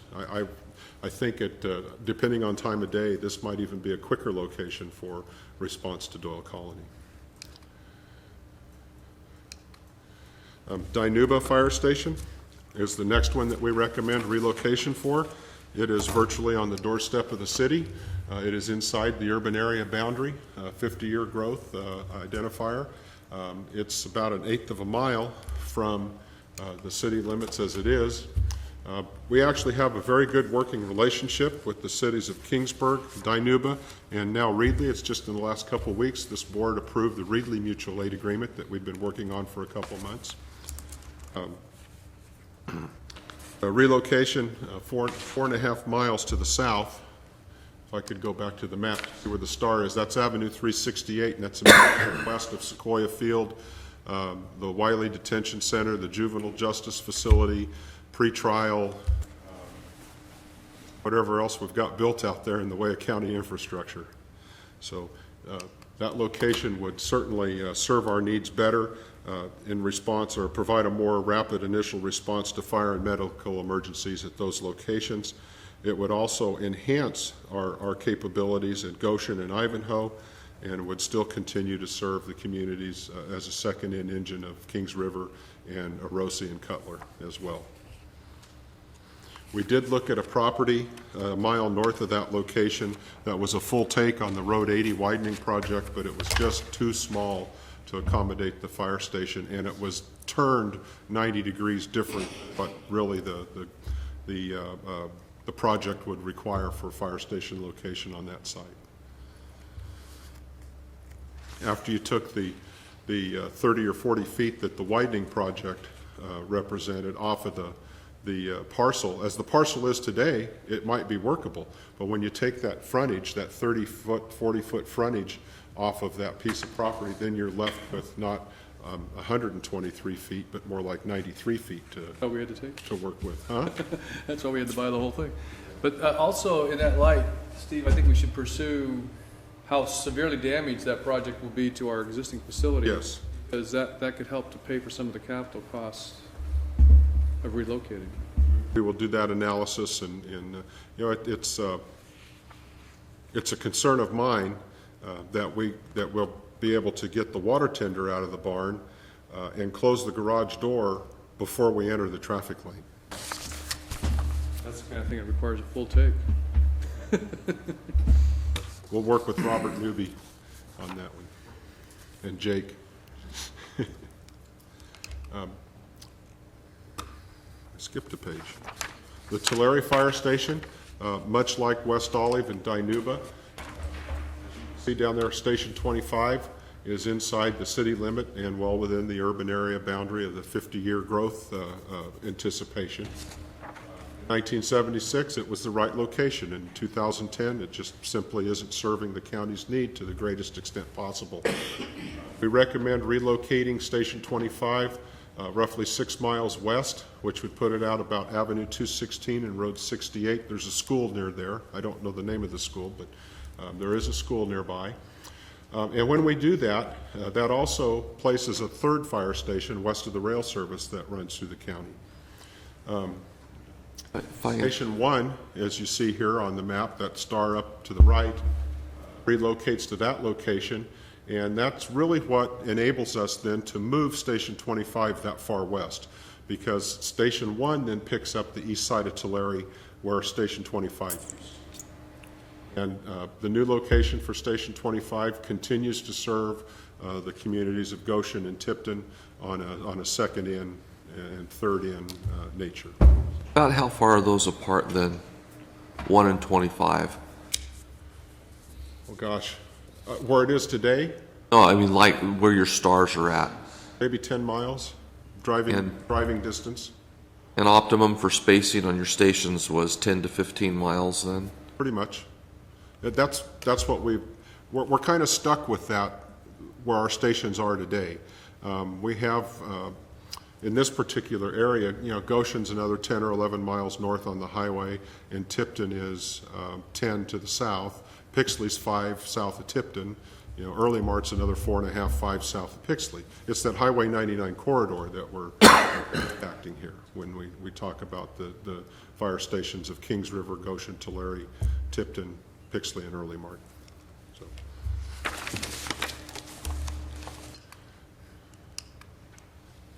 What happened? Michelle? Broke.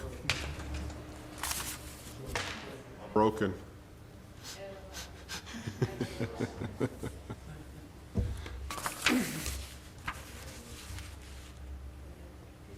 I didn't turn it off, did I?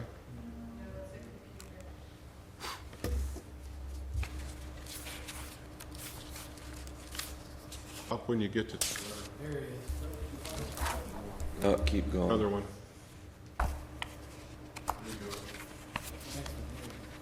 Okay, good. The Tulare Station opened for business in 1976. It's the second newest station that we have in our infrastructure inventory. It provides, this relocation would actually provide a little better service than what we have today to Joaquin. Weren't having much support from the community, in fact, none. And we opted out of the lease and relocated the engine from Joaquina, and this will restore, in a more timely fashion, restore some service to the Joaquina area. I guess that raises a question, Steve.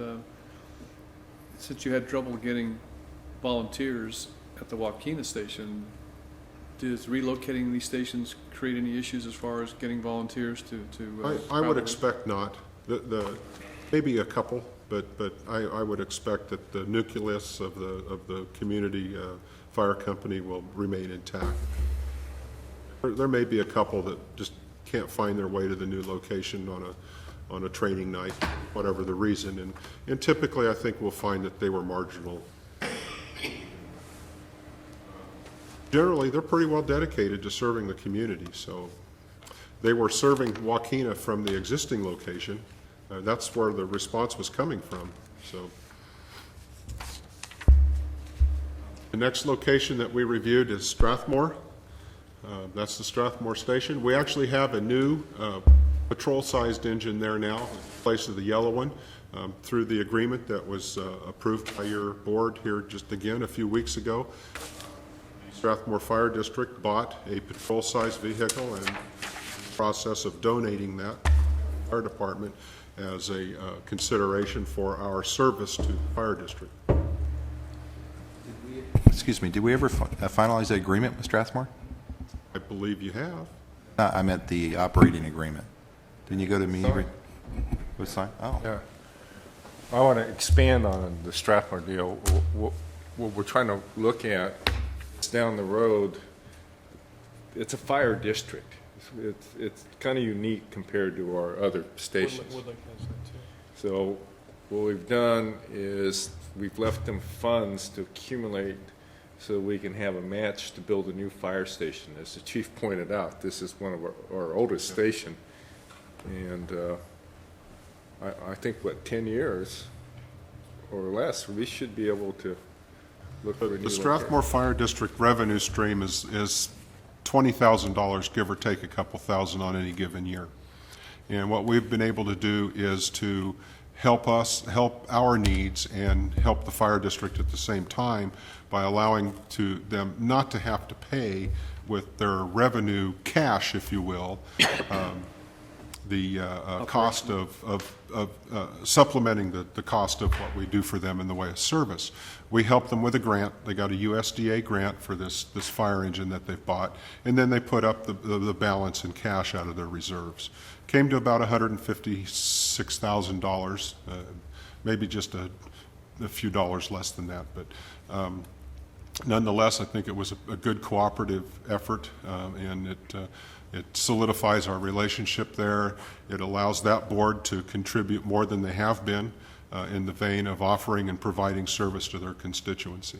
So, we've been in a business relationship with the Strathmore Volunteer Fire District since 1949, and folks actually worked on Christmas Day in 1949. This deed was recorded on December 24th, 1949, and I found that to be interesting. We are in a 50% undivided interest deed relationship with the district. In addition to being 59 years old, as Supervisor Ishida may attest, it needs significant remodeling, and the facility is dramatically undersized. When you're standing in the meeting room, you're also standing in the on-shift personnel's bedroom, and you're also standing in the day room all at the same time. It's very tight quarters. So, and we do recommend to the board that we pursue the philosophy and the notion that we would create a joint project in relocating this facility somewhere in the district, or at the very least in the influence of the Strathmore community.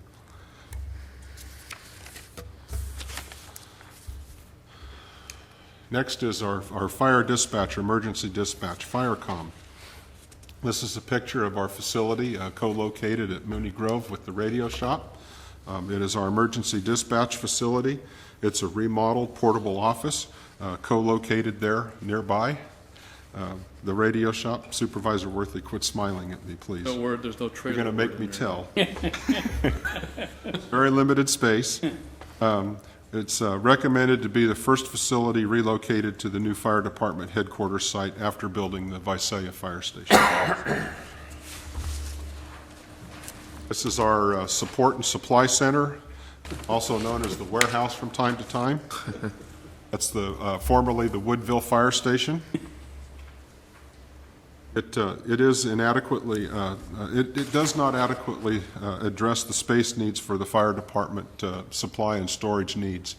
We've purchased 2 C-train containers and have permanently located them there to accommodate the space that we need to secure nozzles, hose, turnouts, helmets, all of those things that we use in the course of our business.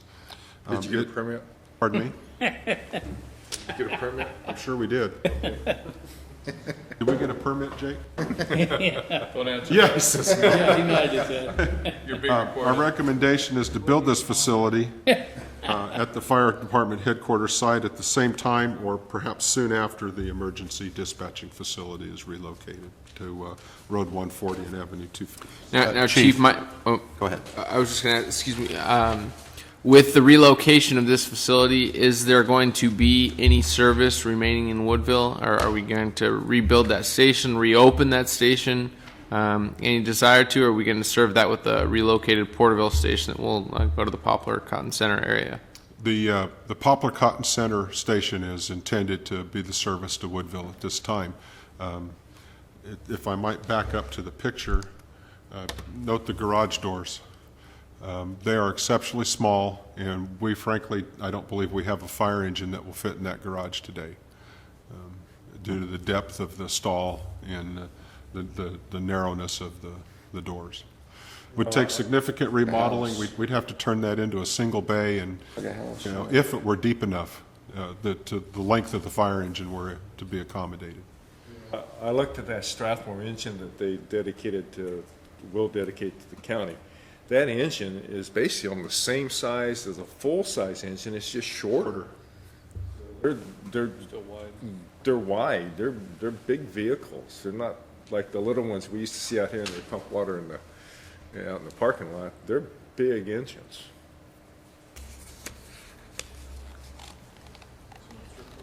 My staff get the note on the interest of reestablishing service in Woodville. I've got 5 note takers today, by the way. We don't want to miss it. Well, and especially if there is interest, Chief. I mean, if you can poll the community and see if there is interest there, because there's a significant population in Woodville that would benefit from a level of service. Well, give them to Ennis. When's the last time we staffed Woodville? It was one of the 5 that was reduced in May of 2005. It was Dinuba, Visalia, Lemon Cove, Woodville, and Doyle Colony that were reduced to volunteer staffing only.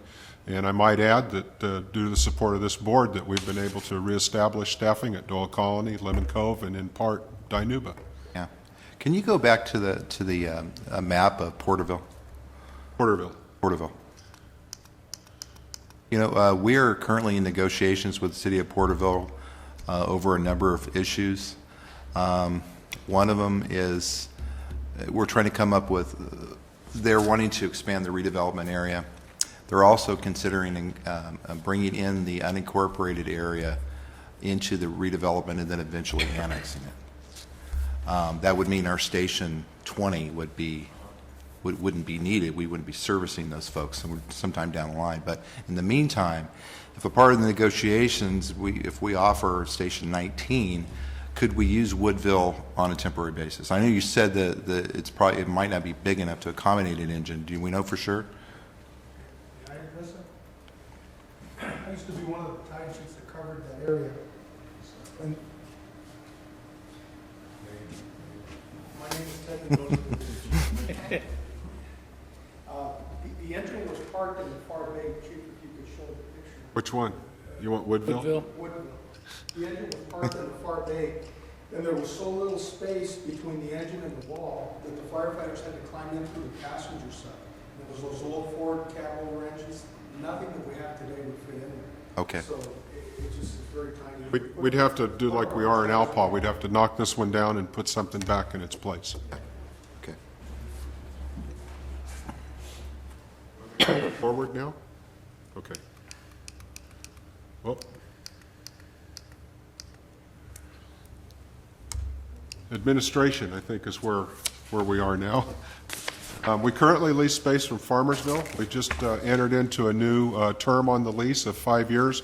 Actually, we closed out a 10-year lease, and we've renegotiated the rate for our space rent, and it's actually come down some. To how much per square foot, I'm not sure, but Robert Newby assures me that it was a favorable rental agreement. We're glad to hear that.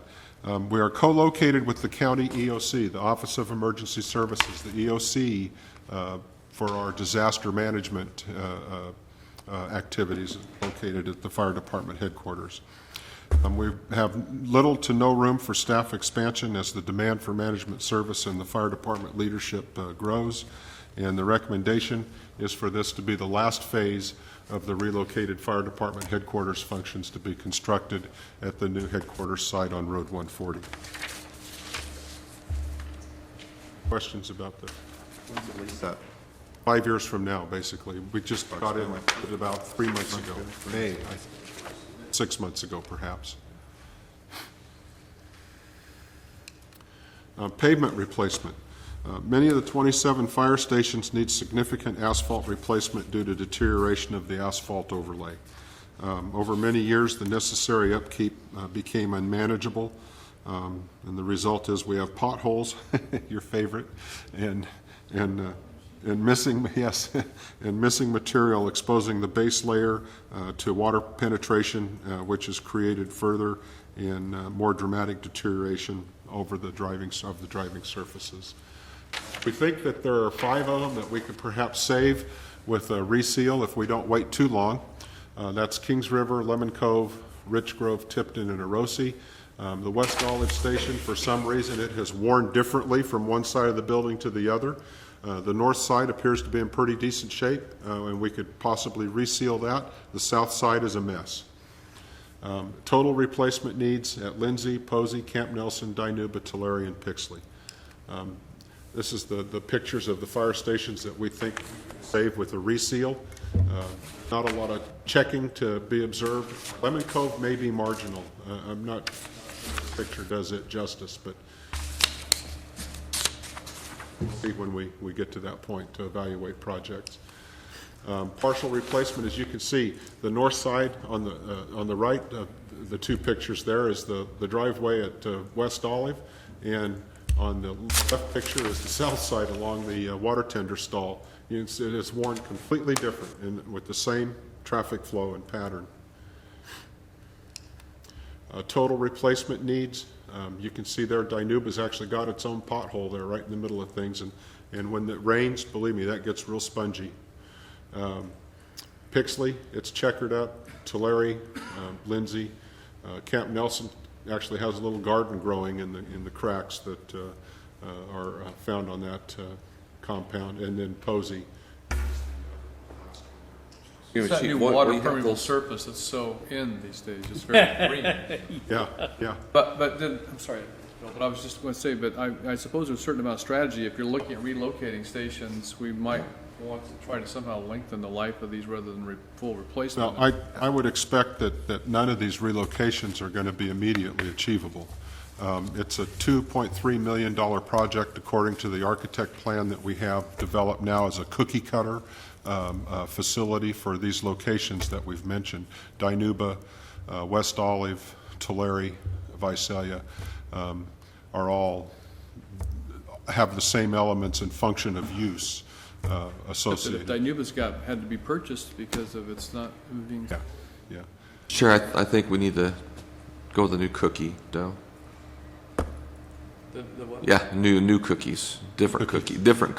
I mean, 2.3 million. You know, have always been a firm believer of metal buildings like you're looking at, your 2,000 feet and under for your other storage, and I can't, I see 35, 40-year-old metal buildings that look, with regular maintenance, look practically new. So I know it may not sound like it, but $2.3 million is a reasonable cost for a fire station facility when you consider the magnitude of 3 bays in the garage, quartering of the crew. It also provides quarters for a battalion chief and office space for a battalion chief. It's not an overly extravagant design. We've done a pretty good job at holding it down. It is 6,000 square feet, including the garage. Payment. Associated costs. It's a 15-year plan. It represents nearly $20 million. And those are, like I say, estimated costs. But for the $2.3 million, that actually represents the grant request that we made in the assistance to, I'm at a loss. The shovel-ready grants, the cycle, ARA. We actually made a grant request for 2 of these at $4.6 million. And unfortunately, California got more than 17 bid awards, and the average bid award was $1.7 million. So we had somewhat priced ourselves out of the market from my perspective from the onset.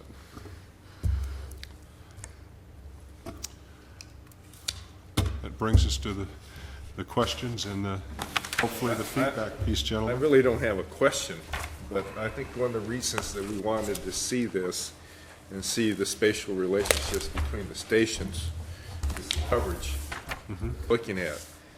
And to me, the most critical area that needs to be covered is Poplar, Woodville, and move out of Porterville. But we have 3 other stations that are in city limits. Yes. And I think it behooves us to negotiate with these cities, saying we're going to move, and who's willing to step up the plate to take over our stations or whatever, and move forward. And I think we need to notice these cities, we're moving, and give them somewhat of a timeline that we will be moving, so we don't get all this negative PR comes our way, says, well, they didn't talk to us. I have petitioned the fire chiefs of the former fire chief of Dinuba, the Tulare fire chief who's just about to retire in a month, and the current Porterville fire chief on the possibility of them being interested in either moving in these locations or flat out buying these locations. And none were interested.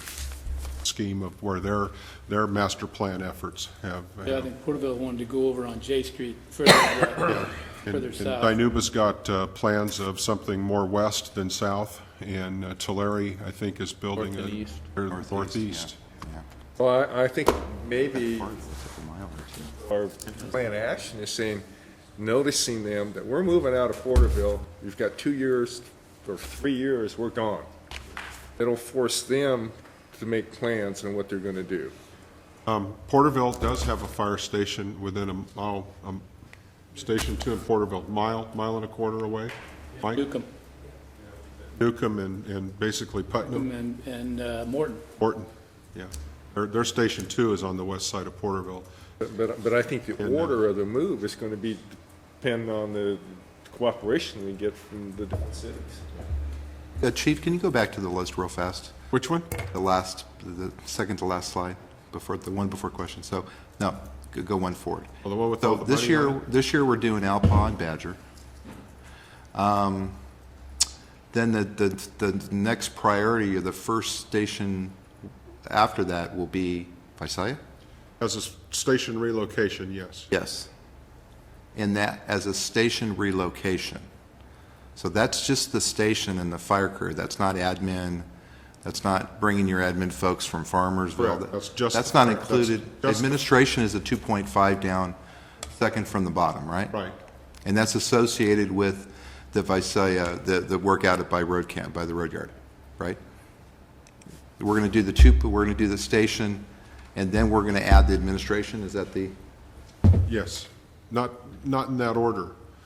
The station. Are we talking about the road yard on Road 140 and Avenue 256, for Visalia? That's correct. That location. The order of recommendation is the fire station, then dispatch. The emergency. It's not in the order there. I know that, but where's dispatch at? Is that part of administration? Firecom. Okay, Firecom. Firecom's going to be double the price of the station? Easily.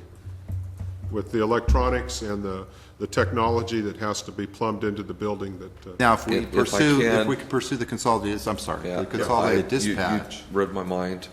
Then that would be, the 4.5 wouldn't be needed, or we can use some of that towards. Yes.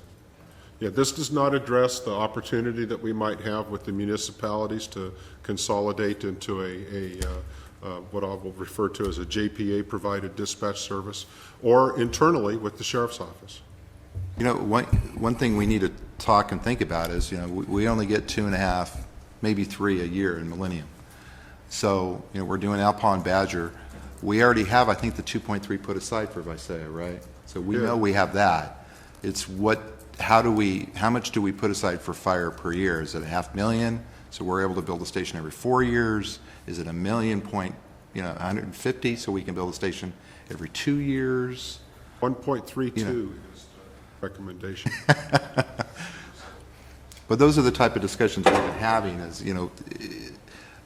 We talked about reshuffling the deck a little bit, only to move Alpine Badger up. We still have the 2.3 in the capital projects fund that will start next fiscal year, right? Now, you're saying we're using Millennium Fund dollars for these capital projects? That's correct. But we also have Millennium Fund projects needed for the sheriff's operations? Absolutely. Blending the two together. Substations? Yeah, it's blending the two together. Right now, might not be a bad idea when we do the Millennium Fund update to talk about the little pieces, but fire gets 125 of them. We were receiving 130. I think it's 110 this year. Boy, being tough with them. Good for you. Looking at Steve. 110. Yeah, and that was under CDF. That had been rolled into operations. That's one of the reasons why our maintenance had gone to hell in a handbasket, pardon the expression. That's since been moved back into outside of operations, it's a part of operations, but it's actually being used for its intended purpose. It's dedicated for facility purposes. Those the best I can describe is not those faucet washers in sink stopper type projects, but for window replacements, roof replacements, flooring replacements, those long-term things that have been deferred over the years. Well, my comment, Chief, to you is just that thank you for bringing this presentation forward. It's great to see where the county is in terms of fire status, so to speak, throughout the county. We started the department in 2006. I wasn't a part of the board at that time. We experienced significant cost savings and find ourselves today looking at a pretty significant cost going forward. But I think that has to be our commitment to the people of Tulare County that, hey, we took this on. We're going to tackle these costs, and we're going to do whatever we have to do to make sure we have effective fire service going forward. So thank you for bringing this forward. I appreciate where the fire department's going, and look forward to helping in whatever way we fiscally responsibly can. Yes, thank you, Steve. Thank you, gentlemen, for being here today, ladies.